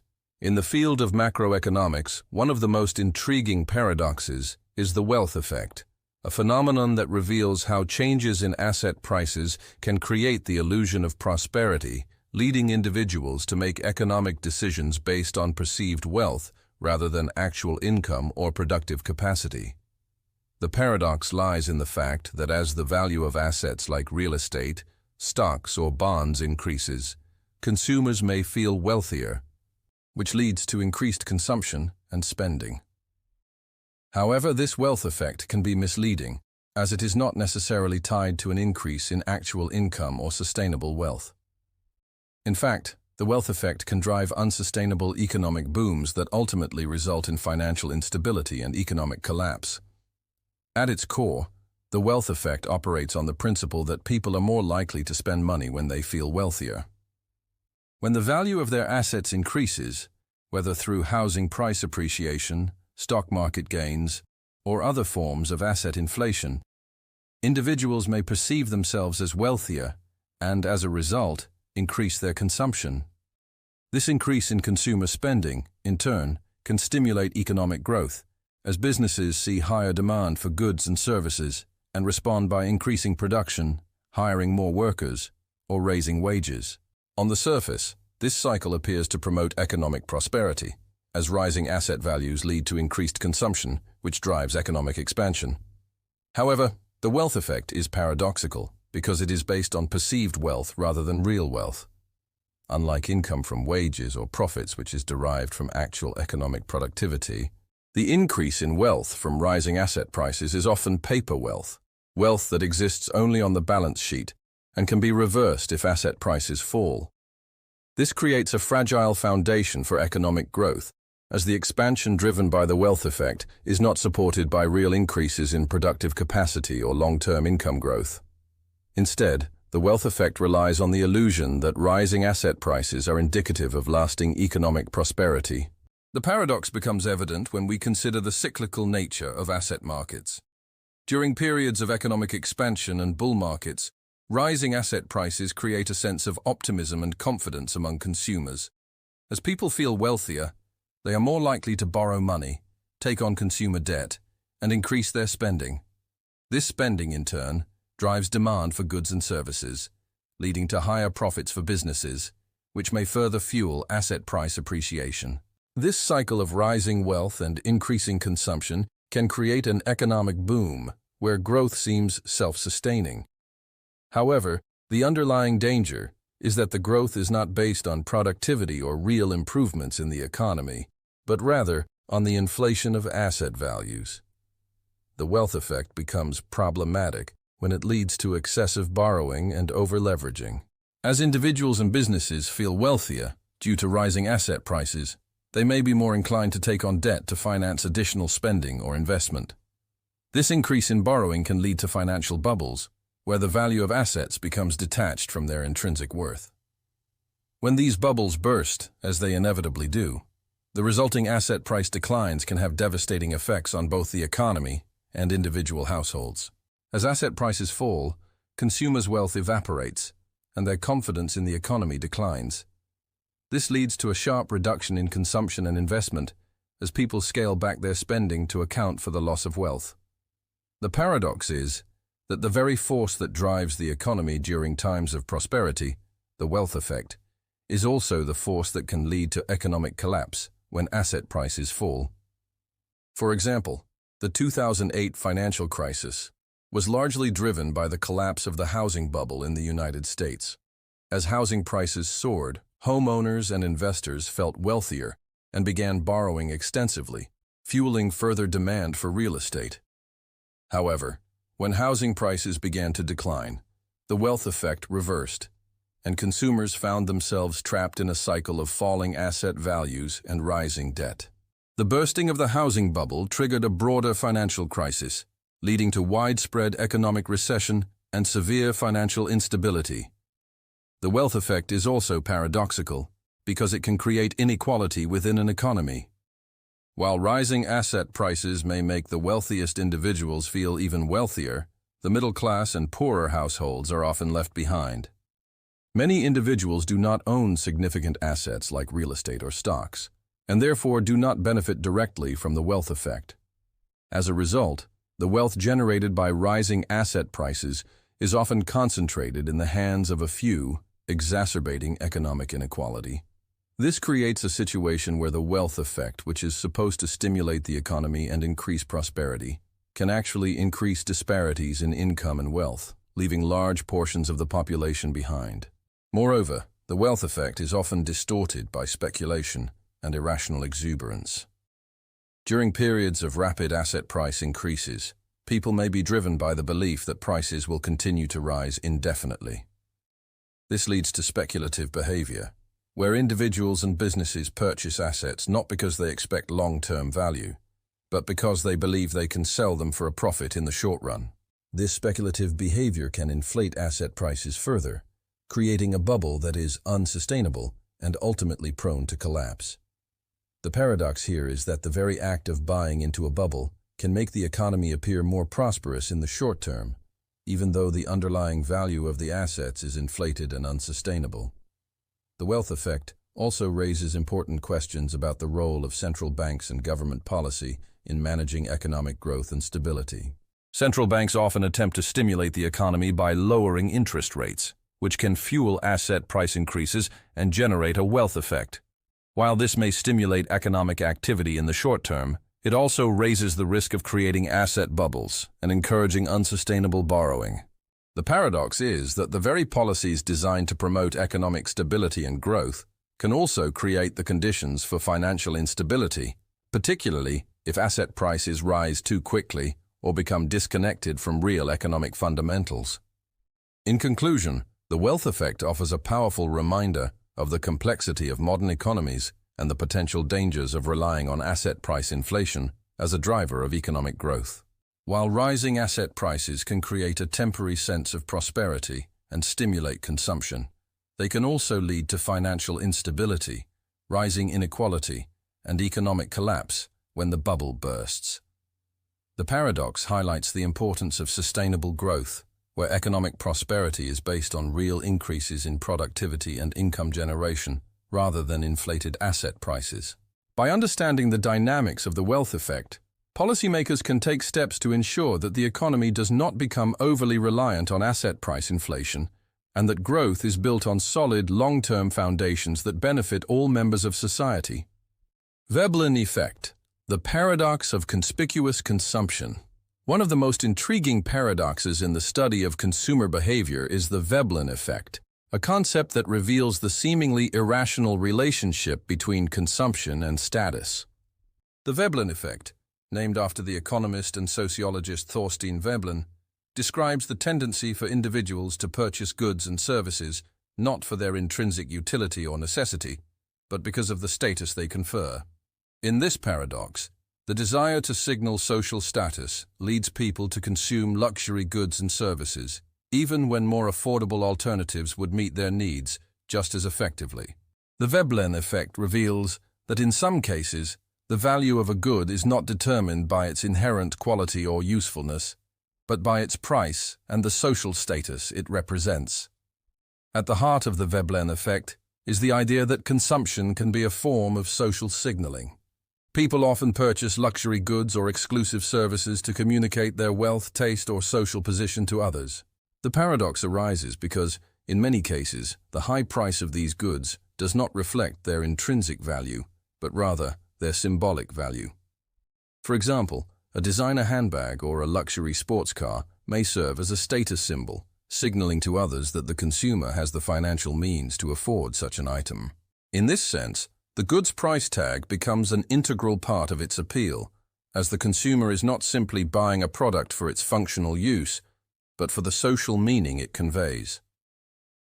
The Veblen effect challenges the classical economic notion that consumers make purchasing decisions based on the utility or value derived from a product.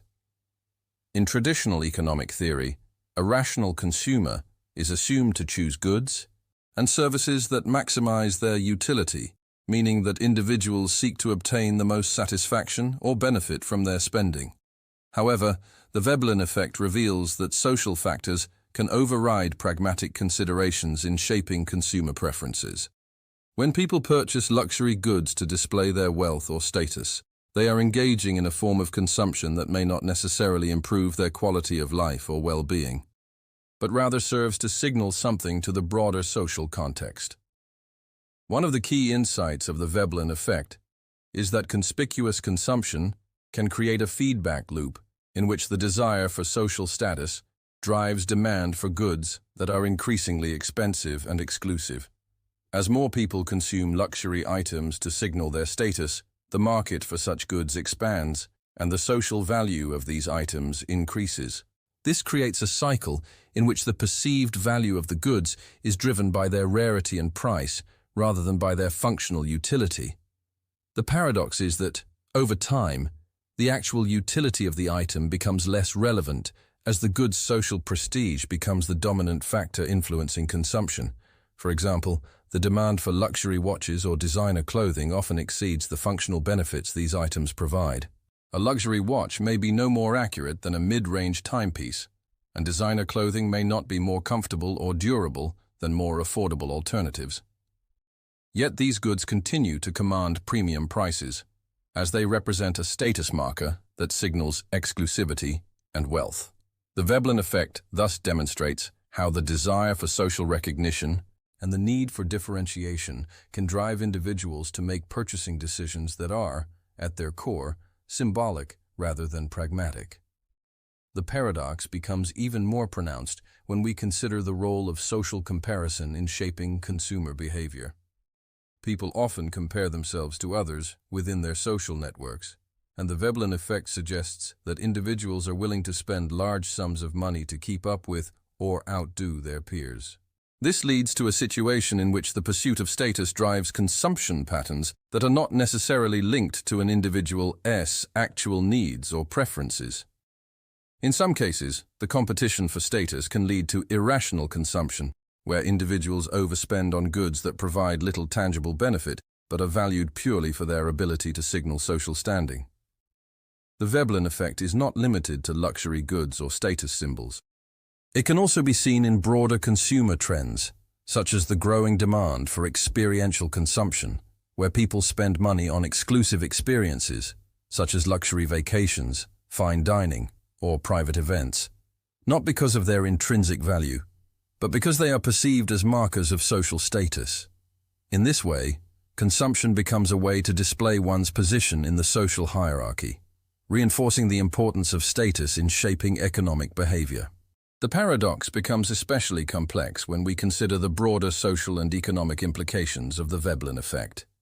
As more people engage in conspicuous consumption, there can be an exacerbation of inequality, as the wealthiest individuals consume goods and services that are out of reach for the majority of the population. This can contribute to social division, as the desire to signal status leads to a greater distance between the rich and the poor. The paradox lies in the fact that while consumerism is often seen as a way to improve quality of life and drive economic growth, the Veblen effect suggests that consumption is in some cases less about improving well-being and more about distinguishing oneself from others. Moreover, the Veblen effect can have negative environmental consequences, as the demand for high-end goods often leads to overproduction, resource depletion, and waste.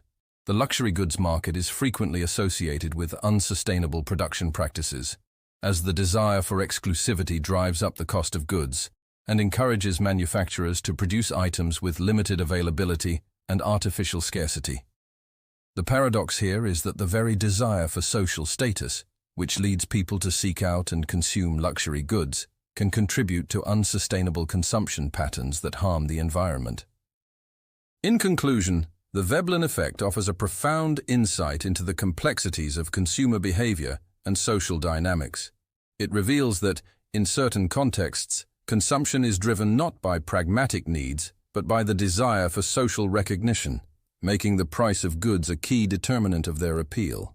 The paradox highlights the irrationality of conspicuous consumption, as individuals often choose to buy goods that offer little practical benefit but are valued for their symbolic status. The Veblen effect also underscores the broader implications of consumer behavior, particularly in terms of inequality, social comparison, and environmental sustainability. By understanding the dynamics of the Veblen effect, we can gain a deeper appreciation of the forces that shape our economic systems and how the pursuit of status and prestige can drive both individual decisions and broader societal trends. Pigou effect, the paradox of deflationary stimulus. In the study of economic theory, the Pigou effect presents a fascinating paradox that challenges conventional wisdom about the relationship between deflation and economic growth. Named after the economist Arthur Cecil Pigou, the Pigou effect suggests that when prices fall, it can lead to an increase in consumer spending and economic activity. This paradox is particularly intriguing because, under normal economic circumstances, falling prices are typically associated with economic stagnation and deflationary spirals, which are thought to lead to reduced consumer confidence and spending. However, the Pigou effect posits that under certain conditions, deflation can actually stimulate the economy by increasing the real value of wealth, prompting consumers to spend more. The Pigou effect operates on the premise that when the general price level falls, the real value of money and financial assets increases. For example, if the prices of goods and services decrease, the purchasing power of consumers' existing wealth rises, as they can now buy more with the same amount of money. This increase in wealth is especially noticeable for individuals who hold nominal assets, such as cash savings, or who are not deeply burdened by debt. In this sense, deflation acts as a stimulus, encouraging individuals to increase their consumption because they feel wealthier, thus promoting economic activity. The paradox becomes evident when we compare the Pigou effect to the more commonly accepted view of deflation. Traditional economic theory suggests that when prices fall, the real value of debt increases, which discourages spending and investment.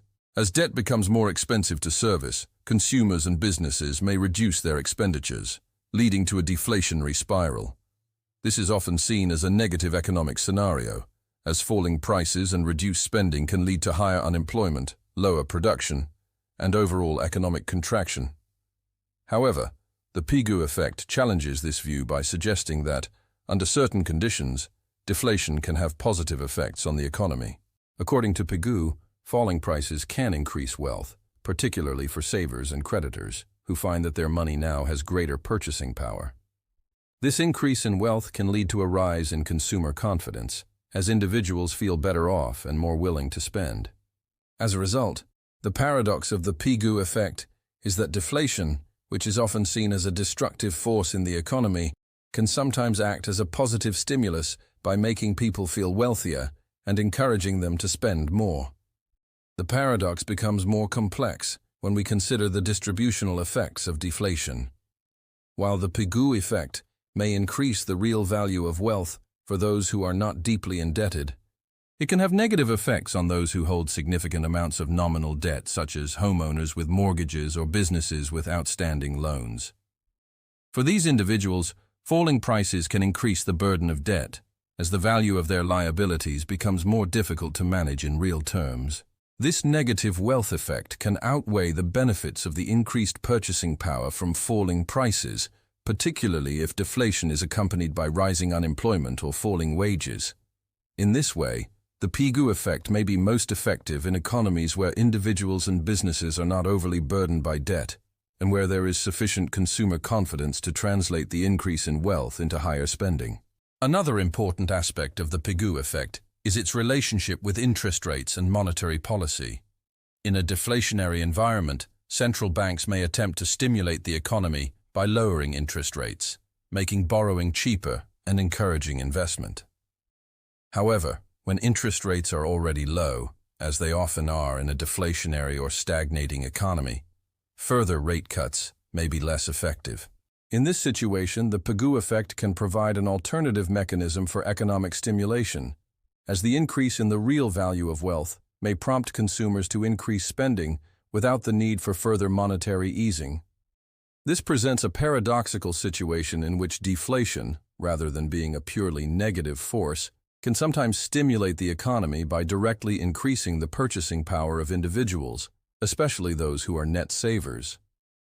The Pigou effect also raises important questions about the role of government policy in managing deflation and inflation. While central banks can influence inflation through interest rate policies and quantitative easing, they have less control over the real value of wealth held by consumers and businesses. In this sense, the Pigou effect suggests that governments should focus on creating conditions in which deflation can be beneficial rather than harmful. This may include policies that reduce household debt, increase savings, and promote economic growth through investment in public goods and infrastructure. By fostering an environment where deflation leads to a positive wealth effect, governments can help balance the paradox of deflationary pressures with the benefits of increased consumer spending. The Pigou effect is particularly relevant in the context of economies experiencing low growth or deflation, as we have seen in recent years in countries like Japan and parts of the Eurozone. These economies have struggled with low inflation, stagnant wages, and sluggish growth, despite the efforts of central banks to stimulate demand through low interest rates and monetary easing. In such environments, the Pigou effect offers a potential pathway for reviving consumer spending, as the increased wealth from falling prices may encourage individuals to spend more. However, this process is not without its risks, as the benefits of the wealth effect may be unevenly distributed across the population, and the negative consequences of deflation, such as rising debt burdens, can still pose significant challenges. The paradox of the Pigou effect highlights the complexity of economic policy and the challenges policymakers face when trying to balance inflation and deflation. While deflation is often seen as a destructive force that leads to economic stagnation, the Pigou effect suggests that it can also be a source of economic stimulus, particularly when consumers feel wealthier as a result of falling prices. However, the success of the Pigou effect depends on the ability of consumers to translate their perceived wealth into actual spending, and on the ability of policymakers to create an environment where deflation does not lead to increased debt burdens or economic contraction.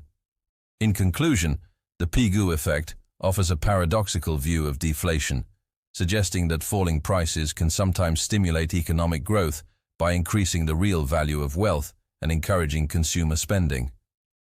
While the traditional view of deflation is that it leads to a downward spiral of falling prices, wages, and output, the Pigou effect presents a more nuanced perspective in which deflation can be a positive force, driving consumption and economic activity.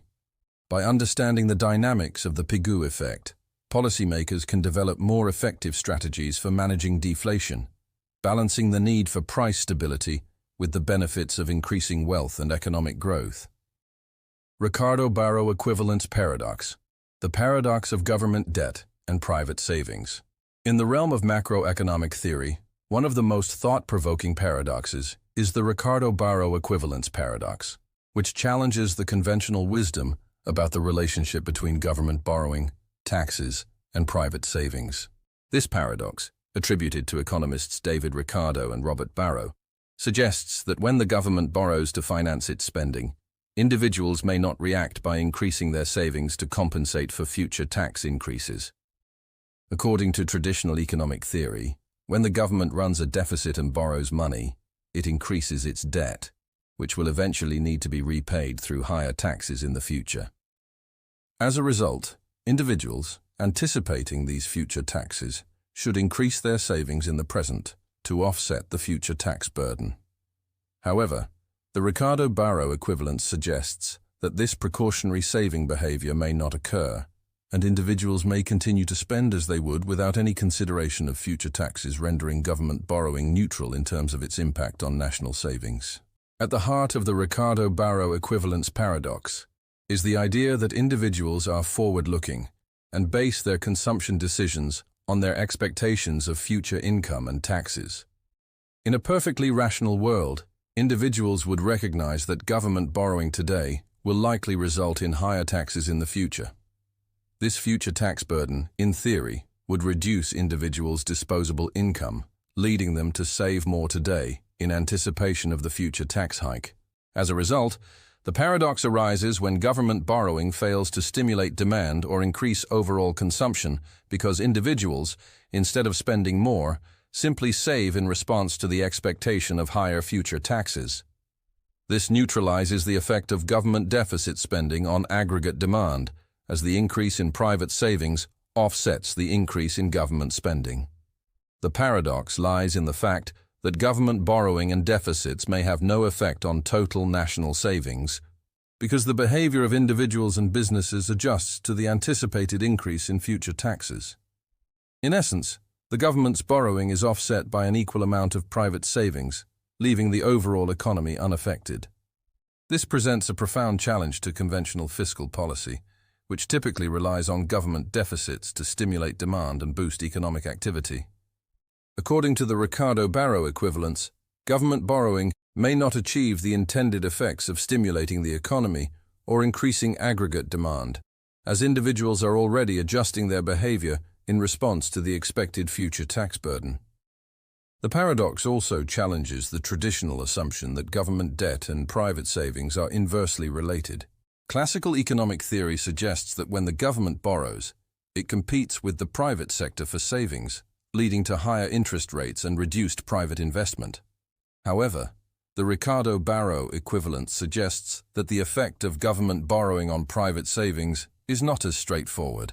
If individuals expect that their future tax liabilities will increase to pay off government debt, they may increase their savings to compensate for this future burden, thereby offsetting the effect of government borrowing on national savings.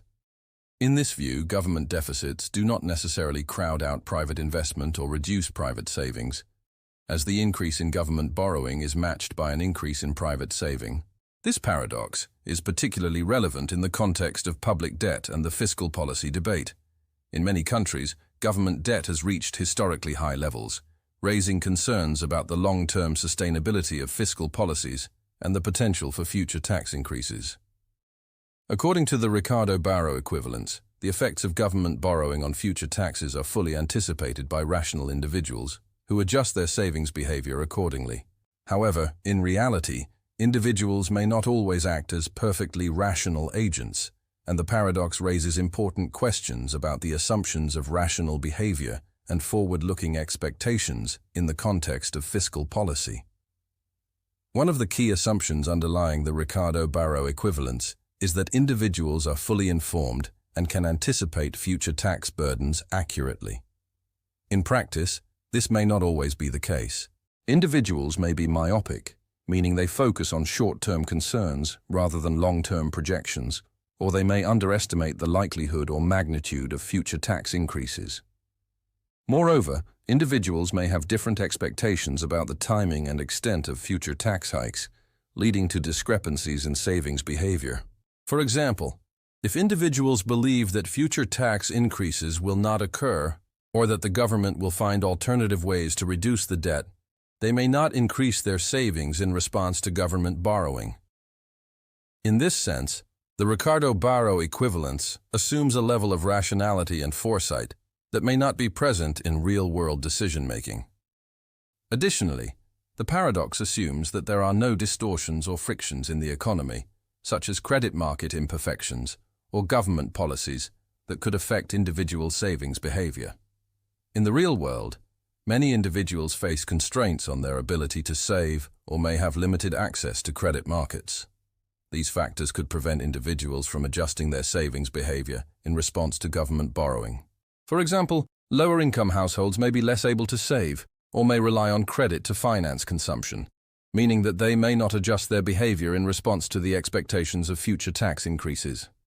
As a result, government borrowing may still have an impact on consumption and aggregate demand, even if the Ricardo-Barro equivalence suggests that it should not. The Ricardo-Barro equivalence also raises important questions about the role of government spending and taxation in promoting economic growth. If government borrowing does not increase national savings or stimulate demand, as the Ricardo-Barro equivalence suggests, then the effectiveness of fiscal stimulus may be limited. This has important implications for the use of deficit spending as a tool for addressing economic recessions. In some cases, monetary policy may be a more effective tool for stimulating demand, as central banks can adjust interest rates or engage in quantitative easing to influence economic activity. However, the paradox also suggests that the structure of government debt and expectations about future taxes play a critical role in determining the effectiveness of fiscal policy. In conclusion, the Ricardo-Barro equivalence paradox provides a thought-provoking perspective on the relationship between government borrowing, private savings, and fiscal policy.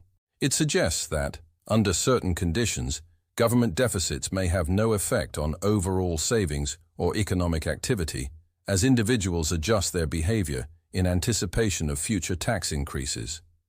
This paradox challenges conventional economic thinking about the role of government spending in stimulating demand and highlights the complexities of fiscal policy in an interconnected and forward-looking economy.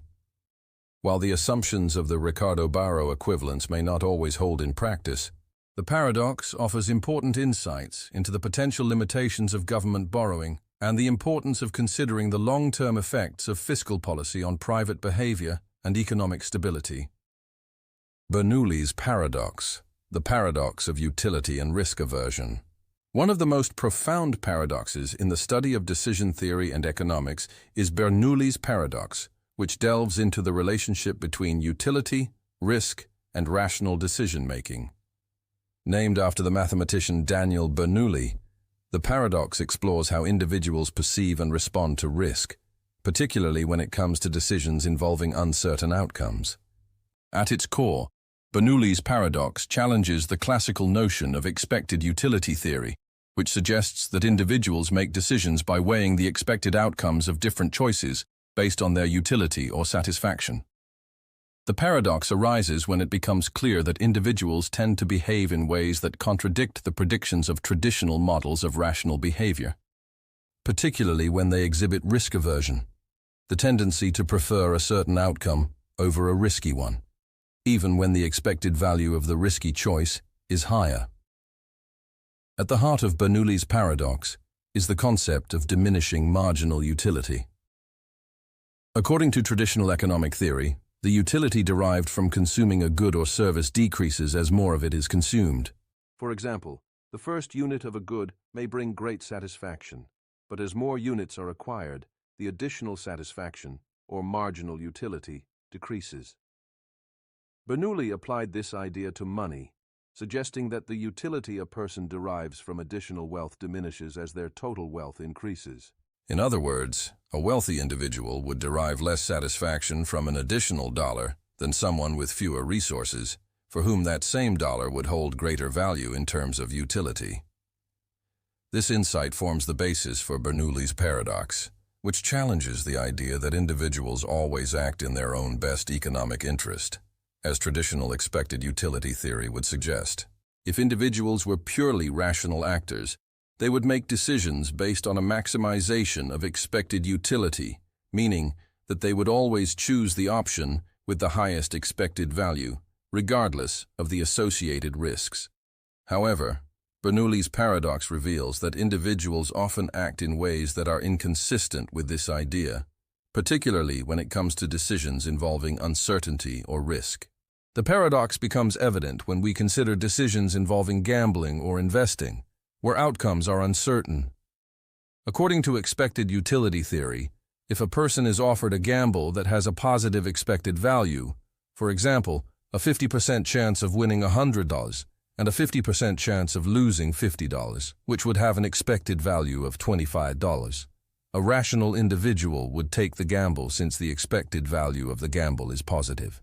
However, Bernoulli's paradox suggests that individuals tend to reject gambles that have positive expected value, particularly when the stakes are large and the potential losses are significant. This is because the marginal utility of money decreases as wealth increases, and the fear of losing a certain amount of wealth outweighs the potential for a higher payoff. In this case, the disutility of the possible loss is greater than the utility of the potential gain, even though the expected value of the gamble is positive. This tendency to avoid risk, even when the expected value suggests that taking the risk would be rational, is a central element of Bernoulli's paradox. Individuals are risk-averse, meaning that they are more concerned with avoiding potential losses than with maximizing potential gains. This behavior is contrary to the predictions of traditional economic models, which assume that individuals make decisions based on the maximization of expected utility. Instead, Bernoulli's paradox suggests that emotions and psychological factors play a significant role in economic decision-making, leading individuals to make choices that are not always economically rational. The paradox deepens when we consider real-world applications of Bernoulli's paradox in areas such as insurance and investment. For instance, individuals are often willing to pay for insurance to protect themselves against small risks, even when the expected cost of the insurance is greater than the potential loss they are insuring against. This behavior can be explained by risk aversion and the desire to avoid the psychological pain of losing wealth, even if the financial gain from taking on the risk would outweigh the potential loss. In this sense, the paradox suggests that individuals' perceptions of utility are influenced not just by objective wealth, but also by the psychological and emotional effects of potential losses. The Bernoulli paradox also has important implications for the field of behavioral economics, which challenges the assumptions of traditional economic theory by recognizing the role of psychological factors in decision-making. The paradox suggests that individuals are not always motivated by the maximization of utility, and that their choices are often influenced by emotions, biases, and social considerations. Behavioral economists have used the paradox to explain why people engage in suboptimal financial decisions, such as spending beyond their means or avoiding investments that could provide long-term benefits, due to an overemphasis on the immediate risk of losses. For example, loss aversion, a key concept in prospect theory developed by Daniel Kahneman and Amos Tversky, is a behavioral bias that helps explain Bernoulli'S paradox. Loss aversion suggests that the pain of losing is psychologically more powerful than the pleasure of gaining an equivalent amount. This means that individuals are often overly cautious when faced with the possibility of loss, leading them to reject opportunities with positive expected value in favor of certainty. The fear of loss leads individuals to make choices that are not based on maximizing utility, but rather on minimizing the potential for negative outcomes. The paradox also raises questions about the role of market efficiency and the rationality of financial markets. In a world where individuals and institutions exhibit risk aversion and loss aversion, markets may not always operate efficiently, as investors may avoid riskier assets even when they offer higher returns. This can lead to mispricing of assets and market inefficiencies, as investors overweigh the potential for loss relative to the potential for gain. Bernoulli's paradox suggests that these psychological factors play a crucial role in shaping market behavior, and that investor psychology is an important factor in determining the outcomes of financial markets. In conclusion, Bernoulli's paradox offers a profound insight into the complexities of decision-making, utility, and risk. It challenges the conventional wisdom that individuals always act rationally by suggesting that the diminishing marginal utility of wealth and the psychological effects of risk and loss can lead individuals to make choices that are inconsistent with traditional economic models. The paradox highlights the role of emotions, biases, and social factors in shaping economic behavior, and emphasizes the need for a more nuanced understanding of decision-making in both personal finance and broader economic contexts. By recognizing the limits of rational decision-making, Bernoulli's paradox invites us to reconsider the assumptions of traditional economics and explore the psychological dimensions of economic behavior. Diamond Water Paradox, the paradox of value and utility. Among the most famous and thought-provoking paradoxes in economic theory is the diamond water paradox, first posed by the philosopher Adam Smith in the 18th century. The paradox revolves around the apparent contradiction between the market value of two goods, diamonds, which are often highly priced, and water, which is essential for life but typically very cheap. According to classical economics, the value of a good should be determined by its utility, that is, the benefit or satisfaction it provides to consumers. Water, as a necessity for survival, should therefore command a higher price than diamonds, which are non-essential. Yet, in reality, diamonds typically fetch a far higher price than water. This discrepancy between the high utility of water and the high price of diamonds presents a paradox that has puzzled economists for centuries. At first glance, the diamond water paradox seems to present a simple contradiction. If water is essential for life, it should be far more valuable than diamonds, which are not necessary for survival. However, the paradox is not as straightforward as it appears. The answer lies in marginal utility, the additional satisfaction or utility derived from consuming an additional unit of a good. According to marginal utility theory, the value of a good is not determined by its total utility, but by its marginal utility, or the value placed on the last unit consumed. This explains why diamonds can be more valuable than water, despite the latter being far more useful in terms of total utility. The marginal utility of water is low because it is abundant and easily accessible, particularly in developed economies where clean water is readily available. The first few units of water consumed, say, a drink of water when thirsty, provide great utility, but once an individual's basic needs for water are met, the additional units of water provide less and less satisfaction. As water becomes more plentiful and less scarce, its marginal utility diminishes, which in turn lowers its price.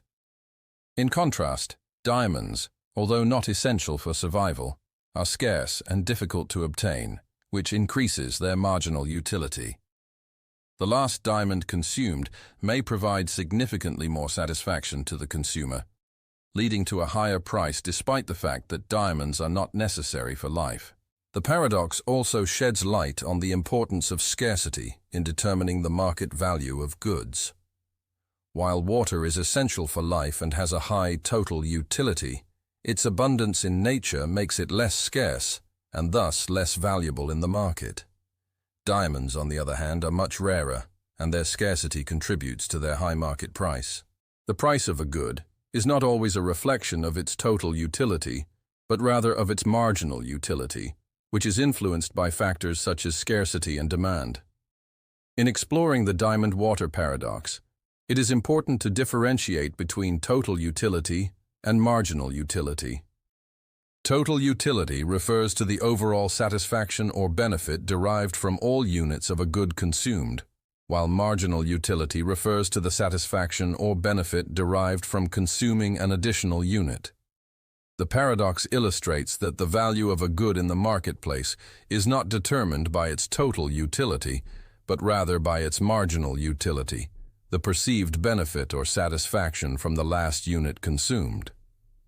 In this sense, The value of diamonds is not based on their total utility, but on their scarcity and the perceived benefit they provide relative to the next best alternative. The paradox also highlights the subjective nature of value and how individual preferences and market conditions shape the perceived utility of goods. For example, individuals may derive a greater emotional or aesthetic value from a diamond than from a bottle of water, even though the latter is necessary for survival.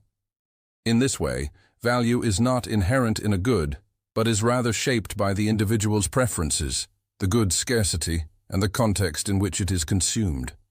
This subjectivity of value explains why some goods, like diamonds, can command high prices despite their lack of essential utility, while others, like water, can be cheap despite their high utility. The diamond-water paradox is also relevant in the context of market economies and price formation. In a market economy, prices are determined by the interaction of supply and demand. When the demand for a good exceeds its supply, the price tends to rise. Conversely, when the supply of a good exceeds its demand, the price tends to fall. The paradox illustrates how scarcity and demand play a crucial role in determining the price of a good, even when that good has little or no direct utility in a basic sense. This is why luxury goods like diamonds can command high prices, even though they are not necessary for survival, while essential goods like water, which are abundant, are relatively inexpensive.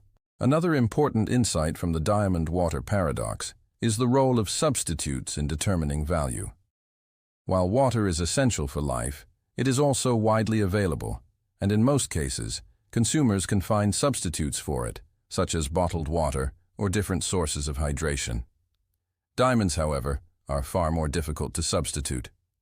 This lack of substitutes increases their marginal utility and contributes to their higher price. The scarcity of a good and the lack of close substitutes can significantly influence its perceived value, as consumers are willing to pay more for goods that are rare and cannot be easily replaced. The paradox also underscores the difference between intrinsic value and market value. Water may have high intrinsic value because it is necessary for survival, but its market value is lower because it is abundant, and there are many substitutes. In contrast, diamonds have high market value because they are rare, despite their lack of intrinsic value as necessities. The paradox challenges the assumption that value is always directly linked to the utility of a good and highlights the importance of market conditions, scarcity, and subjective preferences in determining prices. In conclusion, the diamond-water paradox offers important insights into the complexities of value, utility, and market pricing. While water is essential for life and has high total utility, its abundance and the availability of substitutes reduce its marginal utility and market value. Diamonds, though not essential for survival, have high marginal utility due to their scarcity, and thus command high prices. The paradox reveals that value is not solely determined by a good's intrinsic utility, but by its scarcity, subjective value, and market dynamics. Understanding the diamond-water paradox helps illuminate the complexities of economic decision-making and price formation in market economies. Nash equilibrium in currency crises, the paradox of rational behavior in financial panic. In the field of game theory and international economics, one of the most compelling paradoxes is found in the Nash equilibrium and its application to currency crises. John Nash, a renowned mathematician and economist, introduced the concept of a Nash equilibrium to describe a situation in which no player in a game can improve their outcome by unilaterally changing their strategy, provided that all other players' strategies remain unchanged. While the idea of a Nash equilibrium is often associated with competitive games and strategic decision-making, its application to currency crises presents a fascinating paradox. In a currency crisis, where nations experience a sharp decline in the value of their currency due to panic, speculation, or loss of confidence, the behavior of market participants can lead to a self-fulfilling prophecy. The paradox lies in the fact that, in a Nash equilibrium, rational actors might collectively contribute to a crisis that, individually, they would prefer to avoid, simply by responding to the perceived behavior of others. The currency crisis paradox can be understood by examining the dynamics of a self-fulfilling panic in which individuals, businesses, and investors react to anticipated events by taking actions that lead to the very outcomes they fear. In a Nash equilibrium scenario, each actor, whether a government, a private investor, or a market participant, makes decisions based on the expected actions of others. If individuals believe that the currency will collapse, or that others will act in ways that trigger the crisis, they may act in ways that amplify the crisis, even if this action is not in their best interest. This creates a situation in which everyone acts rationally based on their expectations, but the collective result is a crisis that could have been avoided. The paradox becomes clear when we consider a speculative attack on a country's currency, a common occurrence in currency crises. Suppose a country's currency is pegged to another, and investors believe that the central bank will not be able to maintain the peg due to insufficient foreign reserves or economic instability. Investors, acting rationally, might begin to sell the country's currency in anticipation of a devaluation. This increases the pressure on the currency, and in response, the central bank might raise interest rates or use its reserves to defend the currency. However, the more investors sell, the more likely the currency is to devalue, and the more likely it is that others will follow suit, creating a self-fulfilling cycle. Even though it might be in the best interest of each individual actor to avoid triggering the devaluation, their actions collectively contribute to the collapse of the currency. This is where the Nash equilibrium comes into play. In a currency crisis, the actions of each participant are based on the expectation of what others will do. Each investor anticipates that others will sell the currency, so they do so as well, and the result is a devaluation. This behavior is consistent with a Nash equilibrium, where each player's strategy is rational given the strategies of others. However, the outcome, the currency crisis, is undesirable for everyone involved. The paradox is that the rational actions of individual market participants, when considered in isolation, lead to a collectively irrational outcome. If everyone refrained from selling the currency, the crisis could be avoided, but the expectation that others will sell leads to a self-fulfilling collapse. The Nash equilibrium in currency crises is particularly paradoxical because, in theory, rational behavior should lead to optimal outcomes. However, in the case of a currency crisis, the rationality of individuals, based on their expectations of others' actions, leads to an outcome that is collectively harmful. The paradox lies in the fact that while each individual's strategy is rational given the strategies of others, the collective outcome is far from optimal. This presents a fundamental tension in economic theory. Rational individual actions, based on self-interest and strategic interaction, can lead to disastrous results for the group as a whole. This paradox is not limited to currency crises. It has broad implications for other areas of economics and policy making, particularly in situations where there is a coordination problem. In many cases, rational individual actions that are aimed at maximizing personal benefit can lead to suboptimal outcomes for society. The tragedy of the commons, for example, illustrates how individuals' rational decisions to maximize their own utility by overusing shared resources can lead to the depletion of those resources, even though everyone would be better off if they cooperated to conserve them. Similarly, in climate change, the free rider problem arises when individuals or countries act in their own self-interest, failing to contribute to global efforts to mitigate environmental damage, even though cooperation would yield a better collective outcome. The Nash equilibrium in currency crises also highlights the limits of policy interventions. While governments and central banks may attempt to prevent or mitigate currency crises through policies such as exchange rate management, capital controls, or interest rate adjustments, these efforts can be undermined by the rational behavior of market participants. If investors believe that the government's actions are insufficient to maintain the currency's value, they may sell the currency regardless of the government's policies, leading to a crisis. This creates a feedback loop in which the more the government attempts to defend the currency, the more likely it is that investors will undermine those efforts, as they anticipate the government's failure. The paradox is that, even with the best of intentions and rational policy decisions, governments may be unable to prevent a crisis if market participants act according to their own rational expectations. In the context of global financial markets, the Nash equilibrium also raises important questions about the role of speculation and market psychology. In a world of high-frequency trading, information asymmetry, and global interconnectedness, the actions of individual investors and market participants are often based on incomplete or imperfect information. In this environment, expectations about future outcomes, such as currency devaluation, can quickly become self-fulfilling prophecies as investors act on their beliefs about what others will do. This creates a paradox in which markets, while driven by rational behavior, can lead to irrational outcomes when expectations become disconnected from fundamentals. The Nash equilibrium in currency crises also calls into question the role of international cooperation in mitigating financial instability. The paradox suggests that, in the absence of cooperation, the actions of individual countries and market participants can lead to global financial crises. In order to avoid such crises, countries may need to coordinate their actions, share information, and trust one another to pursue policies that benefit the global economy as a whole.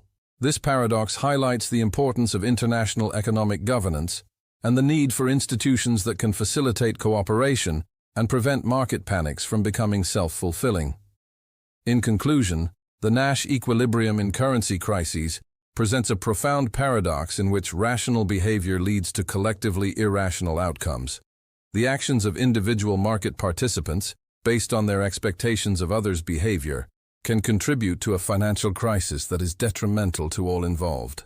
This paradox underscores the complexities of strategic decision-making, market psychology, and coordination problems in global financial markets. By understanding the dynamics of the Nash equilibrium, policymakers can better navigate the challenges of financial crises and develop strategies that promote cooperation, stability, and sustainable economic growth. Rational irrationality in financial markets. The paradox of collective behavior and market efficiency. In the world of financial markets, one of the most intriguing paradoxes lies in the concept of rational irrationality, which explains how individual rational behavior can lead to irrational collective outcomes in the context of market dynamics. Rational irrationality refers to the idea that individuals, when making decisions in their own self-interest, may engage in behaviors that are rational on a personal level, but ultimately contribute to irrational outcomes when considered collectively. In the context of financial markets, this paradox becomes particularly evident as market participants, from individual investors to large institutional players, make decisions based on their own perceptions, beliefs and expectations, which can lead to price bubbles, market crashes, and economic instability. This paradox challenges the assumption that efficient markets, where prices reflect all available information and resources are optimally allocated, are always a result of rational behavior. The rational irrationality paradox suggests that individuals in financial markets may behave in ways that are self-interested and rational within the context of their own circumstances. But their actions, when aggregated across a large number of participants, can lead to outcomes that are not optimal for society as a whole. One key example of this paradox is the phenomenon of speculative bubbles, where asset prices rise far beyond their intrinsic value due to irrational behavior fueled by a herd mentality, optimism bias, and the belief that prices will continue to rise. In these situations, individuals may engage in risky behavior, such as borrowing money to purchase overvalued assets, because they perceive the potential returns as outweighing the risks. This behavior is rational in the sense that individuals are making decisions based on their own risk preferences and available information. However, when everyone in the market follows the same logic, the collective result is irrational, an unsustainable price bubble that ultimately bursts, leading to widespread financial losses and economic disruption. The paradox deepens when we consider the role of market efficiency in the rational irrationality of financial markets. According to the efficient market hypothesis, EMH, financial markets are considered efficient when all available information is reflected in asset prices, and no investor can consistently outperform the market by using that information. In an efficient market, Individuals are assumed to act rationally and make decisions that maximize their utility. However, the rational irrationality paradox suggests that markets are not always efficient, and the assumption of perfect rationality may not hold in practice. In reality, individuals often make decisions based on incomplete or biased information, and their behavior can be influenced by factors such as emotions, psychological biases, and social pressures. These deviations from rationality can lead to market inefficiencies, where prices are not reflective of the underlying economic fundamentals. For example, in times of economic optimism, investors may become overly confident and overestimate the potential for future returns, leading them to buy assets at inflated prices. This collective optimism can drive prices to unsustainable levels, creating a speculative bubble. Similarly, during periods of market panic, investors may become overly fearful and sell assets indiscriminately, causing prices to fall below their fundamental value. In both cases, the behavior of individuals is rational based on their perception of risk and return, but the collective result is irrational because the market is not accurately reflecting the true value of assets. The paradox lies in the fact that while individuals are acting rationally based on their own circumstances, their collective actions contribute to irrational market outcomes. The rational irrationality paradox is also evident in the concept of moral hazard, which occurs when individuals or institutions take on greater risk because they do not bear the full consequences of their actions. In financial markets, moral hazard can arise when investors or institutions believe they will be bailed out by the government or other entities in the event of a market collapse. This belief can lead to excessive risk-taking and irresponsible behavior, as individuals and institutions make decisions that are rational from their own perspective, but ultimately contribute to systemic risk and economic instability. The paradox here is that while the rational decision of individuals to take on more risk may lead to higher profits, in the short term, it increases the likelihood of a market crash and undermines the long-term stability of the financial system. Another example of rational irrationality in financial markets is the phenomenon of herding behavior, where investors make decisions based on the actions of others, rather than on their own independent analysis of the market. Herding behavior is often fueled by social proof, the tendency for individuals to look to others for guidance when making decisions, particularly in situations of uncertainty. In financial markets, herding can lead to the formation of bubbles, as investors follow the crowd and buy into overvalued assets simply because others are doing the same. This behavior is rational in the sense that individuals may believe that they are minimizing risk by following the crowd, but it ultimately leads to irrational outcomes as the market becomes disconnected from the underlying economic fundamentals. The rational irrationality paradox also challenges the notion of rational expectations in financial markets. According to rational expectations theory, individuals form expectations about the future based on all available information, and these expectations are accurate on average. However, the paradox suggests that individual expectations may not always align with reality, particularly when individuals are influenced by psychological biases, emotions, or social factors. This misalignment of expectations can lead to market mispricing, where asset prices are not reflective of true economic conditions. Moreover, market bubbles and crashes can occur not because of a failure to process information, but because of the emotional and psychological dynamics that drive investor behavior. In conclusion, the rational irrationality paradox offers a profound insight into the complexities of financial decision-making and market behavior. It highlights the tension between individual rationality and collective irrationality, showing how the actions of rational individuals can contribute to irrational outcomes in financial markets. The paradox also challenges the assumptions of market efficiency, rational expectations, and optimal decision-making, and underscores the importance of understanding the psychological and social factors that influence investor behavior. By recognizing the limitations of rationality and the potential for irrational behavior in financial markets, policymakers, investors, and economists can better navigate the complexities of financial crises, market bubbles, and economic instability, and work toward creating more sustainable and stable economic systems. Hyperinflation paradox. The paradox of currency collapse and economic growth. The hyperinflation paradox presents one of the most perplexing and counterintuitive phenomena in economic theory. At first glance, the concept of hyperinflation seems to represent the ultimate economic failure, a currency collapsing under the weight of runaway prices, eroding savings, destabilizing economies, and leading to widespread poverty and hardship. Yet, despite the devastating effects of hyperinflation, there are instances where economies experiencing hyperinflation continue to grow in certain sectors, or in the short term, appear to avoid the kind of collapse one might expect. This paradox challenges the conventional wisdom about the relationship between inflation and economic growth, highlighting how extreme price instability can produce unintended consequences, both positive and negative, for the broader economy. At its core, hyperinflation is defined by an extremely rapid and out-of-control increase in prices, typically exceeding 50% per month. This is often driven by an excessive increase in the supply of money, usually as a result of government deficits being financed through the printing of money. In hyperinflationary economies, the value of the currency diminishes rapidly, making everyday transactions increasingly difficult. Consumers and businesses must spend their money quickly, as the purchasing power of the currency erodes faster than it can be spent.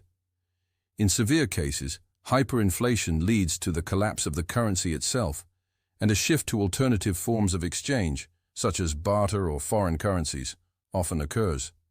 On the surface, hyperinflation appears to be the antithesis of economic growth. As prices rise uncontrollably, the value of money falls, causing savings to lose their purchasing power and making long-term planning nearly impossible. With the loss of confidence in the currency, businesses find it difficult to set prices, leading to production disruptions, lower investment, and decreased economic activity. Unemployment tends to rise, and income inequality widens as the rich are better able to protect their assets, while the poor face rising costs of living. However, the hyperinflation paradox emerges in the short-term effects of hyperinflation. In some cases, hyperinflation can lead to short-term economic growth in certain sectors, particularly those that are export-oriented or involved in the production of goods and services that are priced in foreign currencies. This occurs because the depreciation of the national currency can make a country's exports more competitive on international markets. For example, a nation experiencing hyperinflation may see an increase in demand for its exports, as its goods become cheaper for foreign buyers. This can lead to a temporary boost in economic activity in export-driven industries, even as the broader economy faces severe disruptions. Another factor contributing to the paradox is the way that hyperinflation can stimulate demand for goods and services in the short run. As people realize that their money is losing value rapidly, they may increase consumption in an attempt to spend their money before it becomes worthless. This can drive up demand in certain sectors, particularly for consumer goods and durable products. Businesses may respond to this short-term surge in demand by increasing production, hiring more workers, and investing in expansion, all of which can contribute to temporary economic growth. In this way, hyperinflation can create a false sense of economic vitality, masking the underlying instability of the economy. The paradox becomes even more evident when we consider the role of inflation expectations in shaping economic behavior. In a hyperinflationary environment, individuals and businesses may begin to anticipate further price increases, leading to a cycle of inflation. As prices rise, people demand higher wages to keep up with the cost of living, which in turn leads to higher production costs for businesses. To maintain profit margins, businesses raise their prices, creating a self-perpetuating cycle of inflation. While this can lead to economic growth in certain sectors in the short term, the long-term consequences are often disastrous. The cycle of inflation becomes increasingly difficult to control, and the real economy becomes increasingly distorted as nominal prices soar. Another important aspect of the hyperinflation paradox is the relationship between government policy and hyperinflation. Governments that rely on printing money to finance deficits or repay debts often create the conditions for hyperinflation. However, in some cases, hyperinflationary governments may attempt to implement price controls or wage freezes in an attempt to curb rising prices. While these measures may provide short-term relief, they often lead to supply shortages, as businesses are unable to cover the rising costs of production and cease operations. In this sense, the paradox is not just about the economic effects of hyperinflation, but also about the failure of government policies to address the root causes of inflationary pressure. These policies, though well-intentioned, often exacerbate the crisis, leading to a vicious cycle of price increases, government intervention, and market distortions. The hyperinflation paradox also raises questions about the role of currency and its function as a store of value. In normal economic conditions, money serves as a medium of exchange, a unit of account, and a store of value. However, in a hyperinflationary environment, the value of the national currency becomes so unstable that it no longer serves as an effective store of value. People begin to seek alternatives to holding cash, such as foreign currencies or precious metals like gold and silver. In some extreme cases, hyperinflation leads to the abandonment of the national currency altogether, as people turn to alternative forms of exchange. This phenomenon can create a loss of confidence in the financial system, further exacerbating the crisis and undermining the economic stability of the nation. The paradox also has important implications for income inequality and the distribution of wealth. While hyperinflation may provide short-term growth in certain sectors of the economy, the long-term effects are often felt most acutely by low-income households, whose savings and wages are rapidly eroded by rising prices. Meanwhile, wealthier individuals, who are better able to protect their assets from inflation, can continue to benefit from the increase in asset values or foreign currency holdings. This creates a growing wealth gap, as the poorest members of society see their purchasing power diminish, while the rich are able to shield themselves from the worst effects of inflation. In this way, hyperinflation exacerbates economic inequality, contributing to social instability and undermining the foundations of a fair and prosperous society. In conclusion, the hyperinflation paradox illustrates the complexities of inflation and its relationship to economic growth. While hyperinflation is typically viewed as a disastrous force that leads to economic collapse, it can paradoxically create short-term growth in certain sectors, particularly those driven by export demand or consumer spending. However, this temporary growth is often accompanied by significant economic distortions, including market inefficiencies, income inequality, and loss of currency value. The paradox highlights the dangers of relying on inflationary policies to drive economic growth, as these policies often lead to unintended consequences that destabilize the broader economy. Understanding the dynamics of hyperinflation and the factors that contribute to it can help policymakers better navigate the challenges of managing inflation, maintaining currency stability, and promoting sustainable economic growth. Paradox of hoarding, the paradox of saving, and economic collapse. The paradox of hoarding stands as one of the most intriguing contradictions in the study of economics and human behavior. On the surface, hoarding, the act of accumulating wealth or goods in large quantities, often beyond immediate need, seems like a prudent strategy. After all, saving for future uncertainty is a concept deeply ingrained in economic thought and personal finance. Yet, in certain economic contexts, hoarding can have unintended negative consequences, not only for the hoarder, but for the economy as a whole. This paradox exists because, while hoarding may make sense at the individual level, when practiced collectively, it can stifle economic growth, lead to deflation, and even contribute to economic collapse. At its core, the paradox of hoarding reveals the tension between individual saving behavior and the broader need for spending and consumption in a healthy economy. The basic assumption in classical economics is that people save money to provide for their future needs, and that savings can be reinvested to fuel economic activity. In a healthy economic environment, savings provide a pool of capital that businesses can access to finance investment and expansion, which in turn leads to job creation and economic growth. However, when individuals save excessively, particularly in times of economic uncertainty, they may reduce their consumption or hoard wealth, which can disrupt this cycle and lead to a decline in aggregate demand. The paradox becomes apparent when we consider the collective effect of hoarding in a recessionary or deflationary environment. In times of economic downturn, people may feel a greater need to save money and reduce spending to prepare for potential hardship. While this behavior may be rational on an individual level, people seek to protect themselves against future financial risks. It can have negative consequences for the broader economy. If a large number of people begin to hoard money or goods, the reduction in consumer spending can lead to a decrease in demand for goods and services. As demand falls, businesses may cut production, lay off workers, or reduce wages, which in turn leads to even lower consumer spending. This vicious cycle can push an economy further into recession or deflation, a situation where falling prices, decreased demand, and rising unemployment create an environment of economic stagnation. The paradox is that while hoarding seems like a rational response to financial insecurity, it can ultimately undermine economic recovery. For the economy to grow and for businesses to invest, there needs to be a flow of money and capital through the system. If everyone is saving and no one is spending, economic activity slows down, leading to a liquidity trap where even very low interest rates cannot encourage investment or consumption. In this situation, the very act of saving becomes a drag on economic progress, and hoarding can contribute to an economy that is stuck in a state of stagnation. The paradox also reveals the psychological aspect of hoarding behavior.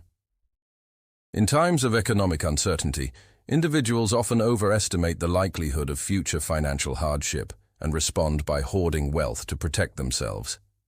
This behavior is driven by fear and risk aversion, as people seek to create a cushion against the unknown. However, this fear can lead to irrational behavior, where individuals hoard more than is necessary for future security, contributing to a sense of scarcity and fueling a broader economic downturn. In this sense, the paradox reflects the tension between rational decision-making on an individual level and the collective consequences of those decisions on the wider economy. Another aspect of the paradox of hoarding is its relationship to inflation and deflation. In an economy where inflation is already low or negative, the act of hoarding can exacerbate deflationary pressures, as money supply contracts while demand for goods and services dwindles. As people hold on to their money and goods, the velocity of money, the rate at which money circulates in the economy, slows down, making it harder for businesses to sell their products or invest in expansion. As a result, businesses may lower prices to encourage spending, but this can lead to further economic contraction as wages and profits fall. In this way, the paradox highlights the destructive potential of hoarding, even in a deflationary environment, as it can create a feedback loop of falling demand and prices that drives the economy deeper into recession. The paradox also has implications for monetary policy.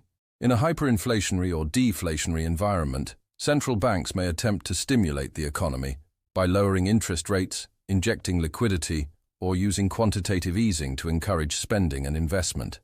However, these policies can be ineffective if individuals and businesses choose to hoard wealth instead of spending it. In such cases, the central bank's efforts to boost demand may be thwarted by the psychological reluctance of individuals to spend in uncertain times. This paradox challenges the assumption that monetary policy alone can restore economic balance and highlights the importance of consumer confidence and market psychology in determining the effectiveness of economic interventions. The paradox of hoarding also extends beyond the realm of monetary policy to the broader concept of economic resilience. In the wake of an economic crisis, there is often a natural inclination to save and reduce consumption as people focus on rebuilding their financial security. While this behavior is understandable, it can lead to a longer recovery period, as the economy becomes trapped in a cycle of low demand and low confidence. The paradox lies in the fact that, while hoarding may provide short-term security for individuals, it can hinder collective recovery and prevent the broader economy from reaching a point of sustainable growth. The paradox also raises important questions about income inequality and the distribution of wealth. Hoarding tends to disproportionately benefit the wealthiest individuals, who have the resources to accumulate assets during times of economic uncertainty. As wealth becomes concentrated in the hands of a few, the broader economy suffers, as the wealthy are more likely to hoard their assets or invest in markets that do not contribute to job creation or real economic growth. This contributes to inequality, as lower-income individuals, who rely more heavily on consumption for their economic well-being, are disproportionately affected by the reduction in demand caused by hoarding behavior.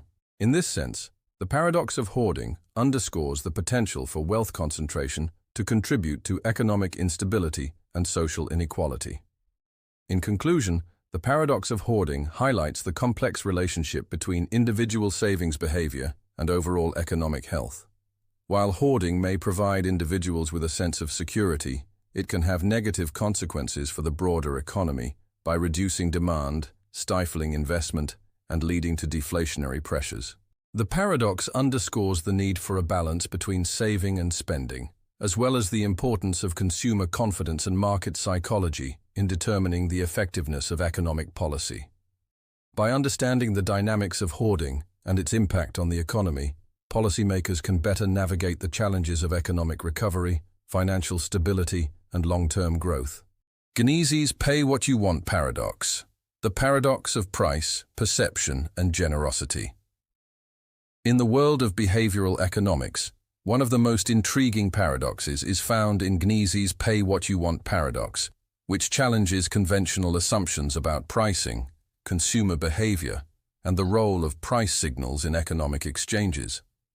This paradox, named after economist Uri Gneezy, revolves around the idea that individuals often fail to act in ways that are economically rational, particularly when they are given the opportunity to pay what they feel is fair for a good or service.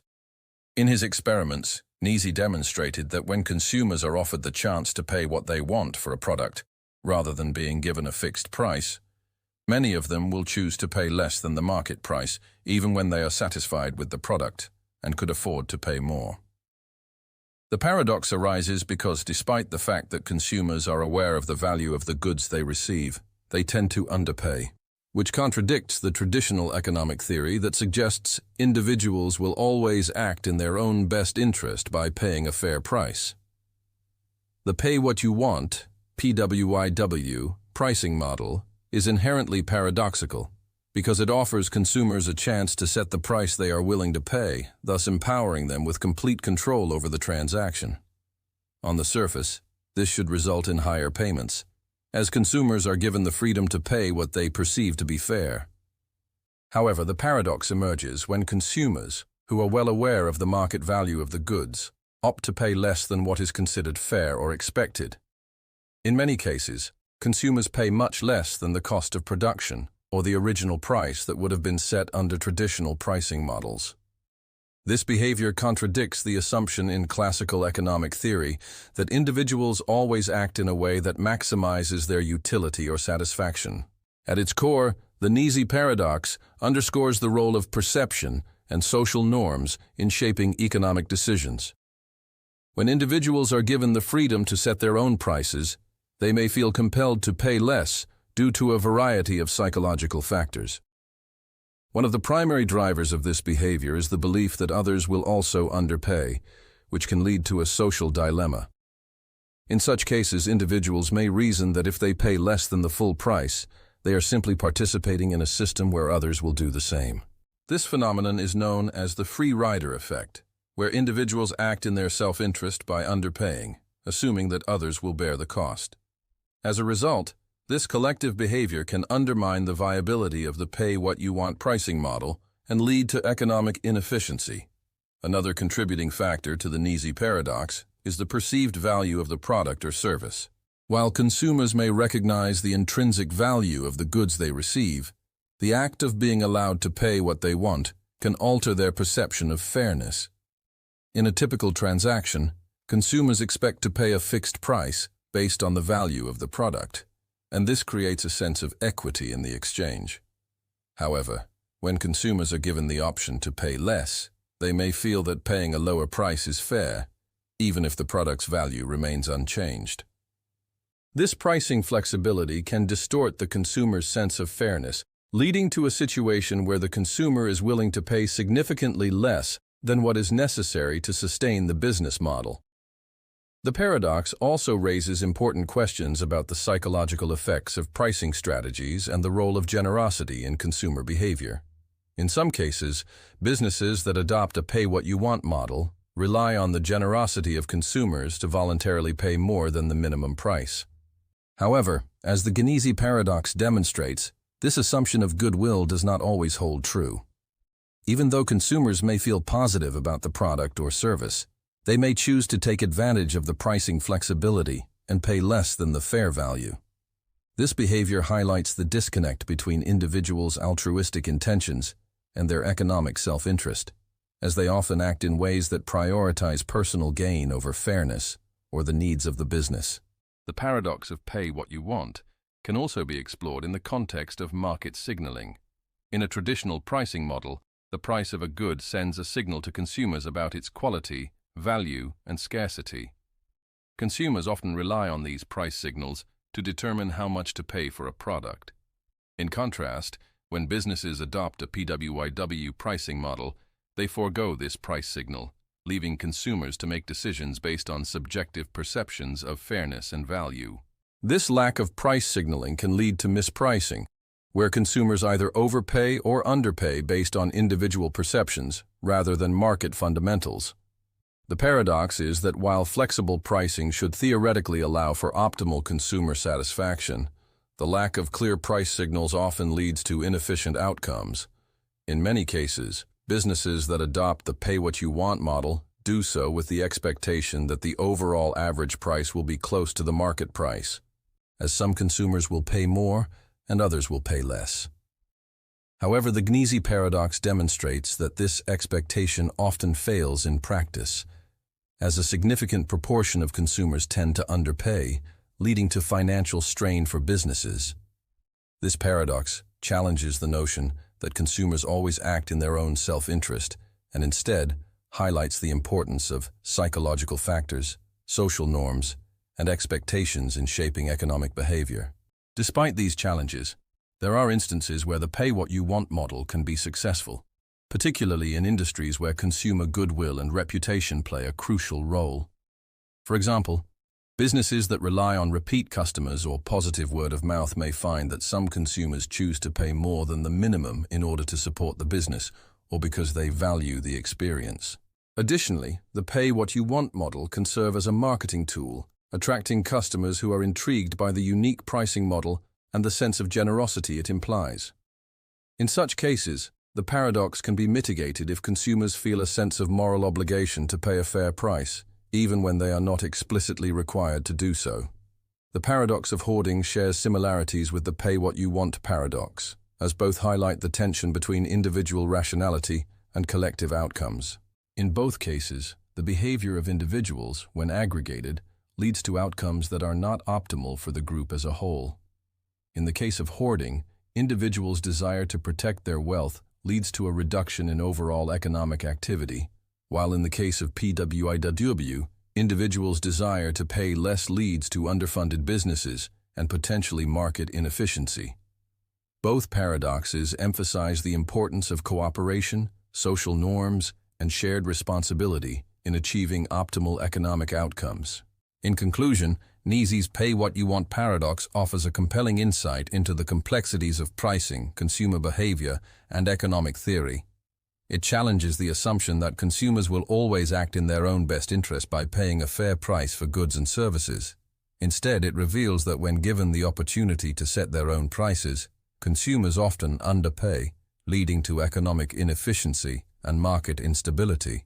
The paradox highlights the importance of understanding the psychological, social, and market dynamics that shape consumer behavior, and it underscores the need for businesses to carefully consider the potential drawbacks of flexible pricing strategies. By recognizing the limitations of rational behavior and the influence of social norms, policymakers and businesses can better navigate the complexities of pricing, consumer behavior, and market efficiency. Winner's curse in auctions. The paradox of overpaying for winning. In the world of competitive bidding and auction theory, one of the most fascinating paradoxes is the winner's curse, a concept that arises when a bidder ends up overpaying for an item due to overestimating its value in a competitive auction setting.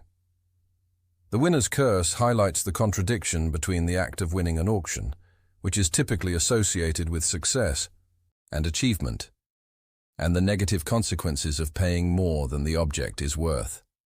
At its core, the paradox is a reflection of the psychological dynamics and strategic errors that can emerge when individuals are caught up in the heat of competition, leading them to make decisions that are rational on an individual level but ultimately suboptimal from a financial standpoint. The winner's curse is most often observed in auctions where bidders compete for a valuable item, such as rare art, real estate, or even business assets. In such settings, each bidder has a personal valuation of the item based on their own preferences, information, and expectations. However, the paradox emerges when the winner of the auction, in their desire to secure the item, ends up paying more than its true market value. This occurs because the bidder's valuation is often influenced by their perceptions of what others will bid, leading them to bid higher than they originally intended in order to win the auction.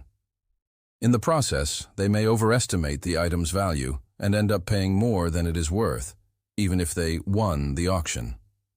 At first glance, winning an auction seems like a clear success, as it implies that the winner was able to secure the item for themselves. However, the winner's curse introduces a twist. The very act of winning may be detrimental to the winner, as they end up paying a price that exceeds the intrinsic value of the item. This paradox is particularly pronounced in common value auctions, where the value of the item is the same for all bidders, but each bidder has imperfect information about the item's true value. In such auctions, the winner's curse is more likely to occur because the winner, in their competitive drive to secure the item, may overestimate its value based on incomplete or inaccurate information. The paradox is rooted in the psychological dynamics of competition and the strategic mistakes that arise in high-stakes bidding environments. Bidders often fall into the trap of anchoring, a cognitive bias in which they base their bids on the initial price or the estimates of others, even if those estimates are flawed or inflated. This can lead to overbidding, as the bidder gets caught up in the competition and starts to view winning the auction as more important than ensuring they are paying a fair price. The desire to win can cloud rational judgment, leading bidders to place higher and higher bids without fully considering the economic consequences of their decisions. The winner's curse is not limited to traditional auction settings.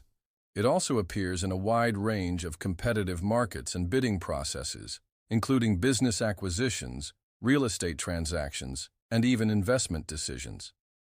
In each of these contexts, the winner may face the risk of overpaying for an asset, driven by the same psychological dynamics that lead to the winner's curse in auctions.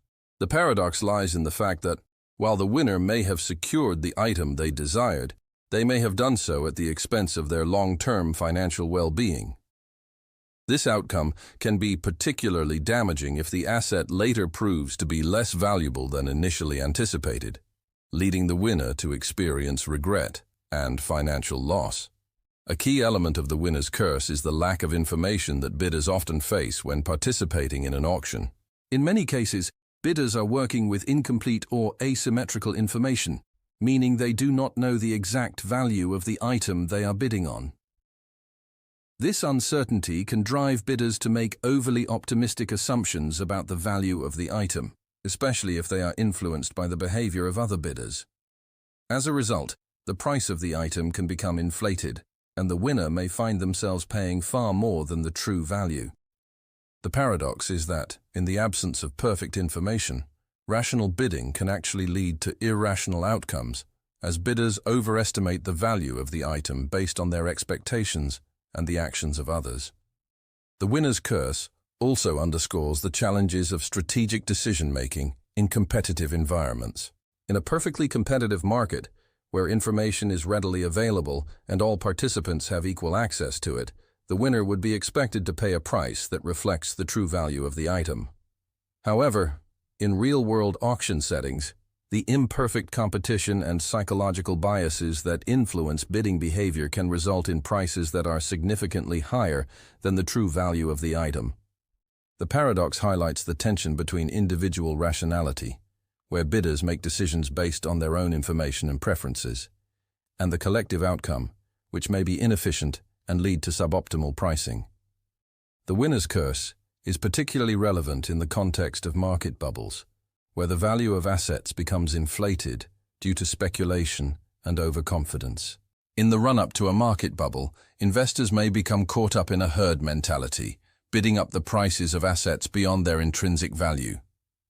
This behavior is driven by the same psychological dynamics that underlie the winner's curse: the desire to win and the belief that the asset will continue to rise in value. However, when the bubble bursts, those who overpaid for assets are left holding devalued investments, leading to financial losses.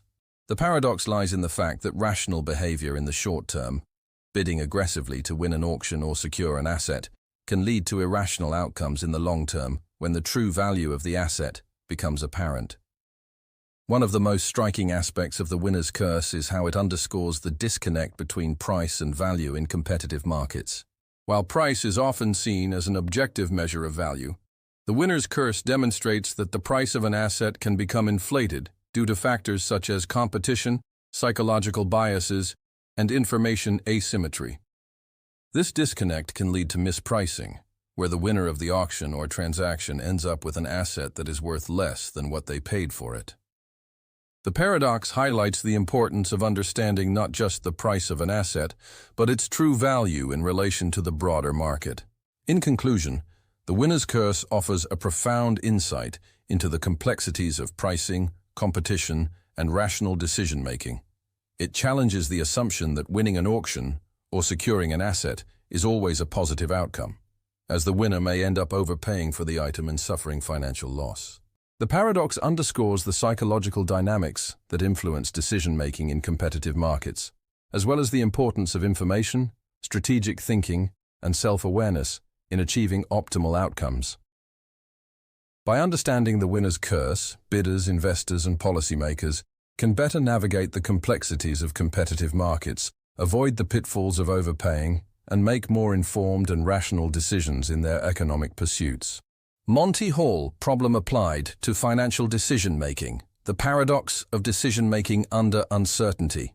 In the realm of decision theory, one of the most perplexing paradoxes is the Monty Hall problem, a classic example of how intuitive decision-making can lead to suboptimal outcomes when faced with uncertainty and probability. Named after the host of the television game show Let's Make a Deal, Monty Hall, this problem challenges our basic understanding of probability and highlights how humans often make decisions based on intuition rather than on the optimal strategy. The Monty Hall problem involves a game where a contestant is asked to choose one of 3 doors, behind one of which is a prize, and behind the other 2, goats. After the contestant makes their initial choice, Monty, who knows what is behind each door, opens one of the remaining 2 doors to reveal a goat.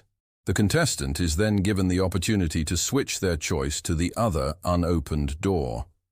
The paradox is that, despite the contestant being led to believe that there is no benefit to switching, it is always in their best interest to do so, as the probability of winning increases from 1-3 to 2-3 by making the switch. The Monty Hall paradox is a powerful illustration of how human intuition can often lead us astray when faced with probabilistic decisions.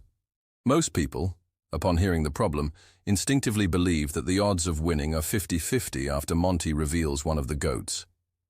This intuition is grounded in the belief that, with 2 remaining doors, there is an equal chance of the prize being behind either door. However, the correct solution to the problem reveals a counterintuitive truth. By switching, the contestant increases their probability of winning to 2-3, while sticking with the original choice only offers a 1-3 chance. This paradox demonstrates how, even when all the information is presented clearly, individuals often fail to reason logically and instead rely on gut feelings or heuristics that lead to suboptimal decisions. In the context of financial decision-making, the Monty Hall problem provides valuable insights into the ways that individuals and investors make decisions under conditions of uncertainty and limited information.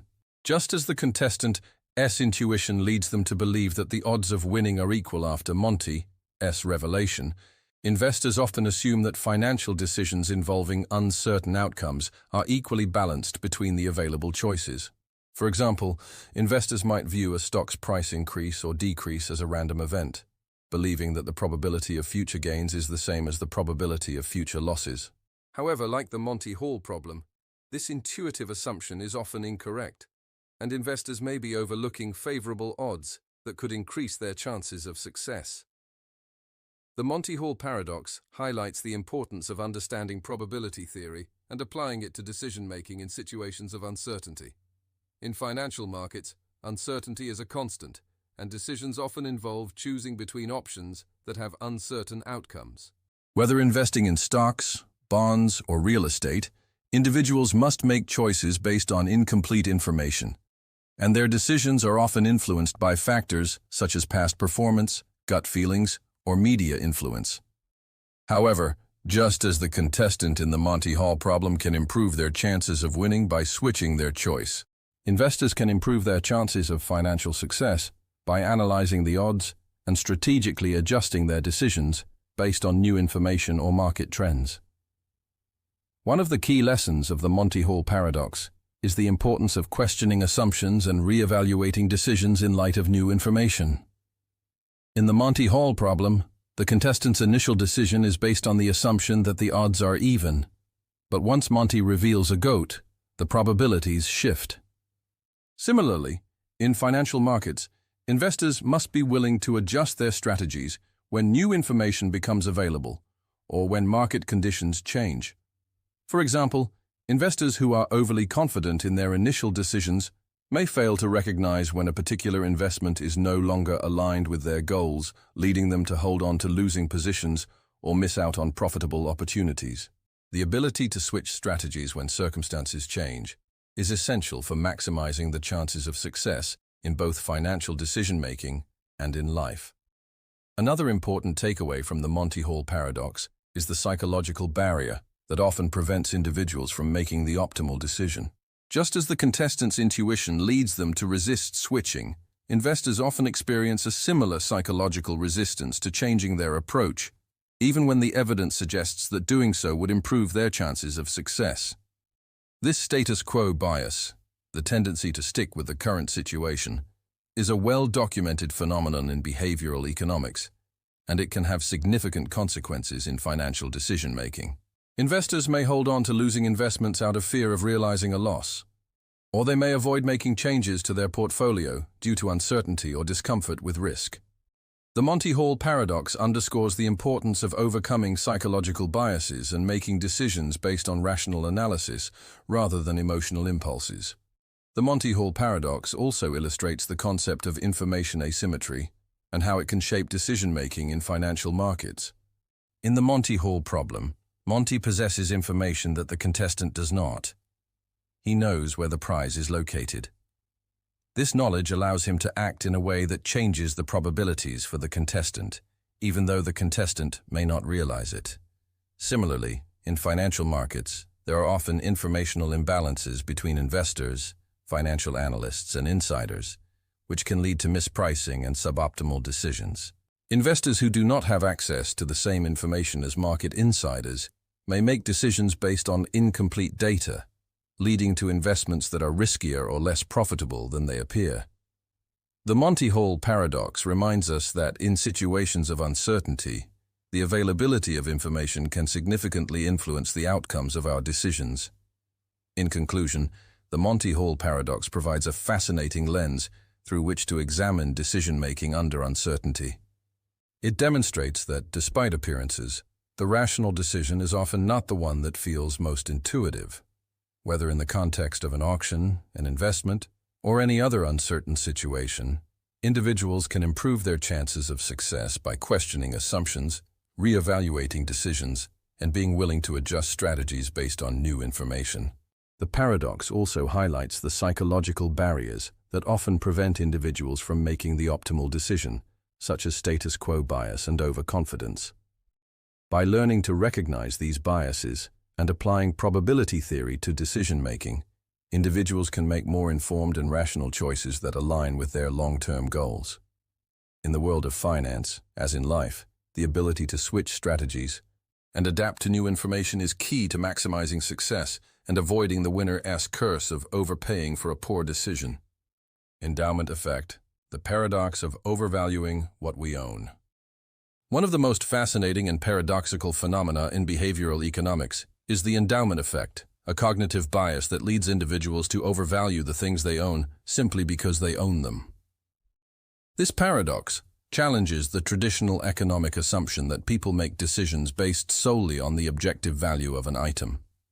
According to standard economic theory, individuals should be indifferent to ownership and should evaluate the worth of an item based on its market value, regardless of whether or not they own it. However, the endowment effect suggests that once an item becomes part of an individual's possessions, its perceived value increases, and they are willing to demand a higher price to part with it than they would be willing to pay to acquire it. This paradox highlights the psychological dynamics that underlie economic decision-making and provides valuable insights into the way humans perceive ownership, value, and loss.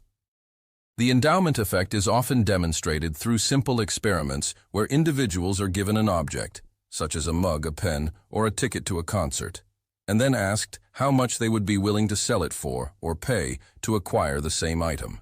The results typically show that people tend to value their owned items more than items they do not own, even when both objects are identical in all respects. For example, if an individual is given a mug, they might place a higher value on it than someone who is offered the opportunity to buy the same mug for a lower price. This discrepancy between the willingness to pay, WTP, and the willingness to accept, WTA, reflects the endowment effect. The tendency for people to demand more to give up an item than they are willing to pay to acquire it. The paradox lies in the fact that this behavior contradicts the principles of economic rationality, where an individual is assumed to make decisions based on the intrinsic value of an item, regardless of ownership. In classical economics, an individual is presumed to act as a rational agent, always willing to trade an item at its market value. However, the endowment effect suggests that ownership itself creates a sense of emotional attachment and psychological ownership, leading people to place a higher value on their possessions than on identical items they do not own. This creates an asymmetry in valuation, where individuals' attachment to their belongings distorts their decision-making and results in suboptimal economic choices. One of the key insights of the endowment effect is the role of loss aversion in shaping human behavior. Loss aversion is the tendency for people to feel the pain of losing something more acutely than the pleasure of gaining something of equal value. This psychological bias is central to the endowment effect, as individuals tend to overvalue their possessions, because giving them up feels like a loss, even when they are objectively worth no more than similar items they do not own. The loss of a possession is perceived as a negative event, and this emotional reaction causes people to demand a higher price to part with it. In contrast, the gain of a new possession does not produce the same emotional reaction, leading to a disparity in the way individuals value things they already own versus things they do not own. The endowment effect also has important implications for consumer behavior and market efficiency. In markets where ownership plays a significant role in pricing, the endowment effect can lead to market inefficiencies. For example, individuals may be reluctant to sell assets, such as stocks, property, or other valuable goods, because they have become attached to them. As a result, people may hold on to assets longer than is economically optimal, leading to suboptimal investment decisions and a reduced level of trading in the market. This reluctance to sell or trade due to the emotional attachment created by the endowment effect can lead to mispricing in the market, as individuals fail to recognize the true market value of their assets and demand a premium to part with them. The paradox also plays a role in pricing strategies in business. Companies may exploit the endowment effect by offering customers free trials or samples of their products. By allowing customers to experience ownership, even temporarily, companies can increase the likelihood that customers will value the product more highly and be willing to pay for it when the trial period ends. This is particularly common in subscription-based models or membership programs, where the mere act of becoming a member or using a service for a short period increases the perceived value of the product or service in the customer's mind. The endowment effect thus plays a crucial role in marketing and consumer loyalty, as businesses can create emotional attachment to their products or services, increasing the likelihood of continued purchases. The endowment effect also intersects with the concept of sunk cost fallacy, a related psychological bias that leads individuals to continue investing in something that is no longer beneficial because they have already invested time, money, or effort into it. For example, a person might continue to hold onto a stock that is losing value because they are emotionally attached to the idea of not losing money. This behavior is driven by the same underlying psychological mechanisms that fuel the endowment effect, where people place a higher value on something simply because they have invested in it, rather than making decisions based on objective assessments of its future value. The sunk cost fallacy reinforces the endowment effect, leading to irrational decision-making in both personal and financial contexts. In the context of behavioral economics, the endowment effect challenges the classical notion of rational choice theory, which assumes that individuals make decisions based purely on objective value and self-interest. The paradox reveals that human decision-making is often shaped by emotions, psychological biases, and social influences, which can lead to inefficient and suboptimal choices.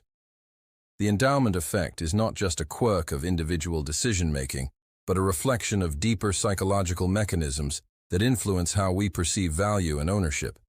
These biases have far-reaching consequences, influencing everything from personal finance to consumer behavior and market efficiency. The endowment effect also highlights the importance of self-awareness and rationality in decision-making. By understanding how our emotions and biases influence the way we value things, we can make more informed and objective decisions. For investors, recognizing the endowment effect can help prevent them from holding on to underperforming assets out of an emotional attachment and encourage them to make more rational choices based on market fundamentals rather than psychological factors. Similarly, consumers who are aware of the endowment effect can better assess the true value of products and services, avoiding the tendency to overpay for things simply because they feel an emotional attachment to them. In conclusion, the endowment effect presents a paradox that lies at the heart of human decision-making. While it may seem logical to value what we own, this bias can lead to irrational behavior, economic inefficiencies, and missed opportunities. The paradox highlights the tension between emotional attachment and economic rationality, revealing how psychological factors can influence our perception of value and ownership.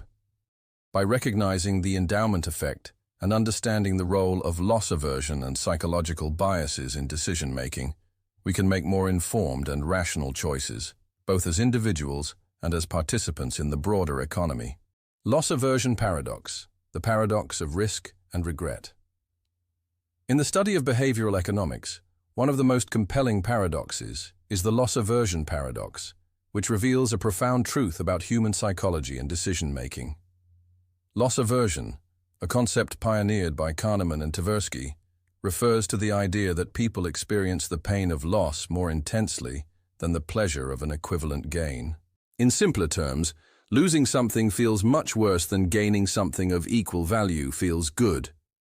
This paradox challenges the traditional assumption of rational decision-making in economic theory, where it is assumed that individuals weigh gains and losses in a balanced way when making choices. Instead, loss aversion demonstrates that individuals are more motivated to avoid losses than to achieve gains, even when the potential for gain outweighs the potential for loss. This asymmetry in how we value outcomes can lead to irrational decisions, particularly in situations of uncertainty and risk. At its core, the loss aversion paradox reveals that people do not treat positive and negative outcomes symmetrically. In classical economic theory, it is assumed that individuals act as rational agents, maximizing their utility by weighing the probabilities and payoffs of different options. However, loss aversion suggests that people are more sensitive to potential losses, which leads them to make decisions that minimize risk, rather than those that maximize expected gains. For example, if given the choice between a sure gain of $100 or a 50% chance to gain $200, classical theory would predict that people should be indifferent between the two options, as both have the same expected value.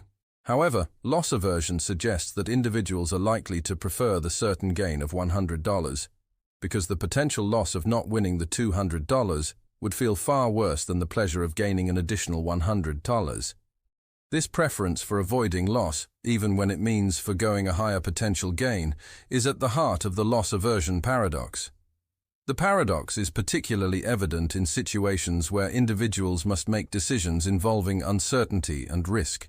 In the financial world, for example, investors are often faced with the choice between riskier investments that offer the potential for high returns and safer investments with more modest returns. According to traditional economic theory, investors should choose investments based on their expected returns and personal risk tolerance. However, the loss aversion paradox suggests that investors are more likely to choose safer investments than is rational, because they are more afraid of losing money than they are motivated by the potential to gain more. This risk aversion driven by loss aversion can result in suboptimal decisions, where investors miss out on opportunities for higher returns because they are overly focused on avoiding potential losses. The paradox also manifests in behavioral patterns, such as the tendency to hold on to losing investments for too long, a phenomenon known as mental accounting. Investors, despite experiencing a loss, may avoid selling their losing assets because they are reluctant to realize the loss, as this would make the loss feel more concrete. The loss aversion bias leads them to hold on to the asset in the hope that its value will recover, even when the long-term prospects of the asset suggest otherwise. This behavior is irrational because, by holding on to the losing asset, the investor is ignoring the opportunity cost of not reallocating their resources to more profitable investments. In this case, the pain of realizing a loss prevents the investor from making rational, forward-thinking decisions that would improve their financial situation. Another important aspect of the loss aversion paradox is its impact on decision-making in uncertain environments. When individuals face uncertain outcomes, they are more likely to avoid risks altogether, preferring to take sure but smaller gains over the possibility of larger but riskier rewards. This can manifest in many aspects of life, from financial investments to career decisions. For example, an individual may choose to stay in a stable but unfulfilling job rather than take a risk and pursue a career that could bring more personal satisfaction but carries more uncertainty. In this way, loss aversion can lead to a conservative approach to decision-making, where individuals choose the safe option even when the potential for a better outcome exists. The loss aversion paradox also has important implications for consumer behavior. When making purchasing decisions, consumers are often more focused on the potential loss of money than the potential gain of acquiring a product. For example, a consumer may feel a stronger sense of regret if they purchase a product that turns out to be unsatisfactory, even if the financial loss is relatively small. This leads to overvaluation of potential losses and underappreciation of the potential value of a product or service. Retailers and marketers often exploit this tendency by offering money-back guarantees or free trials, which provide consumers with the opportunity to try a product without the fear of losing money. These strategies are designed to mitigate the perceived risk of purchase, allowing consumers to feel more comfortable making a decision and reducing the influence of loss aversion. In a broader sense, the loss aversion paradox highlights the emotional nature of economic decisions and the role that psychological factors play in shaping our choices. While traditional economic theory assumes that individuals make decisions based purely on rational calculation, the loss aversion paradox demonstrates that emotions such as fear, regret, and attachment play a crucial role in shaping behavior. These emotions can lead to decisions that are not based on objective assessments of value, but rather on psychological factors that influence how we perceive and react to potential gains and losses. The paradox also underscores the importance of reframing in decision-making. In many cases, loss aversion can be mitigated by changing the way that individuals frame decisions. For example, instead of focusing on the loss of money, an individual could focus on the potential gain from an investment or the future value of a decision. Reframing decisions in a way that highlights the positive outcomes can reduce the emotional impact of loss aversion and help individuals make more rational choices.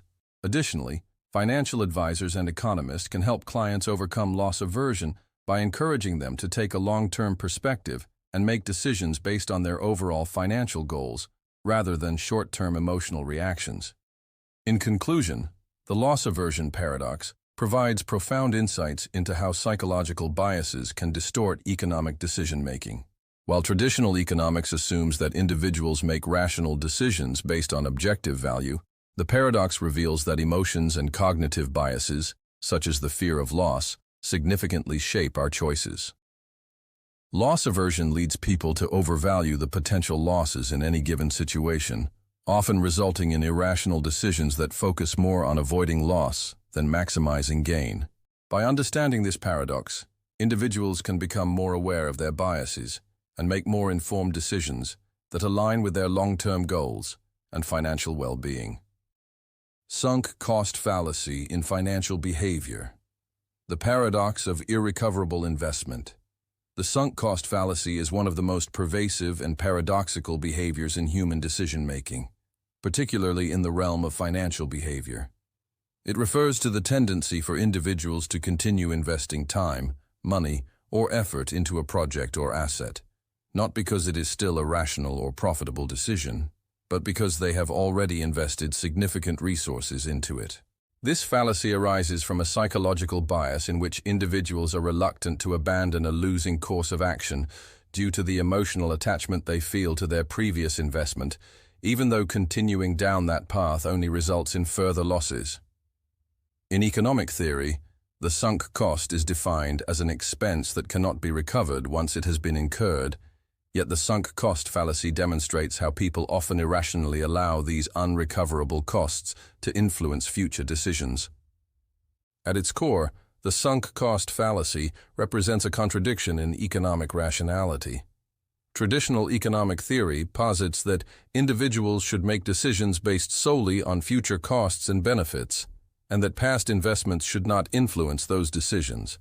In other words, when faced with a choice between continuing an investment or cutting losses, rational individuals should ignore past costs and focus only on the future potential of the investment.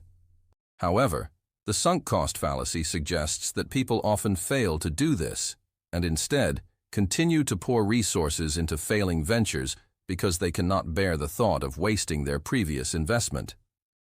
This paradox challenges the assumption that rational actors always make decisions based on objective assessments of current value and future potential, revealing instead how emotions, psychological biases, and loss aversion play a significant role in shaping financial choices.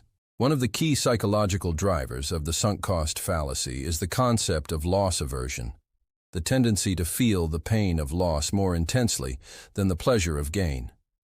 Once individuals have committed resources to an investment, the idea of losing that investment becomes psychologically painful. The fear of loss can prevent individuals from cutting their losses and moving on to better opportunities. This leads them to justify further investment in a project, even when it is no longer rational to do so. The sunk cost, the amount already invested, becomes emotionally significant, and the individual is driven to continue pouring resources into the project in order to avoid the feeling of waste or regret. In this way, the sunk cost fallacy is not just about economic reasoning, but is deeply tied to our psychological need to avoid failure and maintain a sense of control. The paradox becomes more evident in the realm of investing. Investors may hold on to underperforming stocks or loss-making assets for far too long, convinced that their prior investment will eventually yield returns. This behavior often stems from the desire to avoid realizing a loss, which can feel psychologically damaging. For example, an individual might continue to hold on to a stock that has decreased in value, despite evidence that the company's fundamentals are weak and the stock is unlikely to recover. The initial investment has already been made, and the thought of selling at a loss feels like admitting defeat. However, continuing to hold on to the asset only results in further losses, as the stock continues to underperform. The sunk cost fallacy leads the investor to make decisions that are not based on future prospects, but on an emotional attachment to past investments. The sunk cost fallacy also plays a significant role in business decision-making, where companies often continue to fund failing projects, expand unprofitable operations, or maintain inefficient products because of the resources already invested. This behavior can lead to organizational inertia, where businesses are reluctant to adapt, innovate, or abandon failing strategies. The reluctance to admit that a previous decision was a mistake can prevent companies from making the changes needed to improve profitability and stay competitive. Companies may continue to pour money into research and development or marketing campaigns that have already proven unsuccessful simply because of the large financial or emotional investment already made. This leads to the paradox that the more a company invests in a failing project, the harder it becomes to walk away, even though continuing to invest only magnifies the losses. The sunk cost fallacy also has profound implications in the world of government policy and public spending. Politicians and policymakers often find themselves trapped by the resources already committed to large-scale projects, infrastructure, or public programs. The political cost of admitting a failure and halting a project can be seen as too high, so governments often continue to fund failing initiatives, even when they are no longer serving the public good. This behavior is often referred to as throwing good money after bad, and it can result in massive waste of taxpayer money. For example, governments may continue to fund an airport expansion, public transit project, or military intervention long after it has become clear that the benefits will not justify the costs. This sunk cost effect prevents policymakers from making rational decisions and forces them to continue funding projects simply because they do not want to admit that their prior investments have been wasted. The sunk cost fallacy also intersects with the concept of escalation of commitment, where individuals or organizations increase their investment in a failing project due to the belief that more effort or resources will turn things around.